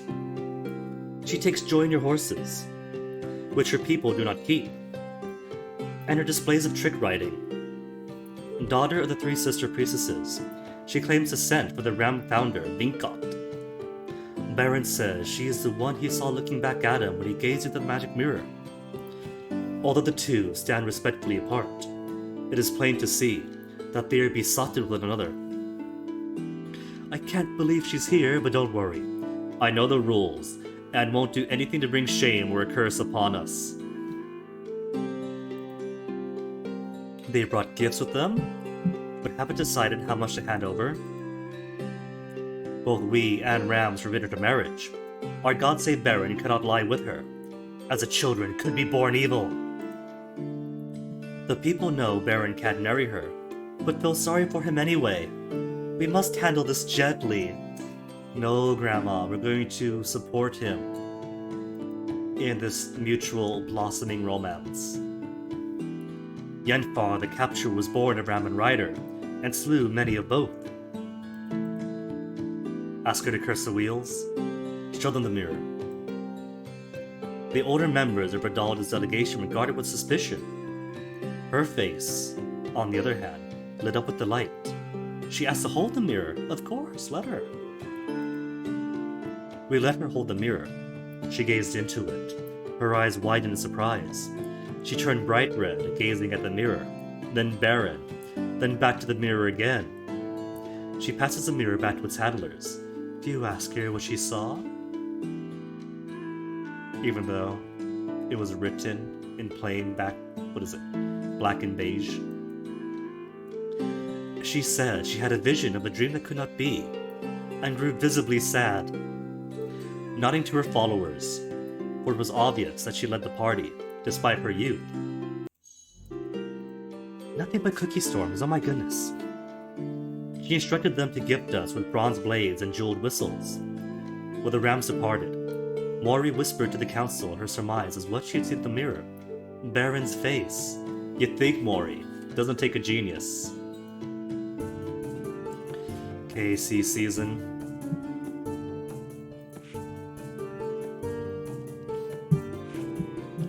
We were going to do Gamali Horse Mother, but they did suggest that we should go to Elmal's side and help restore the God Path.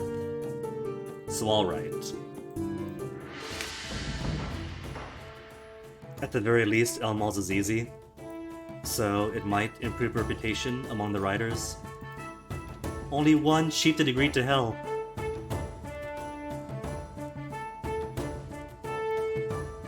Three charioteers. The charioteers more helpful than the riders. How sad is that? Elmal or Osara in leadership and combat. Well, that's Beren then.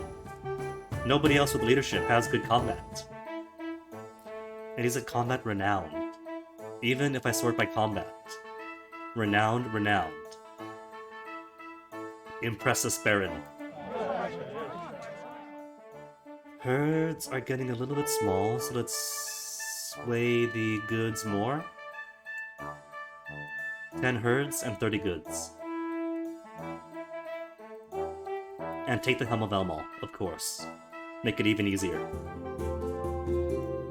First is Little Yelm. How to deal with Little Yelm. Put those stones back before I slap you. This is unworthy of you. Combat renowned, diplomacy excellent. This is unworthy of you. Answered by charging with outstretched spear. Flamboyantly leap over him. Little Yelm fell back in surprise, and Beren dropped him. The demon son Sargesh. Call to Brotherhood. Magic Ward. How is Beren's magic? Only good. A song mocking his ugliness. An immediate attack. As against an inferior. Furious battle, Beren pushed Sargesh from the sun path. Then all the many little sons sweep him away with Elmal's sweeping sword. Hold them from the path. Then the only difficult one. Heedless Fury, if I want to prematurely age Beren. Magic something good. Frontal Assault. Took every greatest strength, but Beren's body wounded the cold sun. Okay, so does that help fix the sun path? War magic gets Alcathy, gets Imperial Foes, strengthen Beren's abilities. I'm pretty sure, since in this game Elmald is considered a war god, that'll only improve his combat from renowned to heroic. More treasure, a battle treasure, replenish our magics, reward clan victories by replenishing our magics. I forgot about that. So, when we win battles, we could actually replenish some magics, if we ask for that. We've already got a treasure from Elmal, let's do that one then. Reward clan victories. With magic. Like +2, mood up, magic 4. When you win a battle in my name, I will grant magic to your clan. Although some priests had hoped our ritual would help mend the sun path, Beren had not figured out how. I don't know how either. Leaving their own path was too dangerous, he said.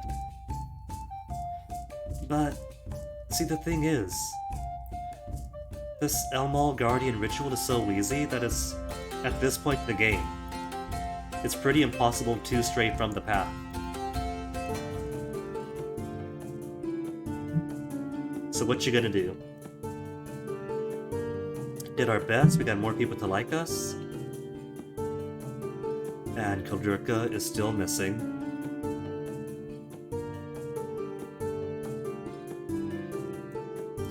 Over out in the Jord Mountains.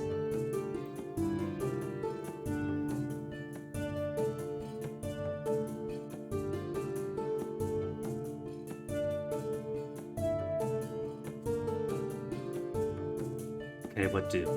Match good on? Herds. Need more herds, got plenty of goods. Plenty of food too, right? 5 seasons of food stockpiled. So let's send the caravan. To who? Beren's feeling down at the mouth lately. Aww. He's often away on long rides. I have too much to think about these days. I wouldn't be able to represent the guinea pigs at all well. Aww, he's heartbroken. Chikari had the most herds, having taken them from us. Send 10 and 5? 4? 3. They're neighbors anyway. Food for herds. Back from expedition, but since the you gained or lost text got pushed all the way up, no clue what we gained or lost. Which took us to the north. We explored an area can only describe as bleak and largely featureless, and found a cairn containing brooches worth 3 cows. Caravan's back. Less than 4 weeks of food for 46 cattle. And now that is fire season. Who to strike?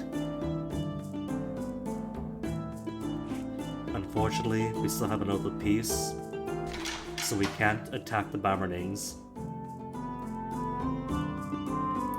Pavrulun, we're paid to attack. Ooh, Elder Frenzy.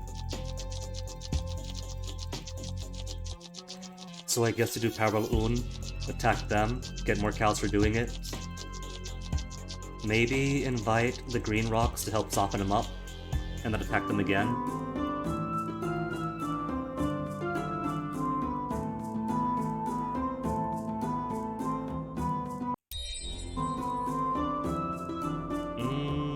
Or just by ourselves.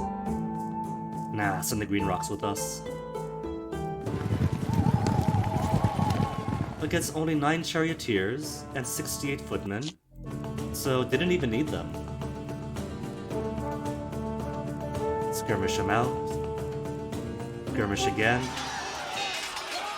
I just slayed them by arrows. Didn't even need the green guys, the green rocks. 28 cows, 3 horses, 7 loot, and a present from the Blue Crest.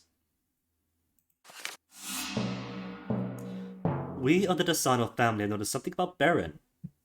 He can't get his mind off of that ram girl, Redalda. We saw the same love-struck look in her eyes. How unfortunate for both of them. But Beren takes his responsibilities as chief seriously, and I'm sure nothing will come of this.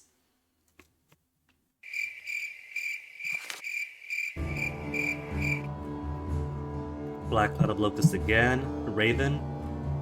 Could you read the Locust? Despite us not having shamans or Raven shamans. Mood up.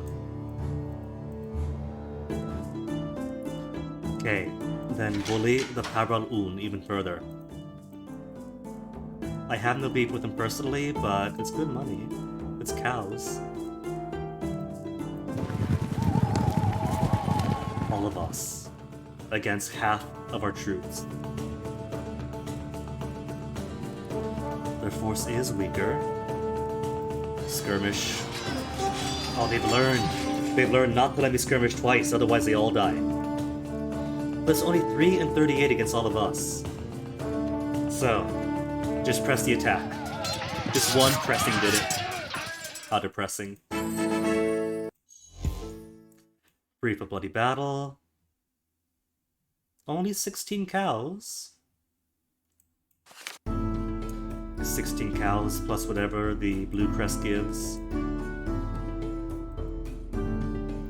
Craft stress, hunting bounty. Herds and goods decent. I did say if we get 300 goods, I'll buy the stone walls. And 300 goods it is. How is the rest of our folks? Everyone's back from exploration, right? We're all back.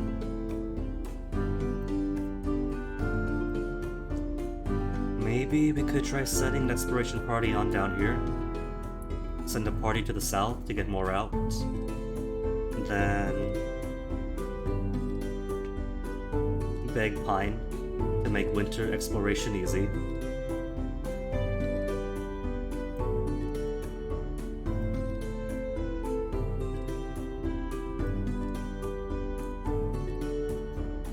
Alright, I think we can do that.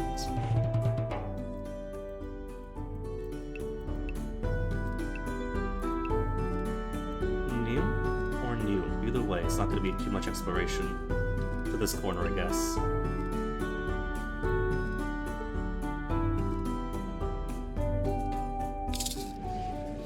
And that way we get a better feel for the shape of where the Oslira River bends.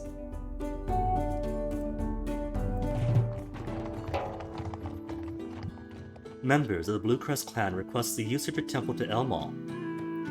They wish to petition him to demand to erect an invisible curtain of flaming arrows to shield them from sky debris. Their magic has been depleted of late. A disadvantage. The use of a full temple should help them overcome.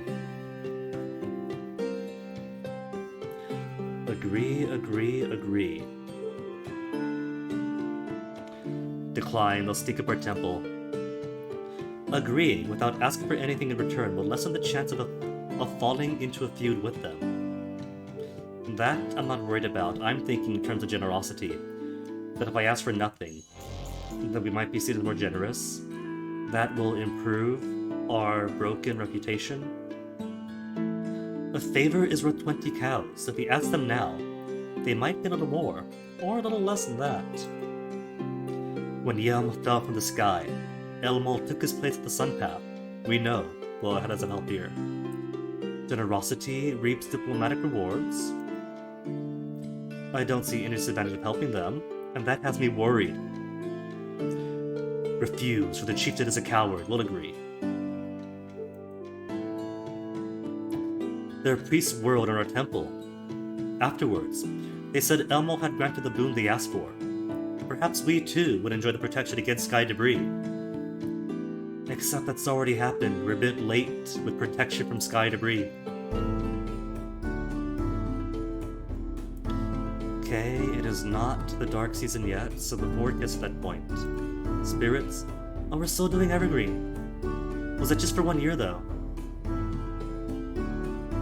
We can't bargain anymore with them.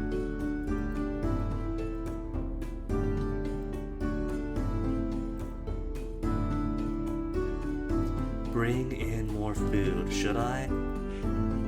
We do have at least a year of food. We could always use more.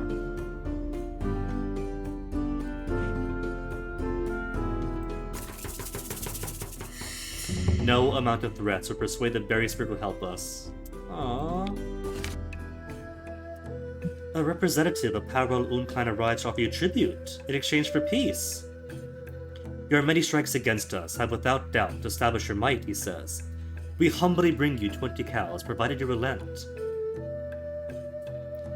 Beren noted the Powerol Un emissary had a hard time saying humbly. Be that as it may, this is amazing. You've all seen how haughty and arrogant the wheels are, and here they are, complimenting our might and begging us for peace. They're offering a single payment, but in this position of weakness, he might be induced to pay annual tribute. Marshal Fortune should quickly strike a deal before they rally. Name Forgot said, I cannot afford any more tribute. Stelfo replied, your daughters look plump, and your sons well-muscled. Throw in some goats.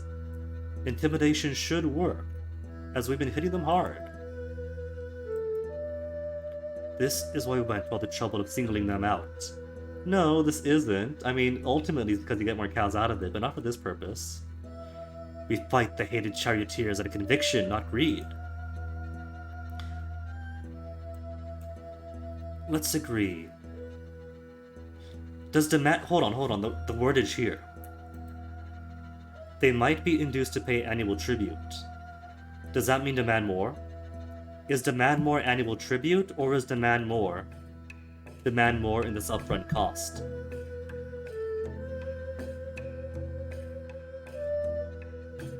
The writing could be clearer here. I'll disagree then because it's ambiguous. And I don't want to push them any harder than it already is. So give me 20 cows. 20 cows is a lot. There you go. Agree to the current amount. And this tribute annually. 20 cows to me a year. A year, 20 cows. The last tribute was 6 cows a year. Can we? It is. It's 20 cows a year. Pine is still going. That's great. Good health omen. He's a lot on his mind. Other clans would be interested to hear about Nyalda's cave. Yeah, why not? For this year, let's share in exploration. And we might get an exchange. Other areas we haven't found. They were eager to hear about exploration. They were particularly impressed by Nyalda's cave. Barmerning clan said they had heard of the kingdom of charioteers far to the north. We discovered that Beren has gone to visit that Redalda girl of Kostwalting clan. As his kin, we were worried that he sought forbidden love with a ram. He assures us he understands they can only enjoy each other's company as friends. A very odd thing to say. Friends. Surely some ram nonsense of hers. Still, we trust him, and this is scarcely a matter for the clan council. Fields... Been raising grain for about 5 years now. Showing signs of exhaustion. Well, next year then. Next year we could do some crop rotation.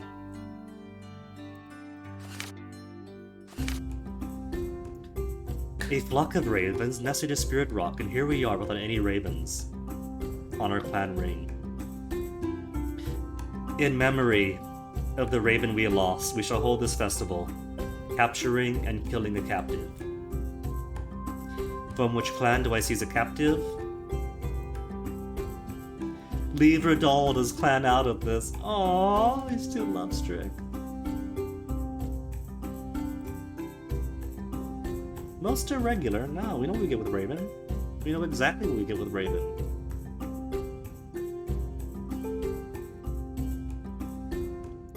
Where's the gift? Where's the valor in harming the helpless captive?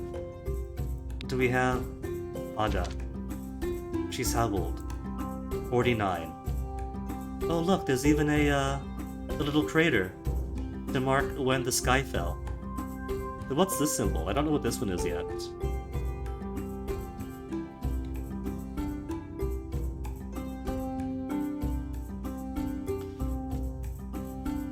Is that the icy footprints? Is that the Ram people sending us a visit after attacking us the year before?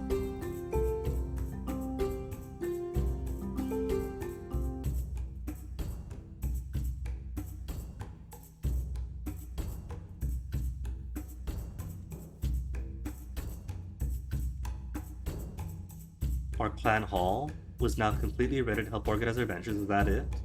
Is that to know when the clan hall is fully furnished? Okay, but when we get Miri and I'm pretty sure Miri and was given to us by the Amor Kagini, but I want confirmation.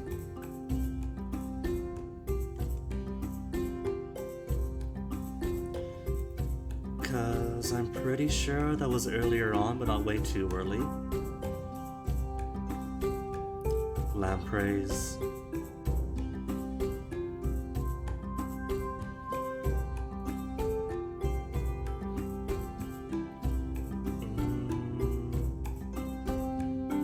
I'm pretty sure it wasn't the first year.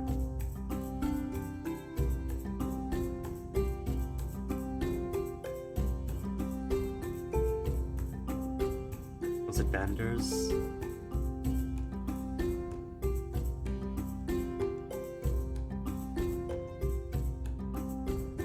More Kikini raided us. Pyral Un wanted help fighting bandits.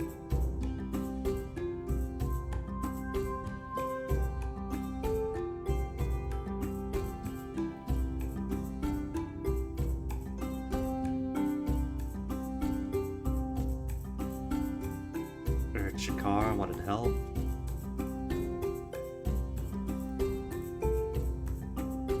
We raid Paraluni.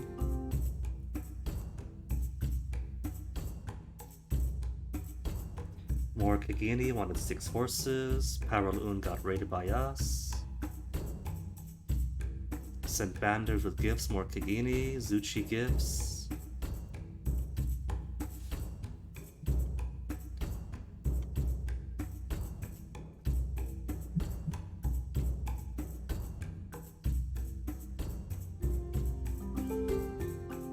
She would have been an adult by then, since part of it was please take her off our hands to marry. No one to marry, then just adopt her.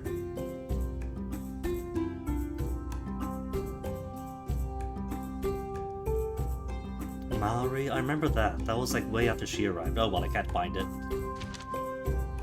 Oh well. Orotagen, we got nothing special with.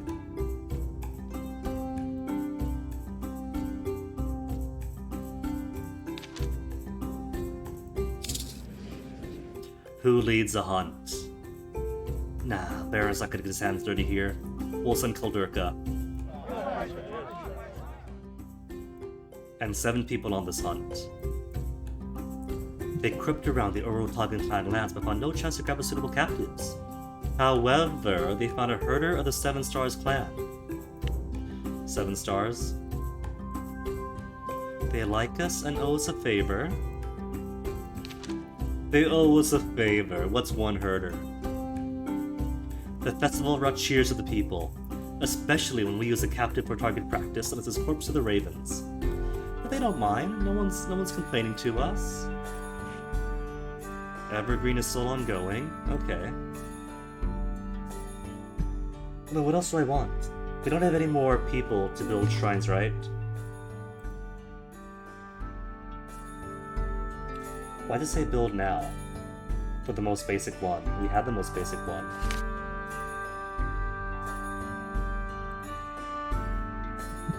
Busanari, we got a full temple. Hunters and trackers.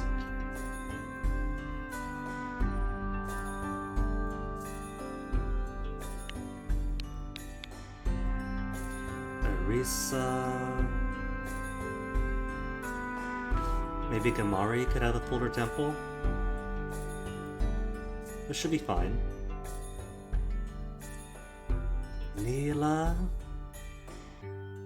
300. We have 300 now. It is dark season. Last fortification. Strongest fortification. Helps protect wealth if we're attacked. And now that it is a swirly season, we've done shed exploration. We'll wait for this year, I think. And can still only attack neighbors. Our Laoon gets us payout from Blue Crest, but if we agreed not to, Bar Murning is also paying us tribute when they have our cowbell.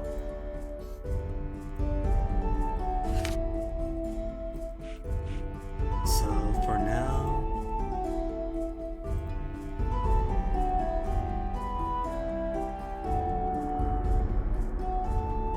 maybe Nialda or Hospitality.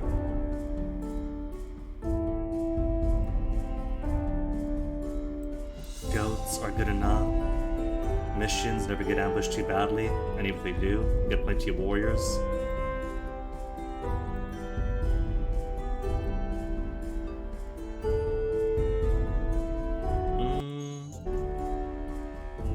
Alright, Nialda.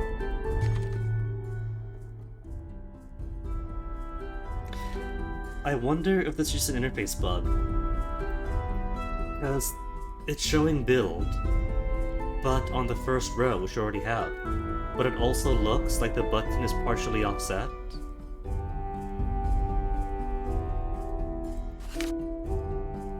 What if I go back to Hyalor? See, we have one temple. We have a shrine, that's why we have this permanent blessing. What if I select build then? It's not reduce, it says build. Beren's odd friendship with that ram girl continues, but we're less worried about it now. We ask spirits to follow him and see if what he said was true, and it is. They talk, but do not touch, and in the meantime, her clan has warmed to us. That'll have by Ambers. 92 in total, but it's 14 swords and 9 out of our bows. We'll spend 1 magic to drive them all. Skirmish them. Exchange missile fire, and they got the worst of it. Intimidate them. They try to terrify us with their war whoops, but we were much more terrifying. Charge them. An opportunity for vengeance. The last time you and the Ambers fought, they killed Hyrastus. His Kinemon the Sanos by the warrior who was responsible. What did they do? Kill him. Or let Beren know Beren is the Sanos. Mood down. In the heat of battle, Beren couldn't hear. And we could not take advantage of the opportunity. Fight fierce. Ooh. Take risks. Take risks, then. They no longer have the edge over us, but they have so few troops too. Fight more fiercely. We've lost 2 farmers. A delegation for the Flintheart clan arrives to your clan border to request ritual support. They intend to perform Gamari Horse Mother ritual in hopes that you will lend worshippers to take part. You know, the Pure Horse clan, they have that horse breeding going on, and I've been waiting all game for them to inspect our horses and do a trade with them for a good horse, whatever, to learn their magics. And when you do that, you can do the Gamari Horse Mother ritual yourself, and in doing so, you could ask for a flying horse. The first game I played, I got that flying horse, and I want it again, but they haven't popped up with it. But sure, we could take part in Gamari Horse Mother. It's Flintheart, right? They're riders just like us.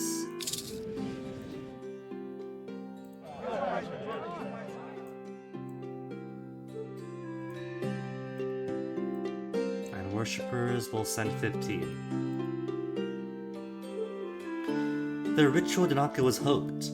Gamari granted them no reward. Maori predicted trouble involving our horses. This loss would occur at sacred time. Nobody has luck with Gamari. Late season? Late storm season?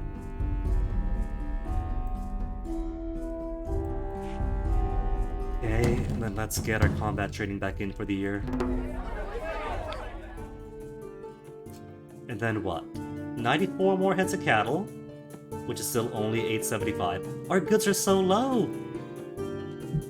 Don't improve this year. And once again known for being bullies. I guess we're simply going to be the bully clan. Many, many children born.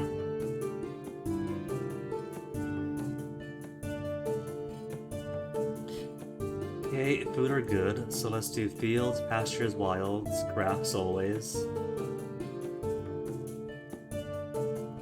War to make it easier.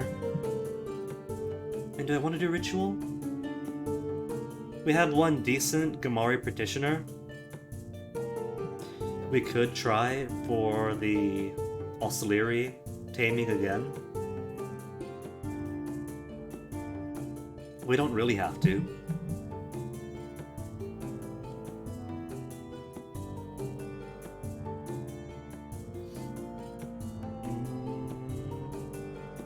We could spend this year instead. Getting more cows in. Cows and some more swords. Yeah. I think we'll take this as an off year. A year off from doing further rituals. Prestige of riders are good. How do I get more crafting magic? We have a person of Arcana. Do I just need a bigger shrine? Make a grand temple to Rakarna?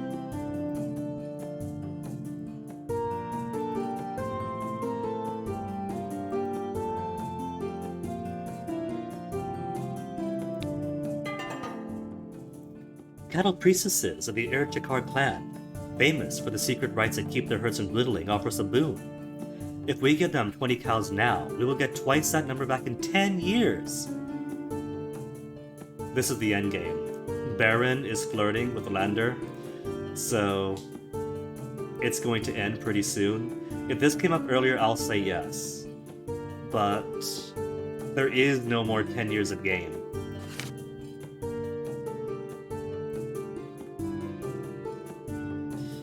Many, many babies. So we did get the upgraded temple. Okay. It was just being weird about the interface then. We settled the team out. I don't think they're coming back. It's been like 2 or 3 seasons. We've heard nothing back from them. Evelten is dead. I am sorry. We even have the, let's see, Pathfinder.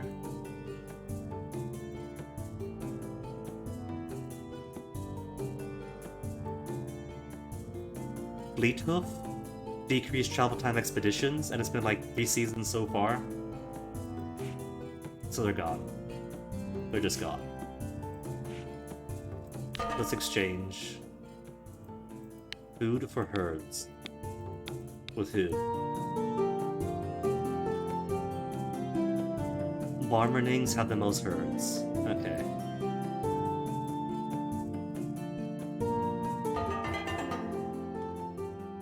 Less than a season's worth of food for 100 shaggy cattle. Alright, fields are showing signs of overuse. 1,000 even cattle, 2,000 goats, even. Well, first, let me get a few more warriors.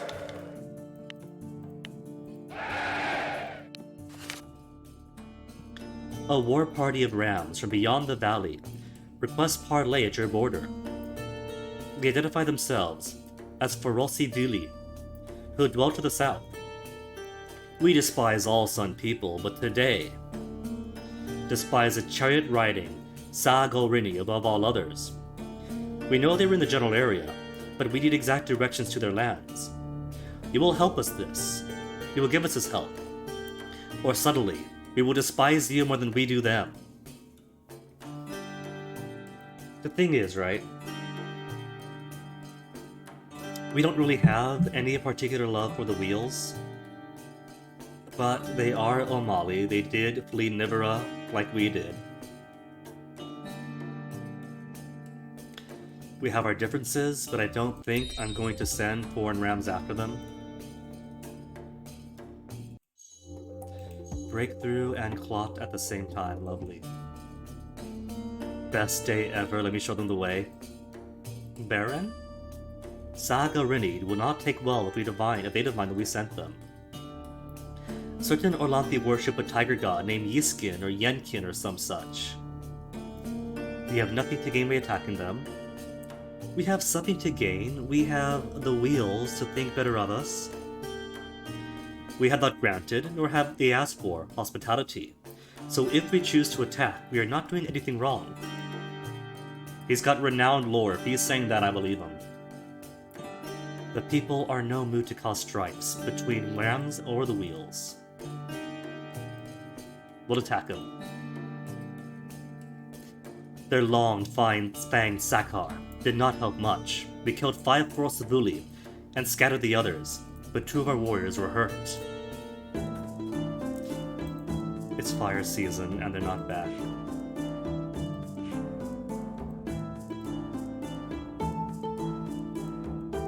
Maybe it's because I put him right on the border? Does that break the coding? Or is he just dead? Unfortunately dead, because it happens sometimes. Either way, let's pick somebody else to bully. The Ambers are protecting the lobby. Chakar.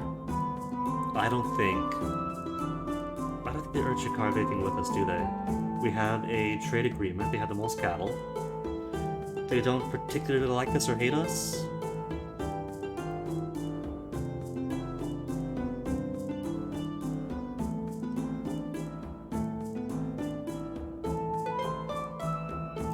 Sagorin too far away.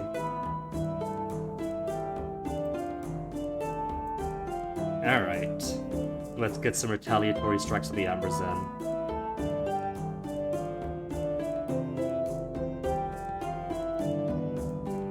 Let me double check my magics first. Elma.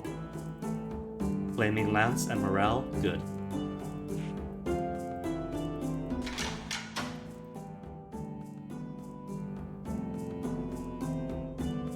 And I guess we could ask Green Rock to help. Might as well. Jade Cult's even they're closer. Not that it matters.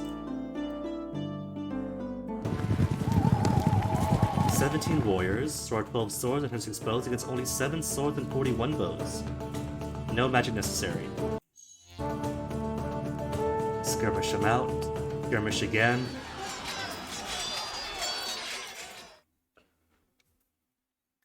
That's our specialty, being very renowned horse archers. 20 cows and 10 horses. Sweet deal. Finally, the peculiar affinity between Beren and Redalda seems to have waned. He won't talk about it. I'm guessing the girl took mercy on him, and decided to cut off relations. After all, they can never be married. Alright, speaking of. Have you got better members for the ring? Way too many Desanos. Kent still has just a 1. Karen is just a 2. And the other one is just El Mali, which we already have one of. Norden. To Norden, 61 or 63, tough choice. Heart, 1, 2, and 3. We got Kamarier. Or Relander. Diplomacy very good, low renowned. Turrent, just Mary and I. Zarent has 3 people. A Zar Len worshipper now too. Bargaining and combat very good. If this was earlier, we can make so much use of him. Bargaining and combat.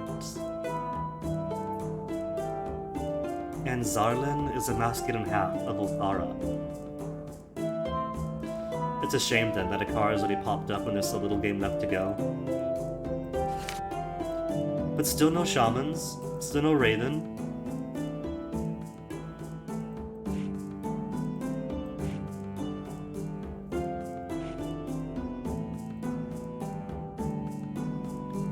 I think perhaps that I'm done bullying people. So maybe send an emissary to Amber to let them know, no hard feelings, I've taken 10 horses. They could have 5 back as a gift.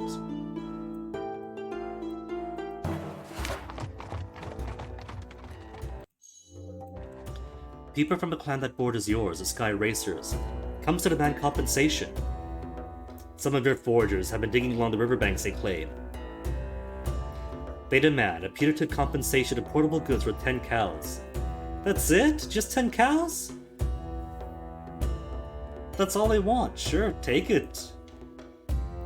They departed saying it was a relief to deal with honest folk, not like those scum of the Shining Blossom clan. Then harvest time? How's our food? 4 seeds at the start? We'll be fine.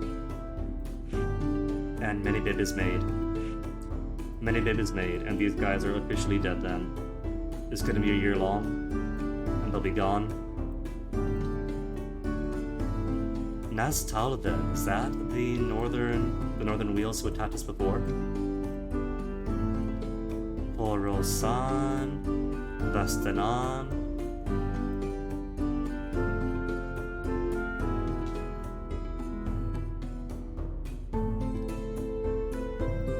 So we have sent emissaries and caravans recently, so our diplomatic and commercial ventures would not be stressed.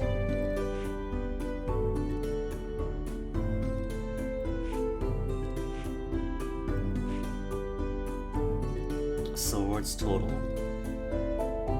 The 11 absent aren't going to come back, are they? Part of that is going to be from Beren's group, giving gifts back to the Ambers. The others are going to be the exploration party that aren't coming back, so let's get more.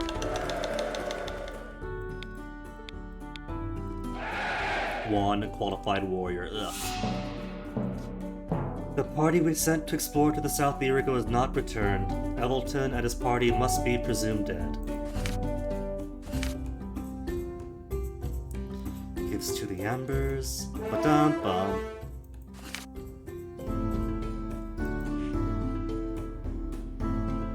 Mood is still merely content, though. That's right. We haven't done any venture this year, and we have to convert pastures to fields.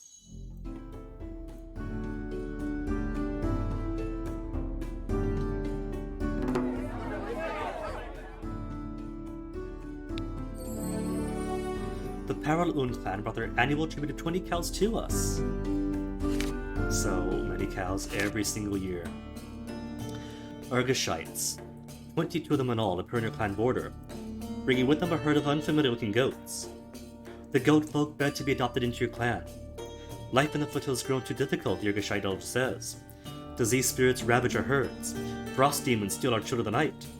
Sometimes even during fire season.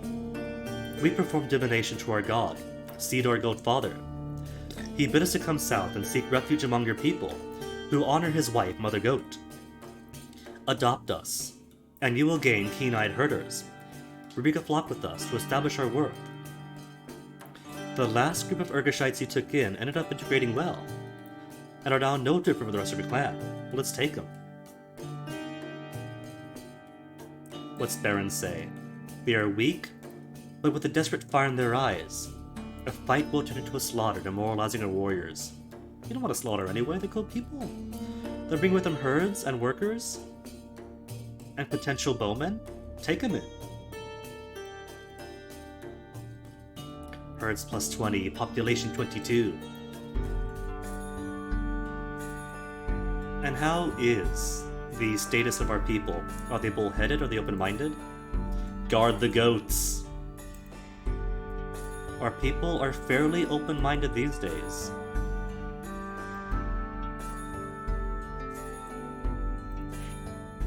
We spent nothing on ritual this year, right? No ritual. Okay, then for this sacred time, can we do more magic? Can we get one more for Nialda? We don't have enough worshippers. Okay, that's fine. But we do have one more to Hialor to prolong the life of our horses.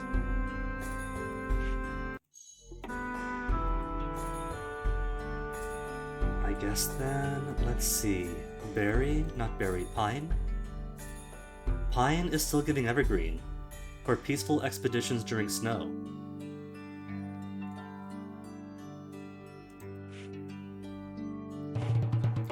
We only have 18 swords total.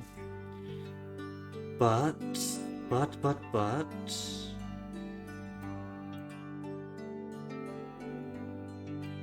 about this mountain? We could illuminate this mountain. For a brighter future. For humanity. Akar. A simple, easy mission. To test him out.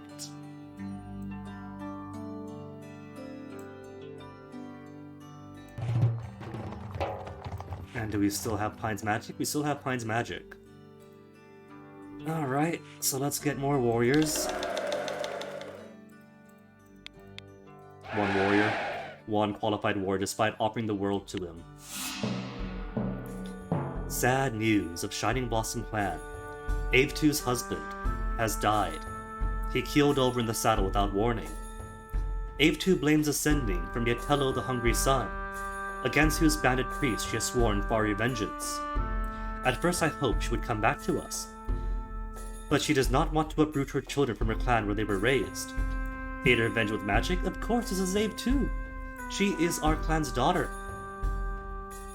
Even though Ave 2 is now a Shining Blossom, our ancestors assured us that she would be able to draw on her birth clan's magic in her quest for vengeance.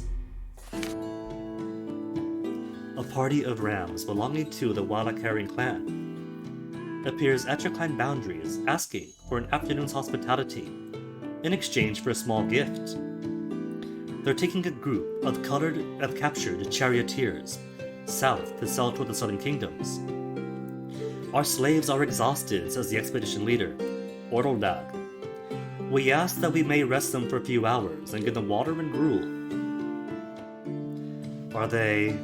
Do we have hospitality? Have we given them hospitality? Because if not, I want to attack the slavers.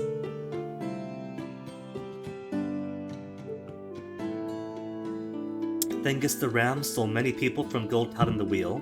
Gold Talon stole many in return. The Wheels will reward us for news of these wretches, only if they can muster the might to rescue them. Long ago, our ancestors kept slaves too, but not after they left Nivira. Never scorn anything quietly. We dislike slavery, and the people expect us to too. Test our blades on them. The more wheels a ram ships out, the better. Let's attack them. We surprised them, routing them easily. We had killed one of them and wounded easily twice that number. Easily twice that number, so we wounded 2. 2 of our warriors were hurt. You take custody of the slaves, who asked to be returned to the Paralul. Escort them home. That's a nice thing to do. That's why we attacked. Mood plus. Their lost kin welcomed them with great joy and thanked us profusely. They sent our messengers home with a new song, praising our bravery and generosity. Early storm season, let's get a few more warriors. 4. Come on, 4. 1 again! You could have so much bad luck and just get 1 after 1 after 1. Sometimes it takes years to build a qualified force. A lot of carryings. 109 versus 7 of us and 51 bows. I guess I'll actually spend magic then. Actually spend magic and Shield of Thorns. I'll spend it. We might be able to parlay and send them out. Conciliate? Went home. That's alright. It kind of wastes 2 magic, but, you know, better if they didn't accept the parlay.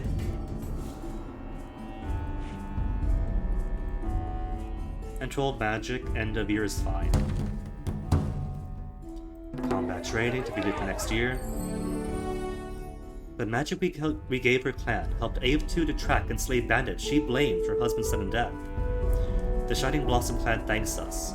It is good to see the dangers of bandits reduced.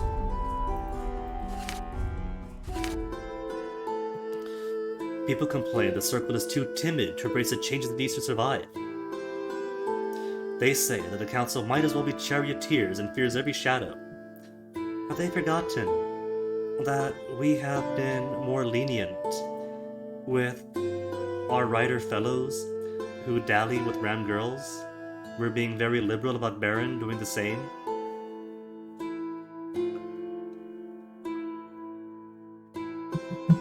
Convince them you strike a balance between the old and the new.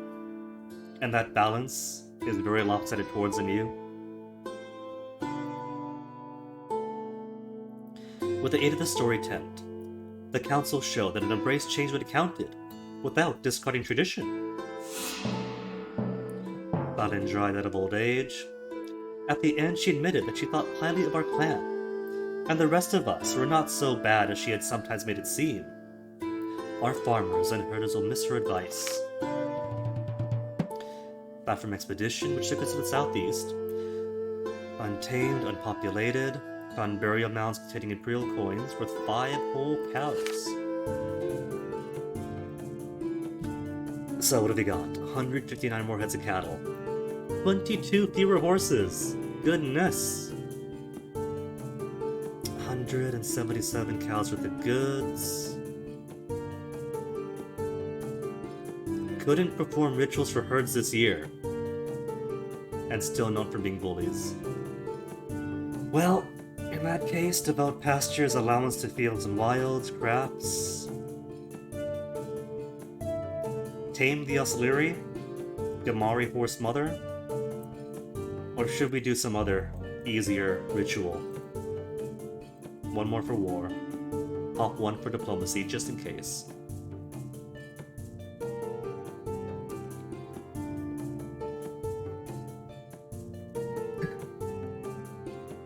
Get in.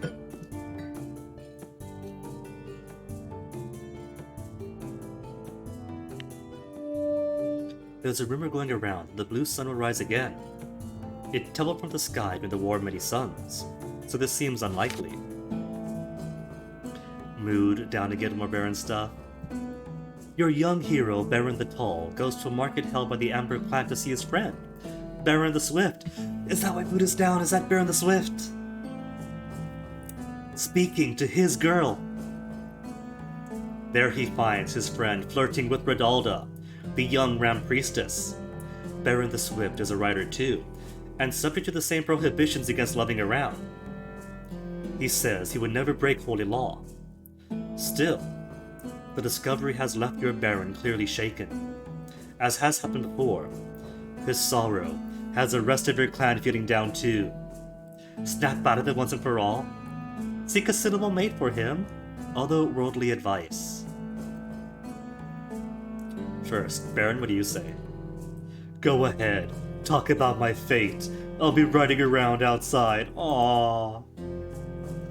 A better than usual bride price would increase our chance of finding a bride right when we need one.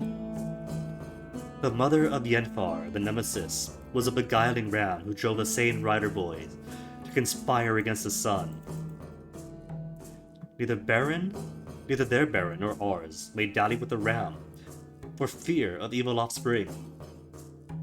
Whatever you do, don't pressure him into marriage. This is a divine question. Spirits will know nothing. Hjallar said, Here's a tablet with rules on it. You'll see I left it blank. Which means, technically, there is no divine rule against the intermarriage. That's just our own superstition. Otherworldly advice? Gods, what do you think? Sacrifice. Let's give,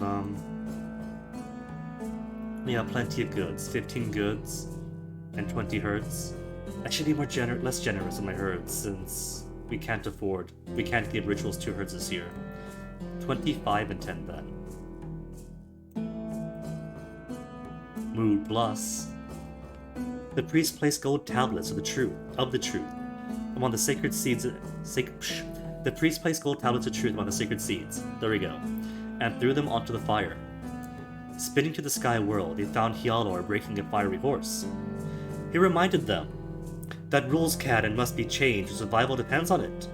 In this case, he said, The prohibition on marriage between Rider and Ram has never been a divine edict. The curse originated instead from fear and hostility of mortals. We and the Rams had made this curse, and together we could unmake it. Nothing we can do to keep everyone happy all the time. It might, Beren, it might. Still sea season. Early sea season. That's right, all that came out on its own.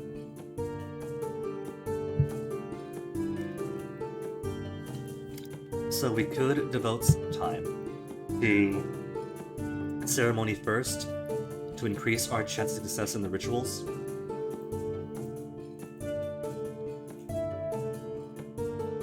First want to see where we send them. Off to the mountain, we found nothing. Alright. Well, what do I want to perform anyway? We could do Busanari again. The Carnivore Trader is kind of there, because you go through all that effort and still have to trade. Gaius. That has been the win condition of both these games so far, for this one and King of Dragon Pass. You want to win, you better marry the person that your people sees as enemies. In King of Dragon Pass's case, it was more speculative. It was kind of in an era and a people that isn't well covered, so they could play more fast and loose. But in this one, there's a bit more of a Gloranthan canon to it, since Beren and what's her name, Redalda, do get married at some point. Beren gets a town named after him, and the other does mighty things. So in this case, there's a reason for it, but it does seem to be a theme. Forge Finder could be treasure. Mialda Marriage Maker could be more cows. Taming of the river has a mark of failure upon it. Gamari Horse Mother. The mark of failure is gone, so you could try again. Candidates for Gamari Horse Mother, someone adept in combat and leadership. Leadership, combat, excellent, good. Very good, good. Good, fair. So, Mirai also rushes Gamari though, so that's like a bonus to it. She's got very good magic. Food, renowned. Combat, very good. But leadership is only good, diplomacy is only fair. Maybe Asra? Because combat is excellent in comparison. They both only had good leadership. And Kaldurka's combat is only one tier better. So, similar leadership, marginally less good combat, but is a priestess of Gamari for all intents and purposes. Or is this Gamari? Is excellent food, and garbage all around.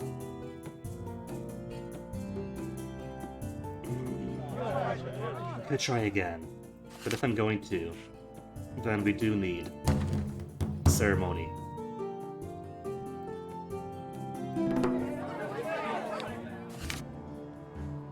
Mood, magic down by 4, horses down, herds down. Another thick black fog rolls over your lands, as if night has literally fallen on the land. It terrifies your livestock, some of whom panic and die. Though it is the middle of the day, you can't see your outstretched hand. Even a burning torch has only a few hands of visibility. No one needs priests to tell them that this manifestation of worsening darkness is a terrible omen. The priests say, it has drained away the clan's magic. Or spirits work last time, disperse it? No need to be taxing. Magic +1, we got a pittance back. The horse spirits materialize to gallop through the fog, smashing it with their unearthly hooves. They remain on our land for several weeks, giving us good fortune. Alright, going to attempt Gamari's again. The last time, part of the failure is mentioning Samnal too early. Gamari Horse Mother, let's get one success in.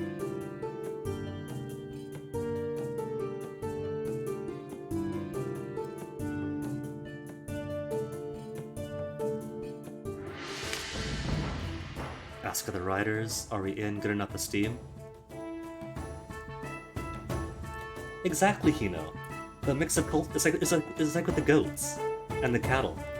If you purchased goats and cattle from outside your own herds, it strengthens them, makes them more resilient, and if you keep on doing it, you get a bonus due to the hardy and attractive goats and cows you keep producing. Only one clan agreed.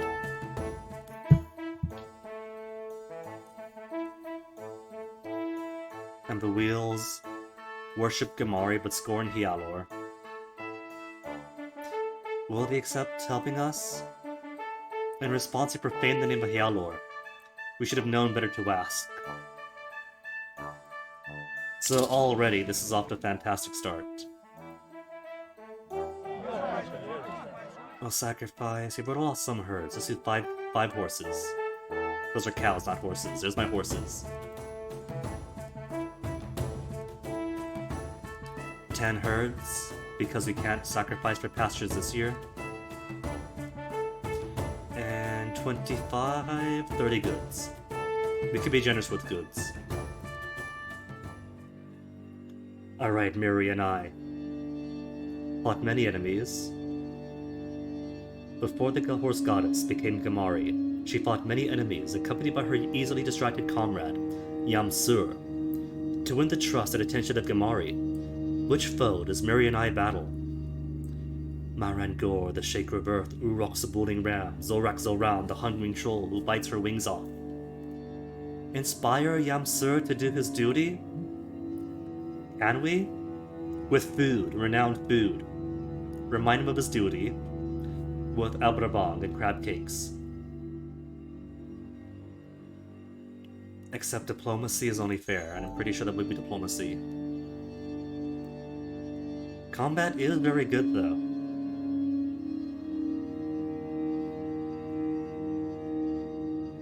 We failed Zarak Zaran before. Can we fight him? With very good combat? Ripped off Gamari's wings. Before he could land a fatal blow, Miri and I landed blows on his head. He shrank back, blinking his tiny eyes. Well, the rings being ripped off and eaten happened anyway. But this could be a good thing? Stopping him before he does worse? Miri and I pass into the blur of the Gods' War, where everything happens at once. Abruptly, she finds herself again in the presence of Gamari. Calling your future bride a goat? Maybe. Could be the greatest of all time. Now in the familiar form of a horse, Gamari is ridden by Hyalor, ancestor of the riders. Enraged by the loss of her old form, she bucks and attempts to throw him off. How does Miri and I help the goddess to see the glory of her new self? Can't mention Samnal yet. It is a threat she does not know. The many great deeds she'll enable. Alliance with Hyalor gives rise to new people. A song satirizing the fecklessness of her previous ally, Yamsir.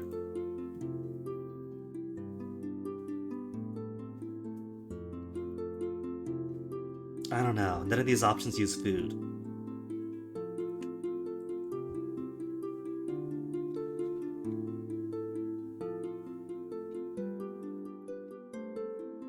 I could see some of these maybe involving lore.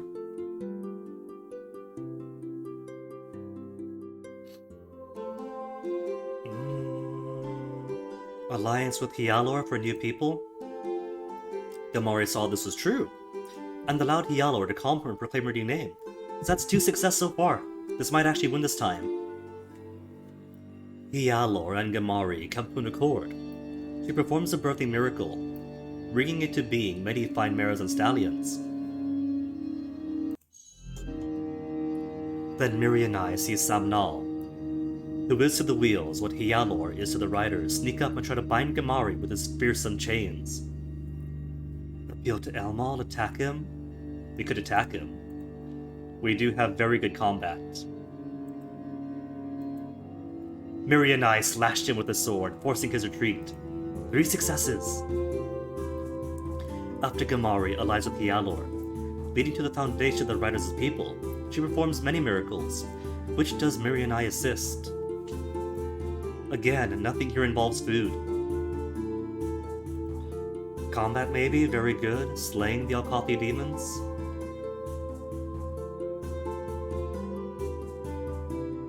Maybe teaching to ride involves lots and lots of kumis, in which case food renown might help. Wasn't there one about the creation of kumis or something, which we tried but failed last time, but would have perfectly fit here with the renowned food?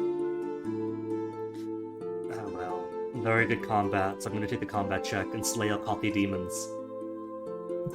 Miri and I distracted the demon general, Yaralka, while Gamari rode around him. The speed she reached knocked all but two of the general's heads off. Oh cool, that's a full success then. Achievement unlocked, God's Ward Traveler.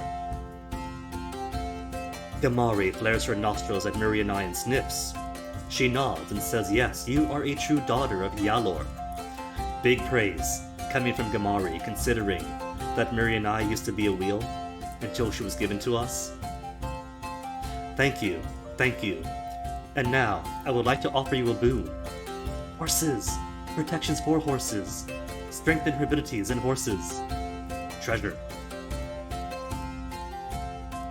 Magic +3, mood up. Gamari gave Miri and I the Gamari blanket. Our priestesses examined the treasure and summarized it. Grants divine blessing to worshippers of Gamari. The clan that did the most to support our right shared its benefit. The one clan. They whooped in salute to Miri and I. Those who stood aside imagined how fat and sleek their horses would have been if they had taken part. Okay, fire season. Only trouble with fire season is the only ones I want to attack would be Parallel Un, who pays me 20 cows a year, and Bar Merning, who has my Busanari Bell, but pays us 6 cows a year to not attack them.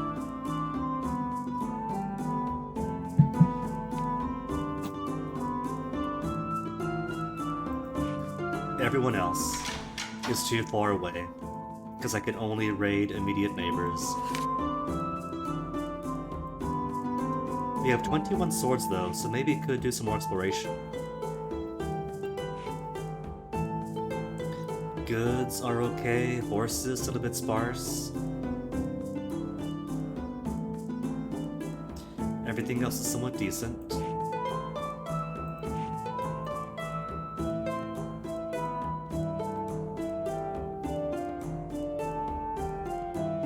Could send more folks out and see what Nazboltan is like. Or do a second go at the Forosan area. Maybe with a bit more time of the year. And a few more swords to help out. 11 swords up behind is okay enough for defense. 10 and 20. Send Beren, and then Beren dies, and the whole game goes upended.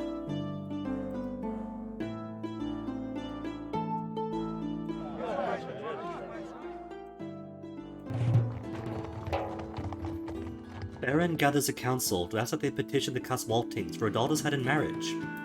Now that we know that no real divine curse afflicts the offspring of Ryder and Ram, no godly impediment stands in our way. Yes, if Beren ascertains that they will not ruin your standing with other Ryder clans, if another emissary ascertains, he may never marry Rodolph. Who's saying that? Monarch, shut up. You are only here because nobody else in your family exists to replace you. What does Beren say? Beren wants us to prove to other Ryder clans it won't ruin our standing. I'll step outside when we discuss it. Long-lived Hialor mourned the deaths of many wives. Let us hope Beren does not have that kind of luck. If we look to Hialor for precedent, is it not also true that he made a wife of a planet? If Hialor could marry a plant, then surely Beren could marry a ram. Beren is not who I would normally send, but in this case, but in this case is inspired by fire. I trust he would not let his love cloud his political savvy. How is his savvy? Diplomacy is excellent, best in the clan at this point. The earth stirs under Rodaldo's staff. Why marry a girl who can't ride? You don't know that, Miri and I. Agree. Never mind what other rider plants think. Ask again at a more auspicious time. We should be fine. And the other rider clans like us enough, we just successfully performed a ritual. So that should be impressive enough for them.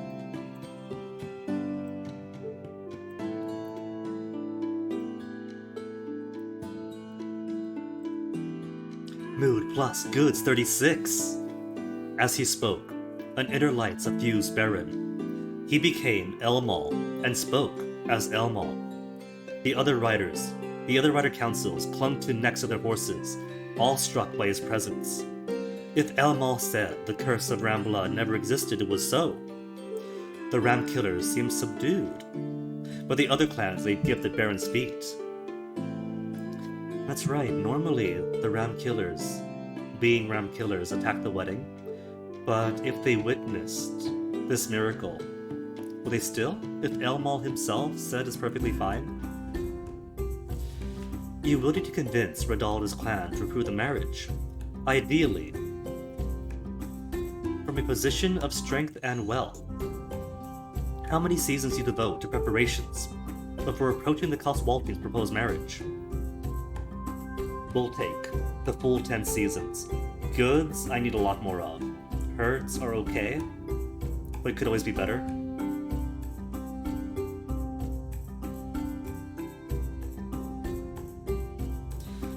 Beren alternated between elation that we have agreed, and concern that Beren the Swift or some young ram might ask her hand before you're ready.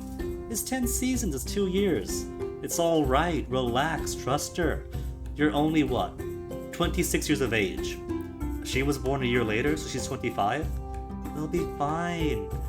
They'll be 27 and 28. Plenty of time to make plenty of babies. His oldest maternal aunt reminded him that marriage affected more than just the bride and the groom. It was a bond between both of their families and clans. Now these folks better not appear on us. Fire season, but late. How many warriors? 11 at home? Let's take a few more. 1 qualified warrior again! While exploring to the south, your party finds itself surrounded by the local rounds, called Foros Civili. We despise all lackeys of the dead sun, and swore an oath to our ancestors we would hunt and kill some of them. And here you are. Have you any last words? Beware the vengeance of solar ghosts. The only last words today will be yours. No choice but to fight. Do it, Kaldurka! Kaldurka and her escort use their mounts to lethal advantage, killing 1 for Osivuli. 29 of our warriors were hurt. Hurt? But they survived, right? And they're coming home? A teenage girl from the Caswalting clan called out to our herders from just outside our clan boundaries. Our herders are not used to talking to foreigners, so it wasn't completely clear what she wanted to say. But she learned the word cows in Sunspeak, and it seemed she was delivering a message from the daughter of Vinkot, the god of rounds. Does that mean to give cows, or was that a warning about the Urchikari, who stole 35 cows at a herd raid? What is the point of the watchtower and having so many guys at home? Also, how do we only have 4 swords? The wounded should have come from the absent... Hold on! So that event that occurred way out here, right, involved these warriors that I sent out. But instead of doing the damages from those warriors, the damages came to the warriors they had at home. The heck? Game. You're a bit confused here. In that case, no wonder that the El Chikari were able to take so many cows. Somehow, some kind of magic gave their wounds to the patrollers staying at home, which is stupid. I'll say it. A sharp, fix it.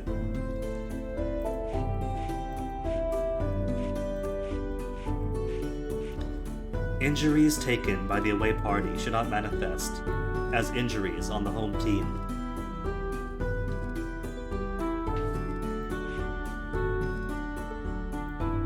Curing to healing.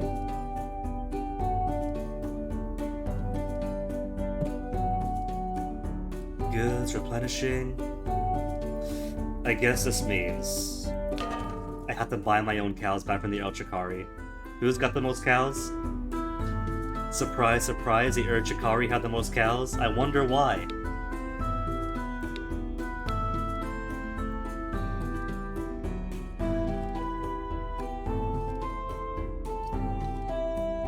Yeah, take him back for me. Kaldurka's party's back to the south. 100 cattle for less than a season of food. The Zarant family and Urkent family have entered a legal case, educated by elders of the Norden, Parnt, and Truant families. As usual, the case revolves around grazing rights. Ainsinor says that Urkents let their stock graze on Zarant pastures. Outside families think that this case is thin, but elders seem surprisingly well disposed towards this argument. Talia, whose family has no role in the case, alerts the circle to the fact that Ainsinor carries a magical treasure, the Golden Honeycomb, that aids in persuasion. His family found this object and kept it for themselves, instead of turning it over for the use of the entire clan as custom dictates. Naturally then, if he's taken advantage of this, confiscate it. I don't care if his family and the clan are going to poo-poo it. Mood soured. People fear the Zarans would cause unrest. When, already aided by the honeycomb, Ainsinor won his flimsy case. Many said the Urkents were victims of an unfair ruling and should be compensated. Does the council pay the apparent unfair judgment, sparing the Urkent family having to do so?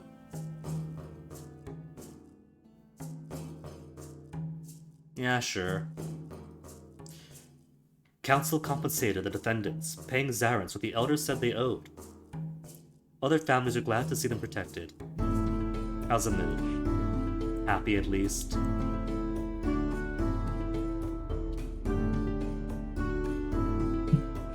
And my food for at least a year? In that case, Chikari still have my cows.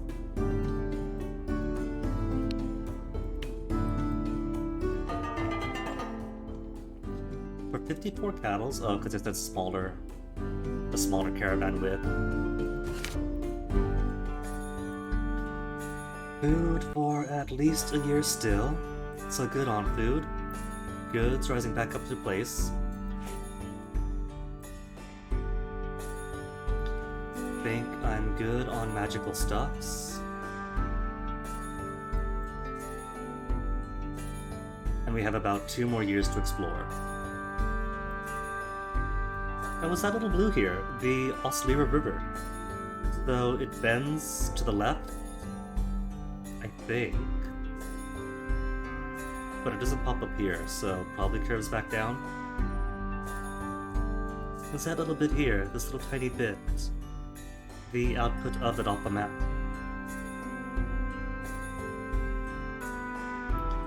Do small exploration within our own valley.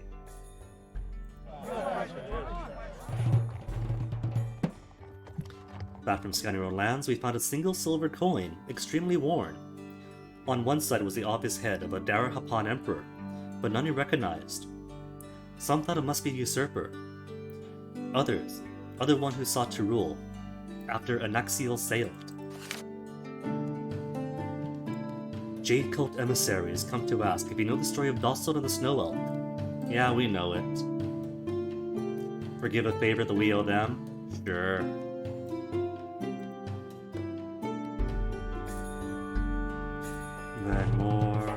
Clan exploration.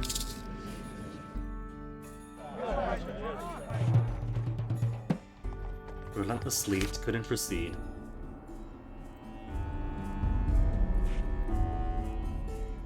Oh, the training is gone. Okay. But that's okay, right? We'll do one more to cover us. We can't do it yet. Venture still ongoing. Next week then. For the time being, what else? Because we might get attacked during the storm season also.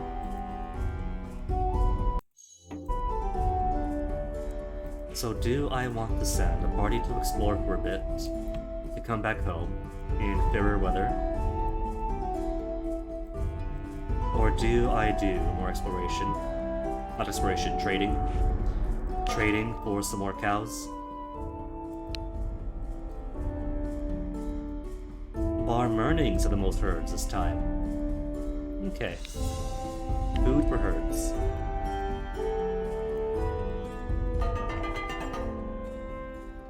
Less than a season for 100 shaggy cattle. Ward has it that the Seven Stars, another rider clan, have been complaining of various grievances, grievous slights that you have done to them. One more such affront, they say, and that have no choice but to declare a feud against you. Feuds mean increased raids, and give members of the affronted clan good reason to try to attack any guinea pig, attack and kill any guinea pigs they happen to encounter on sight. Elmal laid down a negotiating process to end feuds between riders, but it's far from easy. We haven't done anything to the Seven Stars, though. I don't think we even attacked them. Known for many shamans. Okay, we've attacked them once, but that's it. They like us. They're not going to feud on us. Let the matter rest. Offer to make a putative raid on a neighboring clan of their choice. That I don't like, because it might be one that I'm either aligned to or receive tribute from. Placatory words if they like us, and maybe nice words might help.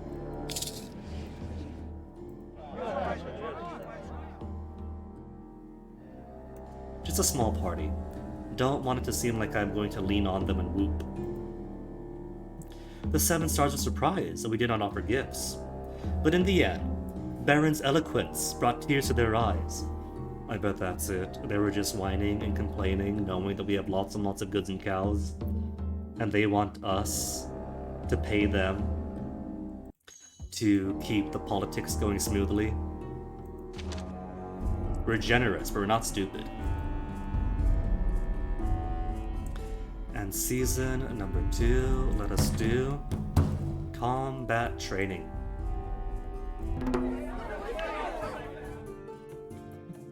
Year 8 of Beren's Chieftain, 191 more hits of cattle. Couldn't perform craft rituals this year. That's the most important thing, though. That's the worst to get. Alright, beaches, pastures, wilds. Let's do rituals. I should be okay on for this year. War, one on war.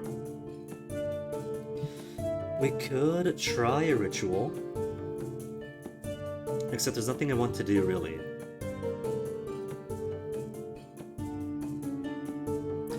Maybe one diplomacy then. One diplomacy, and leave it at that. Ward has it that the Amber clan, never known for being especially prosperous, has slipped even further to poverty. Someone should put them out of their misery. Clan's contented. Food for at least a year still.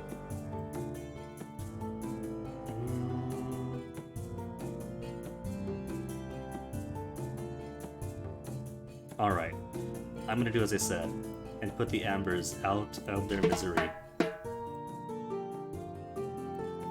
15 goods to give them, to help them out of the destitution.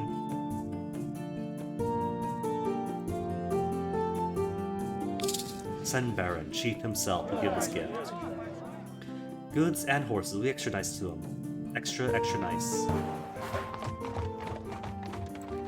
And how many horses do we have anyway? 260? What about? An exploration party to search for horses. Capturing wild horses requires Hialor's Horsebreaker Blessing. We have the blessing. We're just not using it. Hialor allows for taming of wild horses.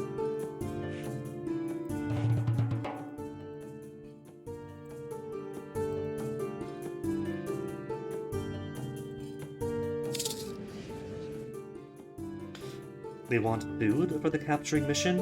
I guess food covers animals as well, huh? In that case, that's Miri and I, because that other guy doesn't even rank up here. He's got renown on lore, but nothing else. Combat very good, food, renowned, and worships Gamari. So where are horses going to be? Out in the fields?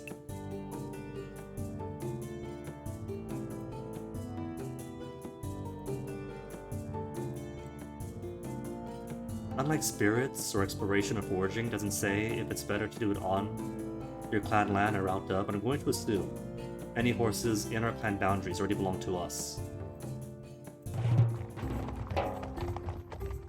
Just give gifts to Ambers. Told us about a plain of black glass somewhere west of us, cursed by the gods. Zarkos, a lion warrior of the distant Urgashite nomads, appears with a retinue at your clan boundary, seeking to challenge one of your warriors. His priest leapt before the lion shrine and told him that the only one way to advance his martial prowess, he had only one way. He would travel 20 days and find a descent of Nivera named Beren.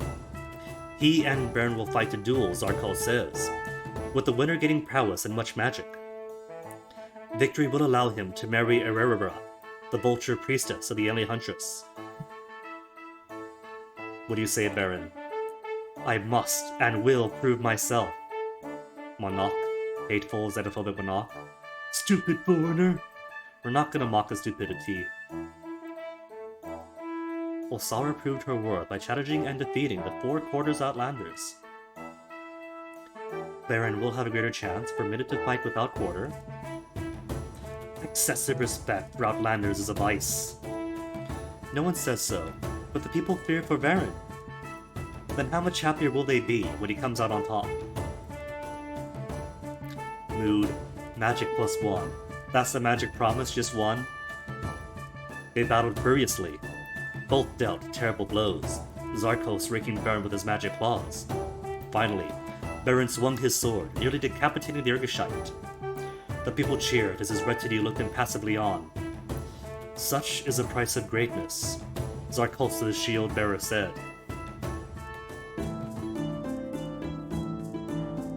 Watch this group end up dying right outside of our clan boundaries. I can't click it. Right outside of clan boundaries. Fire season, so I don't want to send anybody else out. Shrines are good, relations are okay. Good, slowly populating, herds are maintaining.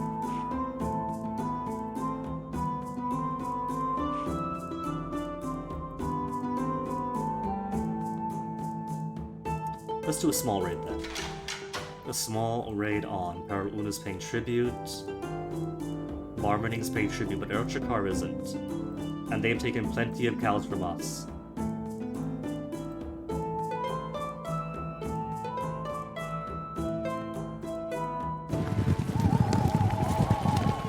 Footmen, or 13 charioteers, 87 footmen, we could take them.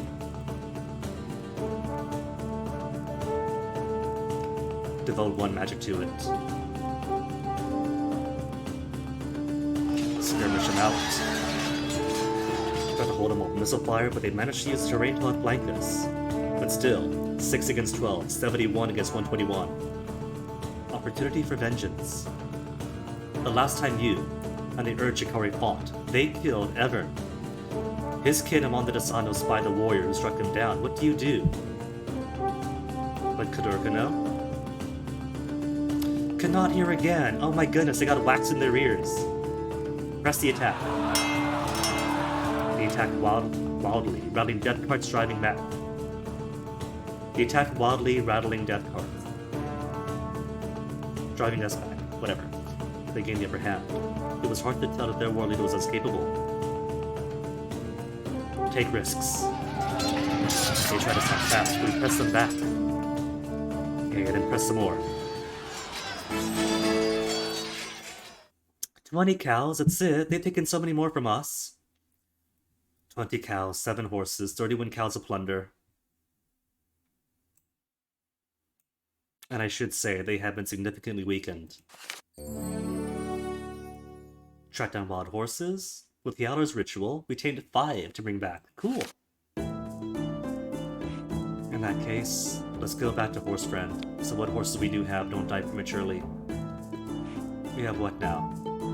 283 only.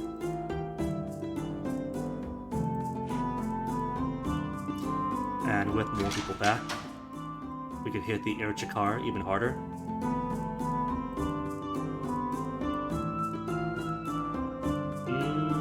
14's enough. I doubt that they fully replenished their warriors within 2 weeks. Only 7 charioteers and 44 footmen. No magic even necessary. Skirmish and skirmish, that should kill them all. Didn't even have to engage. 25 cows, 2 horses, 5 loot. Oh, and 16 cows stolen by the Morkagen. That's fine. It's a net gain anyway. A war party from the Seven Stars clan hails your patrollers at your borders, requesting assistance. They have captured 7 warriors of the Amber clan, who they are feuding with. The Seven Stars war leader wonder if you'll broker the captive's ransom and return. If not, they will take them to the King of the Northern Wheels to sell as slaves.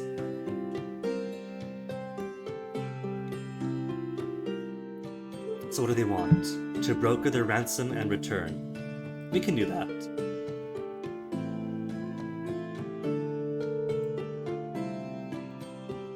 Baron's wounded.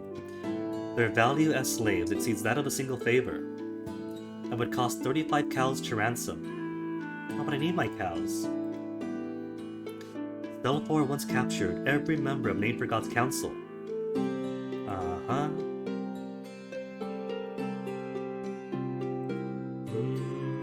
They do owe us a favor. We're not doing slave trading after all, we're just being the broker to ransom their people back. Everyone ransoms. But 35 cows only, huh? We could do 35 cows. 26 cows, even cheaper.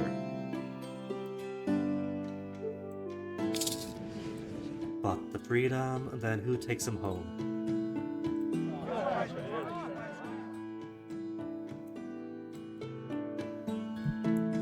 We took the prisoners home. The prisoners told their clan how we had helped. Their chieftain said they were in our debt. That was Amber clan, wasn't it? So they could hardly afford any ransom anyway. Hopefully that endears us to them. A little bit more. And Earth season now. Let's get more herds. Goods slowly rising to the 300s. 5 seasons only. Farmer Ring have the herds. Big caravan, food for herds.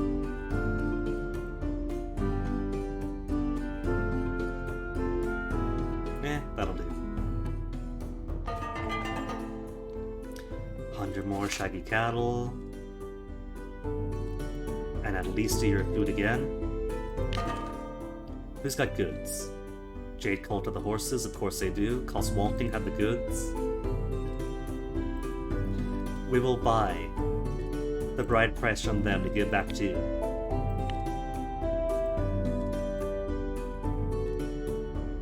Big caravan. An Amber delegation hopes you will let their priestesses conduct a ceremony in your temple to Busanari. For several seasons, we have been struggling to maintain our herds. The spiral started when we lost many cows to demonic occupiers, and worsened further when corrosive fog rolled in. Dang, the Ambers got no luck at all. With our magic already at a low ebb, we despaired of seeking the evergreen pastures where Busanari grazes. But then our priestesses received an omen suggesting we could find it if we smote the sweetgrass in your temple. For a gift, supporting the right with the sacrifice. We do have enough cows to help with the sacrifice. Let's be extra nice. We'll give 20 herds. And 10 goods to sacrifice. Our priestesses proceeded with theirs in the temple, and all wreathed themselves in sacred smoke. Together they traveled to the greenest pastures, where Busanari gave a blessing to restore the Amber's herds. And dark season again. Maybe we'll do adventure the next year. So ceremony will do.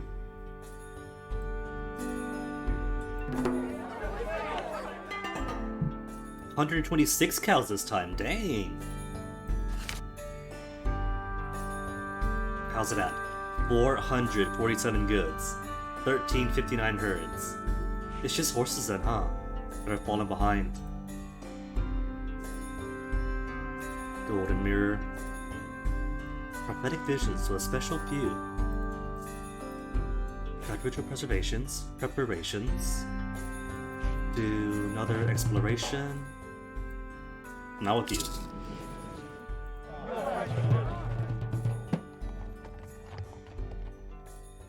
Two monsters that kept changing form attacked us. Killed 3 horses. Aww. A handful of men in your clan, from various families, have unexpectedly undergone shamanic initiation. Like most Yalaring, you use shamans to deal with spirits, but it's unusual to have so many initiates at once, and all with the same spirit. All of the spirit helpers are giant deer, like those your hunters sometimes pursue. The new shamans tell you that they are now members, both of the Guinea Pig clan and a spirit world clan called the Antler Society. They say this connection will be needed in the coming dark times, when gods abandon humanity. Support in a blessing right? Do the council out of it? They don't seem to grant fighting magic. People won't like it if we sacrifice wealth and get nothing for it. When we left the Golden City for a hostile new land, Yanade showed us how to talk to the spirits. And we are good at overcoming fear of new things, why not? We're open-minded. Commend this new worship. The people rallied in support of the circle. All agreed. We needed the aid of our new land spirits. New land. We've been here for 6 years, plus 19, plus 9.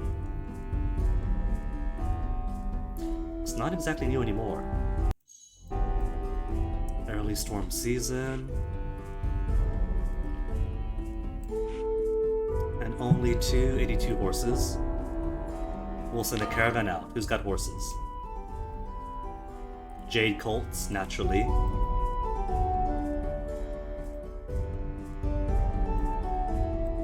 Jade colt, let's spend food on horses.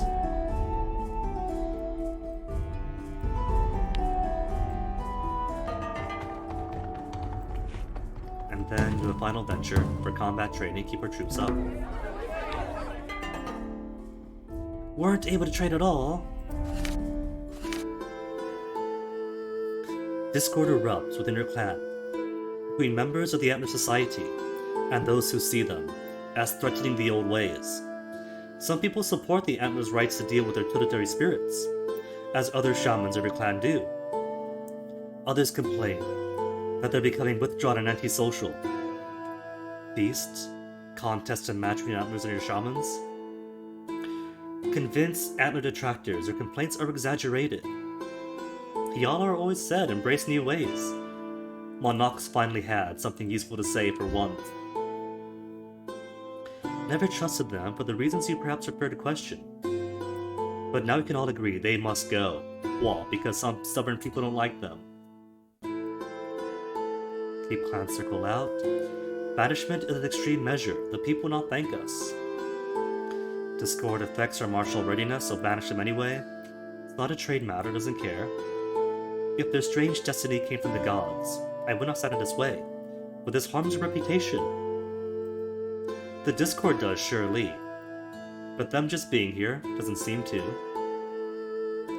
A contest of magic between the Yattlers and your other clan shamans.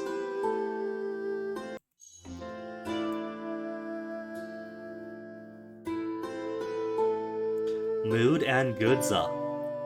Our traditional shamans found a wrong bone in a woman's side, and said her digestion would improve. Antlers called forth a giant golden deer, which licked their hands, causing gems to appear. The people reveled in the antler victory, and promised to doubt them no more. Cool! Omen showed a roan stallion on a bay mare, which suggested good luck if you tried to find wild horses. Still known for bullies, but still have loads of stuff. 102 more heads of cattle, 13 more horses, and 1 more reserve than the max you usually get. Let's do fields, pastures, wilds. We prepped for ritual, let's do 2 ritual. War, crafts. Then token, diplomacy +1. And wilds. Gotta have food. I had the most disturbing dream. Not an ordinary dream, but a prophecy. Our land was ruled by dragons and dragon men who had the tongues of dragons, and of the sky. Even the clouds and sun were dragons. I don't know what to make of this. Zuchi, this is your awakening as a scaly, a subset of furry. Congratulations. Horse capture, auspicious. In that case, let's start the year. Sending out some to capture horses. Gamari Practitioner we probably won't need, because we've already done the Gamari ritual successfully finally. Can't send? Hold up. Why not? Why not? Wait. Why can't I send to capture horses? Oh, right. Requires Hyalor's horse-breaking blessing. Had me panic there for a sec. What's going on here? What's wrong? It's alright. It's fixed. 6 and 15. Not at home.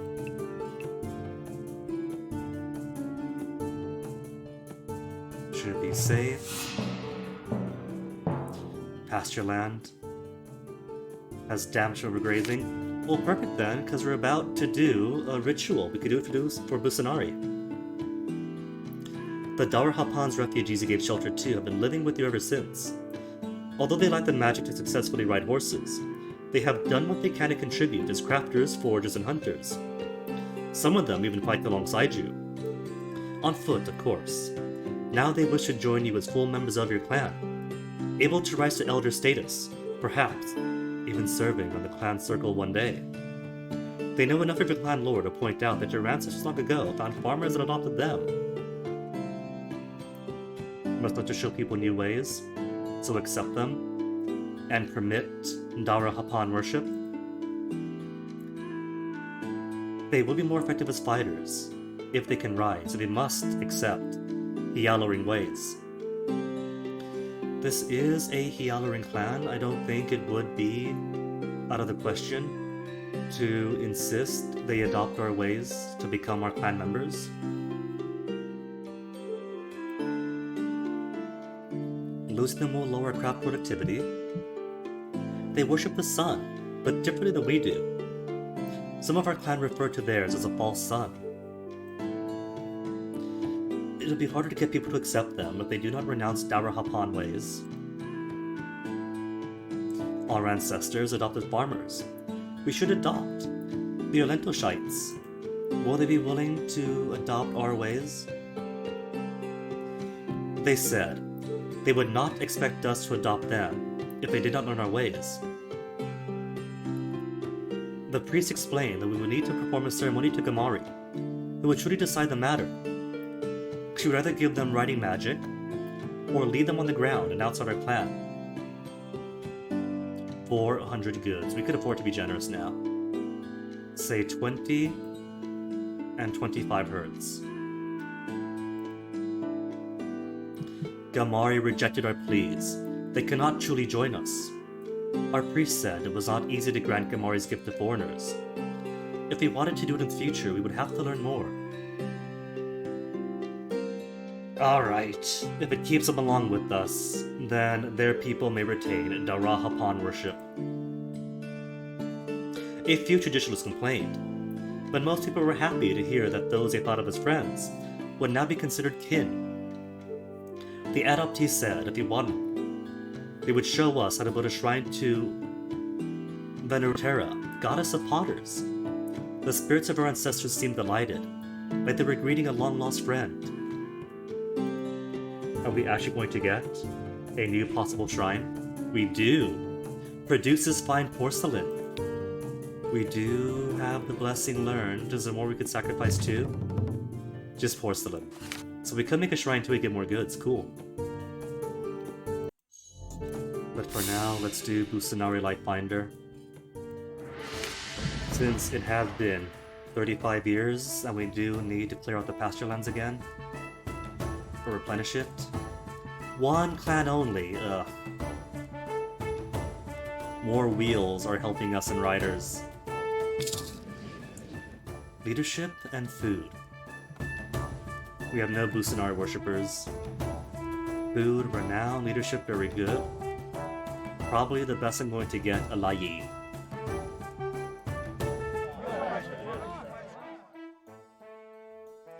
Do 20. 20. And the worst part is that we have lost Busanari's belt since the last time we did this.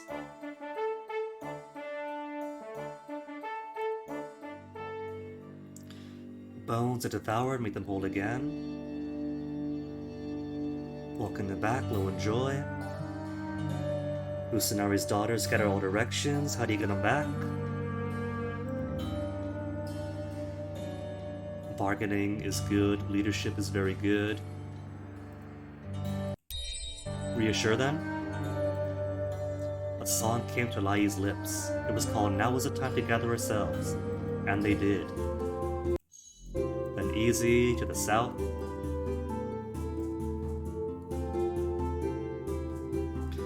Heal those among who were hurt. She is an Arisa worshipper. Heal. The wounds closed up, and they rejoiced, thanking Elai for saving them from the dead and frozen northern hen. Then restore my overgrazed pastures. Cool. Then, this fire season. We have auspicious horse capture, but where is my horse capturing group? We sent them out like a season ago. They're not back yet.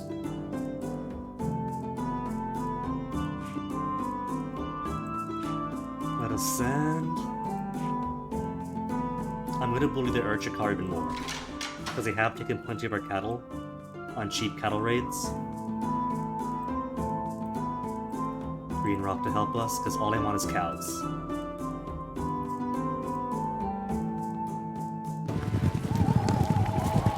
Against 20 charioteers and 81 footmen. So a good thing that they brought the Green Rocks with us. One magic. Skirmish them out. An emerald for the Urchakari. Unless it's offering us tribute. 21 cows worth of valuables. If you do not attack, today or during the next year. Demand more. 31 cows if you left. Alright, we'll take it. A grand delegation of all your clan worthies travels to the land of the Caswaltings to propose that your young hero, Beren the Tall, marry their famed young priestess, Redalda.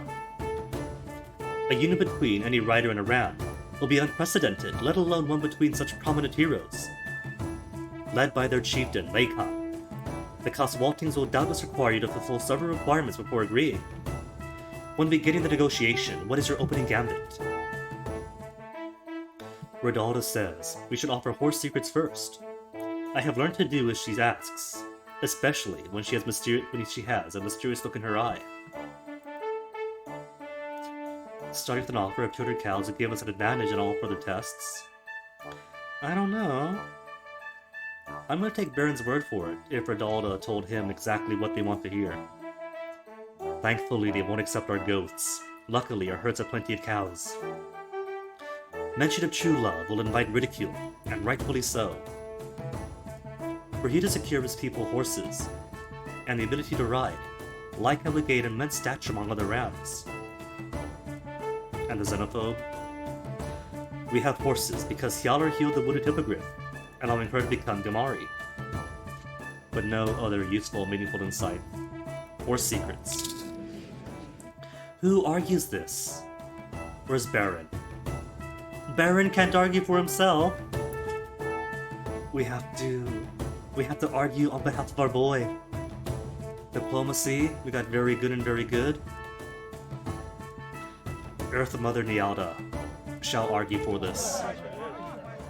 Zuchi brought the leading Caswalting priestess to her horse, and put a cloth embroidered with gold threads over the 3 heads.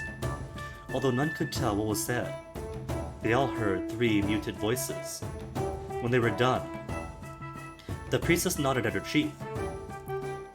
The horse turned to face a tree, behind which we can barely glimpse a woman hiding. The Caswalting chieftain, Lycan, said Beren had passed the test of destiny. The ability to use horses would indeed change life for his people. If it happened, Beren's name would go down in history. Not so much Beren's, his wife's, yes.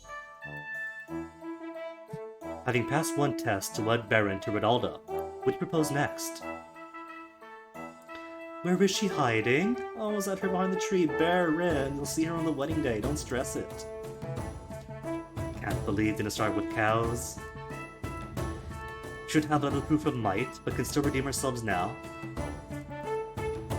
Remember, all that happens here so you can tell our grandchildren. All the tests equally rigged. Give them the head of the wheel noble. The head of a Caswalting enemy. Or we could fight a Scorpion Queen for our own clan ancestral enemy. Head of a Caswalting enemy? The head of any inhuman king would do. Any of these missions would be hard, but the trolls the hardest of all. The round killers might be the easiest. If the trolls are going to be the hardest, and our ancestral foes the Scorpion people, that should be even easier then. Less difficult than trolls? Stelfar Westclan had 7 beautiful daughters. He decorated his horse with skulls brought to him by their suitors. Trolls eat goats. Well, that's our enemy then, not theirs. We of the Parnt family have always disdained wars. Our people will be displeased if we hit the elves, due to our Sanala connection. We're not charioteers. Oh my goodness, he's just like what's-his-face, the previous chieftain, but anti-chariot instead of anti-ram. Maybe anti-everybody. Scorpion people. Of course, Beren shall lead. With everybody. We'll take everyone to attack the Scorpions. And only lost 1 sword. Mood plus. We found a haunted vale, where they reveled in their foulness. We stormed it from all sides and courted the leader, lopping off her head. 5 of our warriors were hurt. We slew so many of them that our armor dripped with ichor. We're striking against our ancient enemies. Our ancestor ordered us with otherworldly aid. We took the head back to Redalda's clan and presented it to their chieftain, who said we have proven our might. Then what else? Divine sanction? Munificent bride price? We've done might. Parts yearn to shove our divinity in their fat, greasy faces. I mean, maybe we have divine sanction. We did have Elmalt himself say, oh, this is perfect. Well, really, well, yeah, he kinda did. First we had Yalor say that there's no real divine prohibition against Rider and Ram marriages. Then Elmal himself shows up in Beren to say to the rest of the Rider clan, this is cool.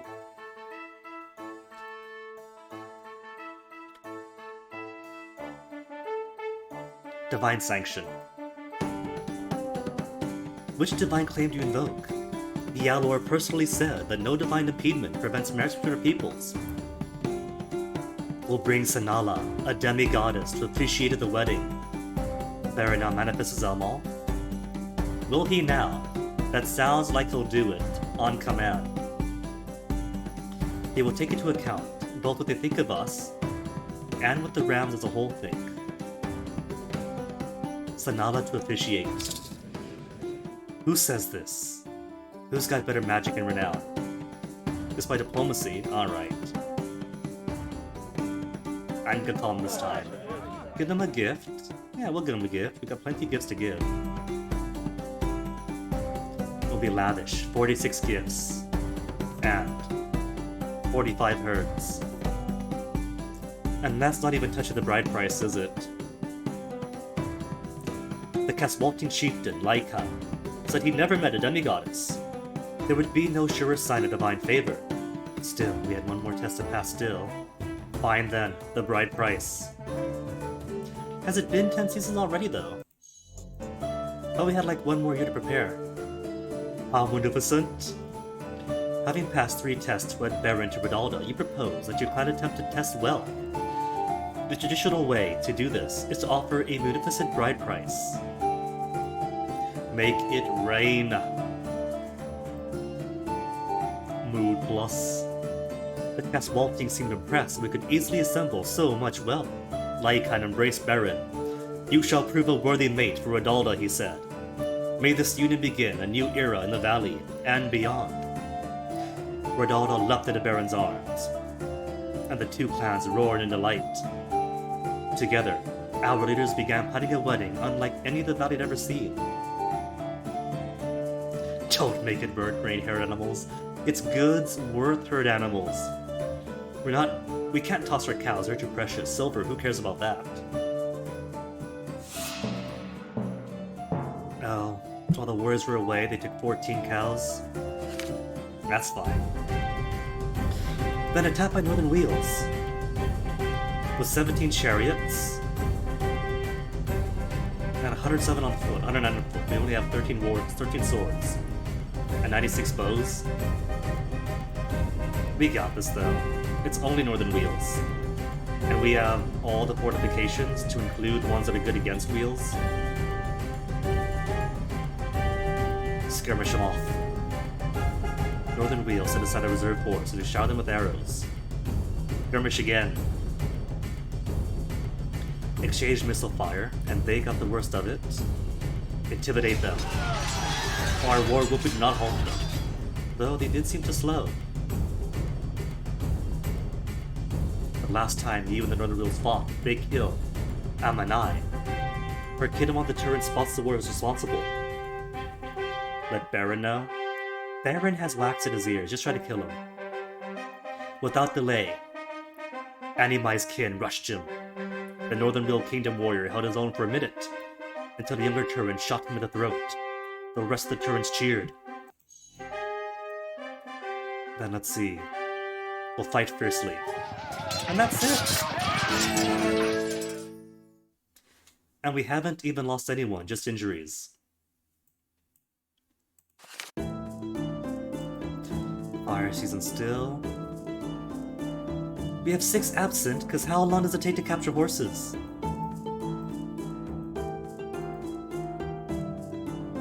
Honestly, that's a little bit worrisome. Let's build this shrine to porcelain. Oh. We don't have enough worshippers. Never mind. Jubilant clan mood. Excellent. In that case, let's get a few more warriors. 1, 2 warriors. Oh my goodness, lavish. Double the previous few. Spirits can be lazy. Pine has been super helpful in in recent years. What's she talking about?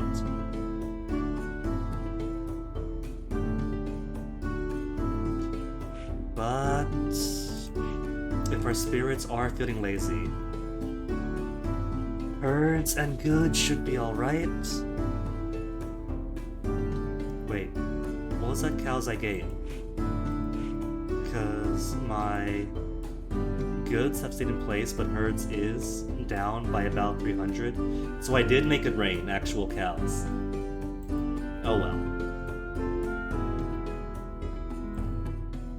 Resist disorder, bull-headed people.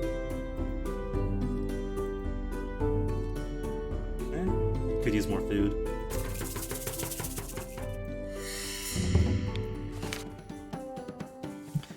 What do you do to prepare for the coming wedding between Beren and Redalda? Some worry that the Sunbows, also known as the Ram Killers, will attack the ceremony to express their long-standing hatred of Redalda's kind. Others say Beren should ask his friend Beren the Swift to take on the special role of War Singer, who proclaims his deeds at the right. Meanwhile, key elders want the council to pay heed to the grander diplomatic aims. Let me check something quickly. Oh, my things are decaying.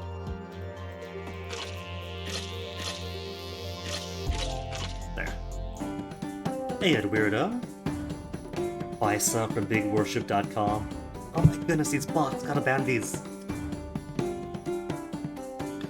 As Beren the Swift, there's no option to bring in Sanala. I guess the previous negotiations must have implied that we are going to send somebody out to get her.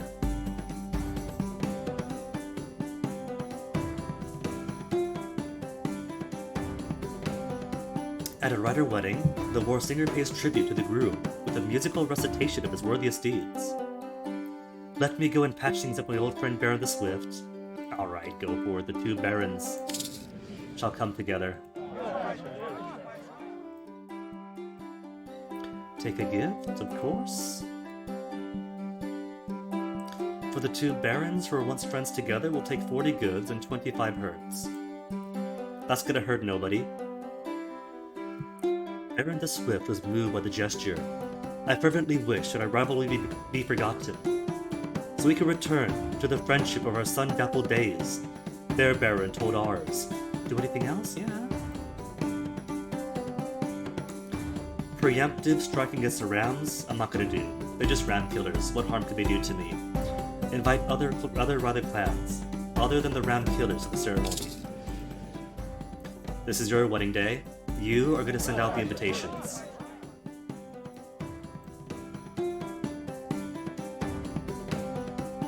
Eight clans who are more disposed towards you agreed to come. You have yet to set a mission to the last Tablet Plateau to ask not to perform the wedding rite, as you promised the Coswaltings you would do. Well, where's the option? I wanted to do it. Who leads the mission? Okay, here we go. With magic? And combat too, surely. Anyone got combat and magic? Excellent and good, good, good. Alright, sort by magic then. We'll send Nialda with her Mojara's mask to capture the spirit and bring it back to us. Or Staren, who worships her father Hialor, who's only very good. Renowned magic. Alright, send you Malri. How many warriors to lead? It's Earth season, so it should be fairly safe to send a few out.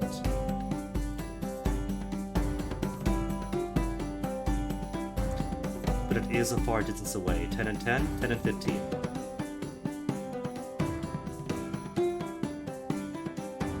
Morwi expressed confidence that she could be convinced to take the part.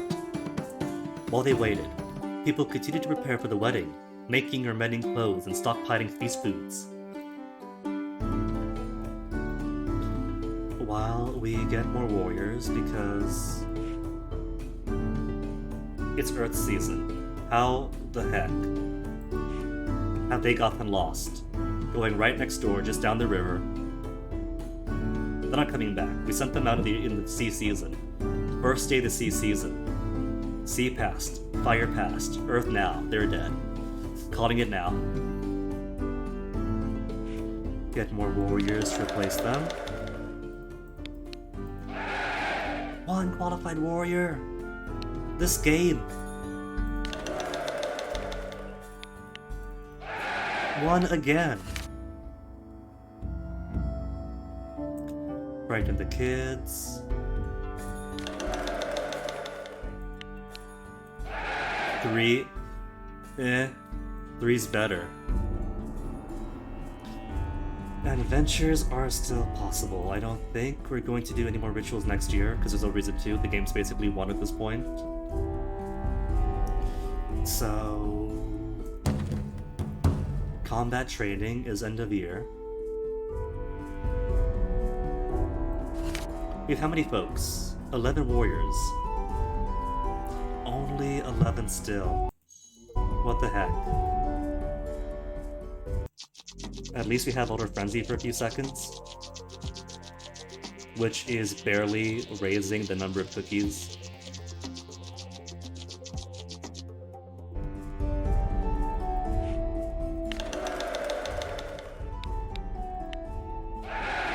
One again. It's like nobody wants to be a warrior. How about only attacking? 7 charioteers, 5 on footing, and 6 and 16. We got this. Skirmish him, fight fiercely, not even an issue.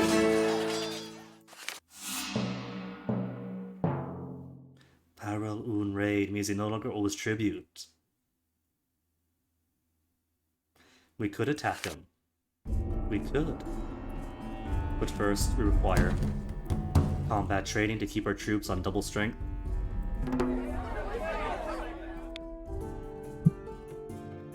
Then what for this year? 410 fewer heads of cattle. You know, maybe it wasn't a literal rain of cattle. We could have raided like cow pies, which are easier to launch as projectiles. 44 fewer horses. No matter what foolish thing we did, our standing among the clans would rise. We are now known for wooing Ridalda. Well, the game's over. There's no way to drop our standing with the clans any further than it is. Fields, pastures, wilds. Cause Murray and I somehow died going right next door. Posted about an album you posted about earlier today. What luck. Speaking of which, that other group that you mentioned, the last time, I gave him a listen. A very nighty sound was pleasant. They're catching up, counted out as hipster. You just gotta go deeper into the depths of hipsterdom. Crafts will keep, ritual, no ritual. 2 for war, since I know what's coming up. My party and I have brought Sanala from her home on the plateau. She consented to officiate the wedding of Beren and Ridalda, and told us it would be sung about for generations to come. The Flintheart clan have always had a habit of picking unpredictable chieftains, but Chikorde has truly embraced the tradition. He keeps interfering in legal cases as soon as they arise, instead of letting the elders sort them out, as right law dictates.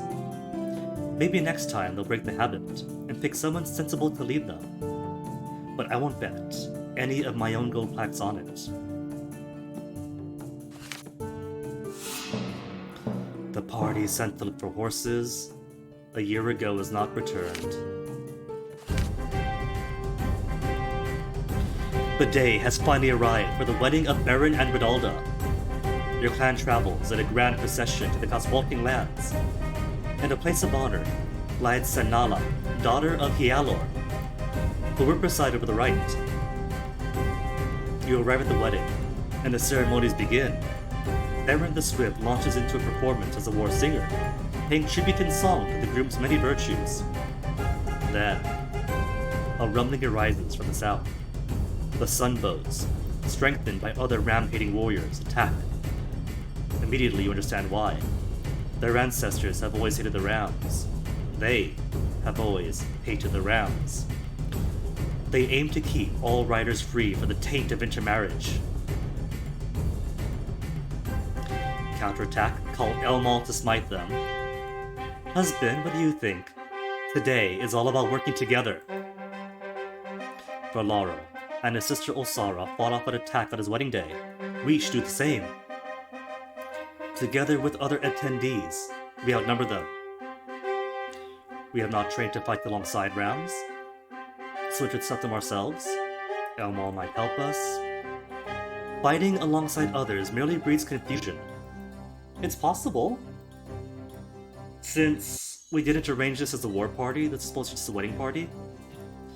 So, adding everyone else into it might just say the confusion.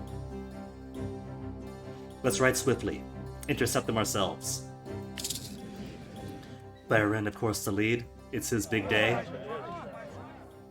They came at us hard, but we came at them harder. We broke their lines, scattering them.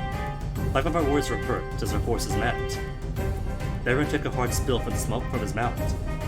He rose up, bleeding, and for a moment we feared he had him blinded. But the injury proved superficial. We killed 8 of the sunbows, and wounded too many to count. Redalda's chieftain declared the victory a great omen, and decreed the wedding should continue. Gods were on our side, which is why the fight against the Ram Killers is no problem. Beren takes Redalda in his arms. Finally, I won your hand.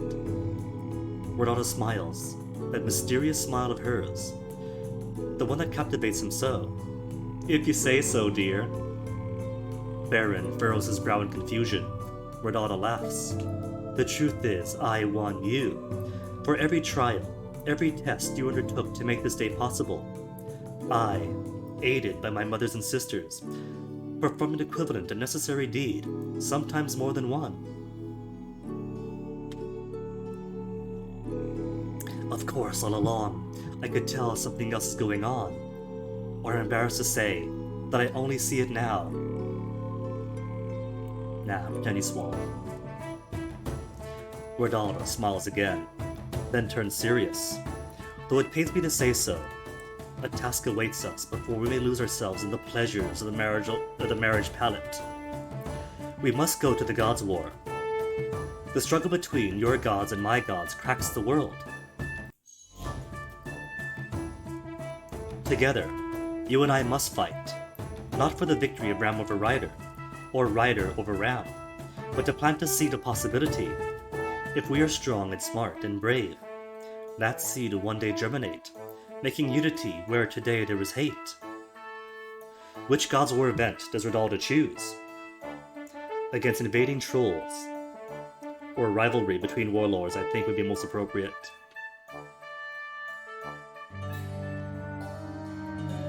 The ritual force of the wedding ceremony allows Beren to sheath his horse in a mantle of flame. Redalda climbs behind him and holds as he rides the sky. They pass through a mantle of thick, dark clouds to the home of Orloth and his thundering gods. There they find his nobles contending against one another, each demanding superior rights and status.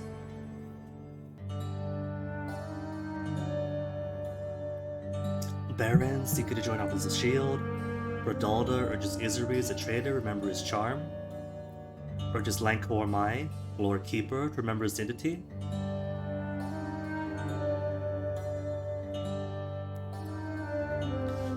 Some look crunchy. It's kind of the style though. The crunchier portraits. Like, they have some new artists, but a lot of it does kind of carry the artistic lineage of King of Dragon Pass. So given that they have to fit it into a small box, some crunchiness is kind of expected. Urge Geralda the Cow Mother to remember that she can't graze on pride. Urge Bardosh to smash her to choose foes wisely, not widely. But Izuriz is all about communication and trade, and so keeping folks happy, nah? He said she was right. Honey was a dearer commodity than vinegar. Oh wait. Oh, they're both here. Could check both their stats. Beren, 29, combat renown, diplomacy renown, leadership very good, magic very good, worshipper of Elmal. Redalda, 29 also. Bargaining excellent, diplomacy excellent, leadership excellent, lore and magic renown. Dang. Worshipper of Ernalda. Speaking of, Ernalda, mother goddess of the realms, appears to Redalda, rising from the richness of the earth. I urged my husband to form a tribe, like the fire tribe, but better. But because our lords are raucous and free, they will not agree on who will lead and who will follow. I shall fashion torques to show that all are equal under Orlanth, and need not contend for rank. Redalda, seize me a primal substance, that I may transform it for this purpose. I'm not sure if they're canonically iron. When I was playing the first time on my own time, I did go for iron, given the materials given. What substance do Redalda and Beren seek? Iron for the dwarves of the mountains, gold from the Imperial City. Gold is nice, but the way I see it, Imperial City might have some baggage to it. Plus a fair bit, I don't know. Gold doesn't really strike me as equals among equals, you know?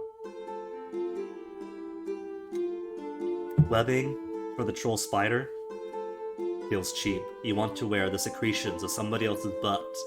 Wood, even cheaper. Iron.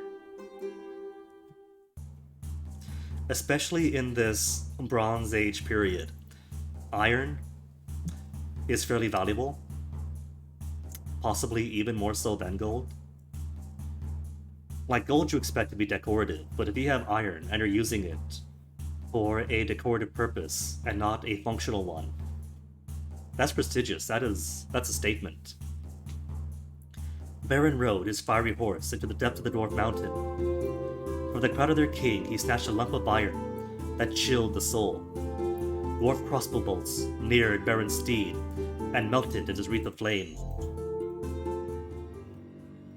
When Beren and Redalda return to the mound where they left Ernalda, they find their path blocked by a horrific antler monster made of several smaller monsters. What does Redalda do while Beren fights it? I like how they're all connected. So Beren is doing the fighting, Redalda bargain with it, lore against it. Call thunder lizards to bite and gore it. Make sure Ernalda is unharmed. Make sure the iron nugget is not lost. Turn the earth, beat the monster to quicksand.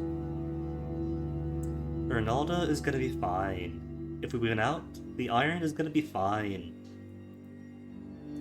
Redalda turned the earth beneath the monster to quicksand. The hungry earth helped Beren fight the creature. Beren slew it with furious grandeur. I have fashioned the iron nugget you provided with torques, one for each noble, says Ernalda. These show that all of them stand on the same footing, second only to Orlanth. She and Redalda exchange meaningful glances. The torques have quelled discord, Ernalda continues, allowing our tribe to face the coming trials as one. What divine recognition do you wish to take from this day, to pass on to your descendants? The game ends here, so in many ways, what you choose doesn't matter. But I'm guessing that apart from like roleplay and theme, that the expectation is, if you carry this plan over from this game to Lights Out, this benefit should follow through.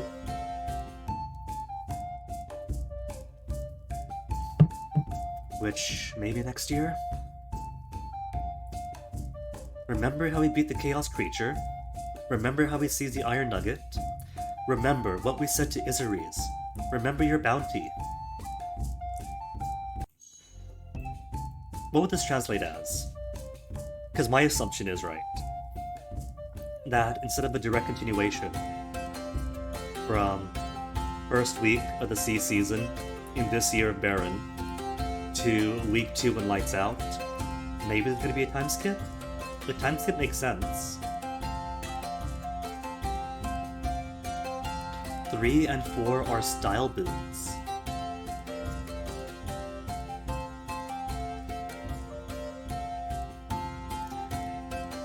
I'm going to interpret this as remember your bounty being that the blessing in the next game would be like food related or Guinea Prince style. Kinda. If number 4 is food and bountiful food, that does fit. If 3 is more like bonuses to trade, so 3 and 4 for trade and food, because Izaries and Ronaldo. Seizing the Iron Nugget. Stolen from the dwarves. I'm not sure how to interpret that. Theft, maybe? I don't know how stealing Iron Nuggets... How stealing Iron Nuggets from dwarves is interpreted in the gameplay as a blessing. Feeding Chaos creatures is probably either... I don't know if Kinstripe is as big a thing here as it was in Dragon Pass, but there's probably an easy interpretation of fighting Chaos, bonus to fighting Chaos. Anti-dwarf? Dwarves aren't so bad. It's not... Well, it's kind of their fault they have the iron, but I have no beef with them really. I'm gonna go Izaries. Izaries Bounty. For our descendants. Though I don't know, Lights Out is gonna be in the Dark Ages, where everything goes to heck basically. If the Skyfall was bad, I expect the Dark Ages to be worse. So food might help out? Easier time procuring food? To make survival less of an immediate concern? Izaries though? For more bountiful trade and maybe diplomatic relationships?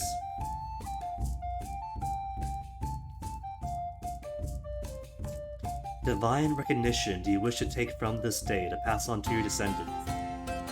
It's kind of like a reverse clan creation thing, isn't it? Instead of asking, what did your ancestors do that was notable for this bonus? It's, what do you want your descendants to have from this day?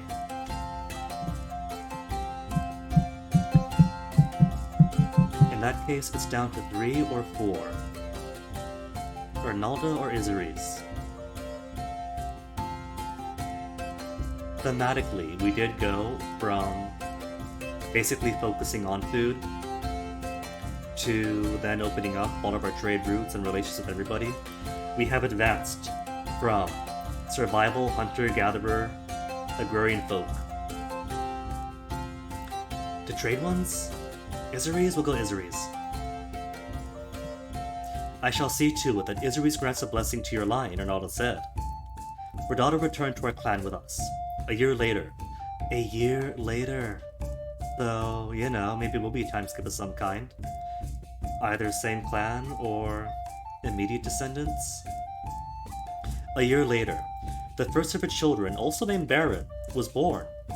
We read auspicious omens of the stars. Ronaldo showed us equally good omens, painted in the clouds. Beren and Ronaldo lived longer than most, and under their tutelage, her clan took on righter ways, and we learned to harmonize our worship with gods we had once scorned. We would need this unity, as the darkness that shrouded the world was about to get worse. Much worse. Okay, that tells me that if there is going to be continued plan from one game to the next, it probably is going to more be descendant thereof instead of like a direct continuation.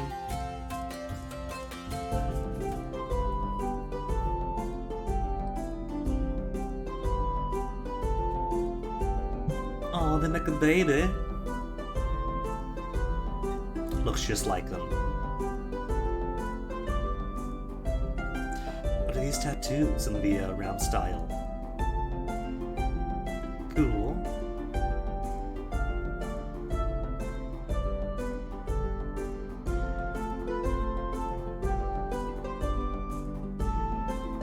Round tattoo, failing to get to the horse.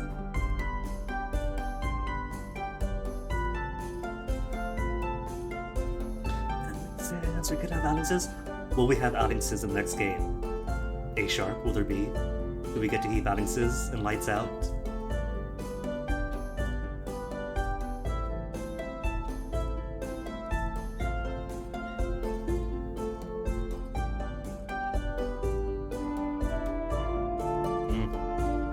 delicious. Give me a lemon, a bottle of soy sauce, and 5 minutes.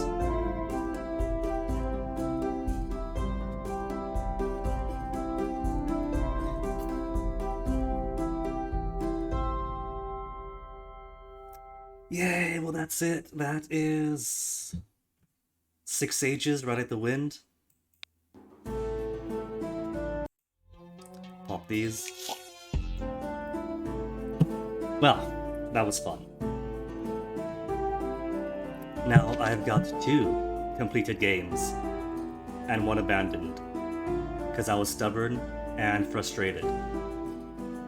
Normal difficulty, 1 difficulty higher.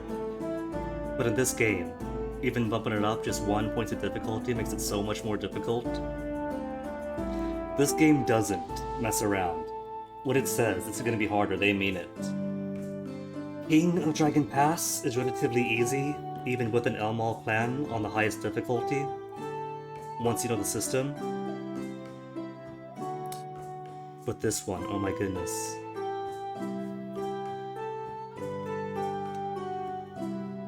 I do have more appreciation, having played this to completion twice now, for some of the design decisions that kind of got me frustrated before.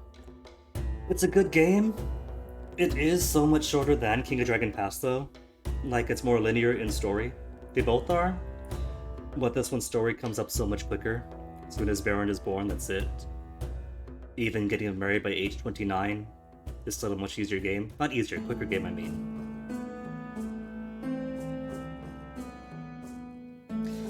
Next game be a Capybara clan. Maybe. Now that we've joined the guinea pigs and the rams. What comes out of that union? But a larger, beefier guinea pig. And that is a capybara. Actually, Gaius Terminus, that's a good idea. I don't know. I don't know if you could rename them between Ride Like the Wind and Lights Out. If you can, Capybara is a very solid option.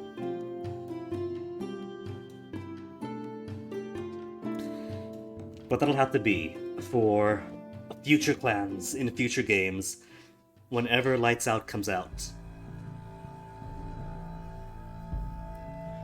6 Sages might have kicked my butt a few times, but it's fun. I appreciate it.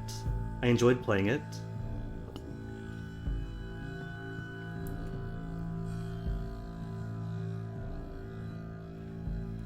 I see that... let me see. Jessica Fleur is on. And normally our hours are such that I don't usually get to raid Jess. So we shall do just that today. Stretch.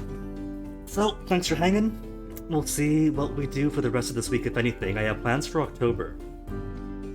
Having peeked around at some stuff while I was caretaking Dad, and it turns out that some very ancient things might have some accessible options we could toy around with.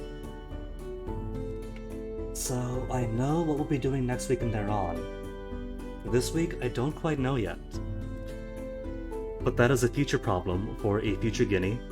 For now, thank you very much for hanging. This was fun. See you folks around, take care of yourselves, have fun, see you next time. And go say hi to Jess. See ya.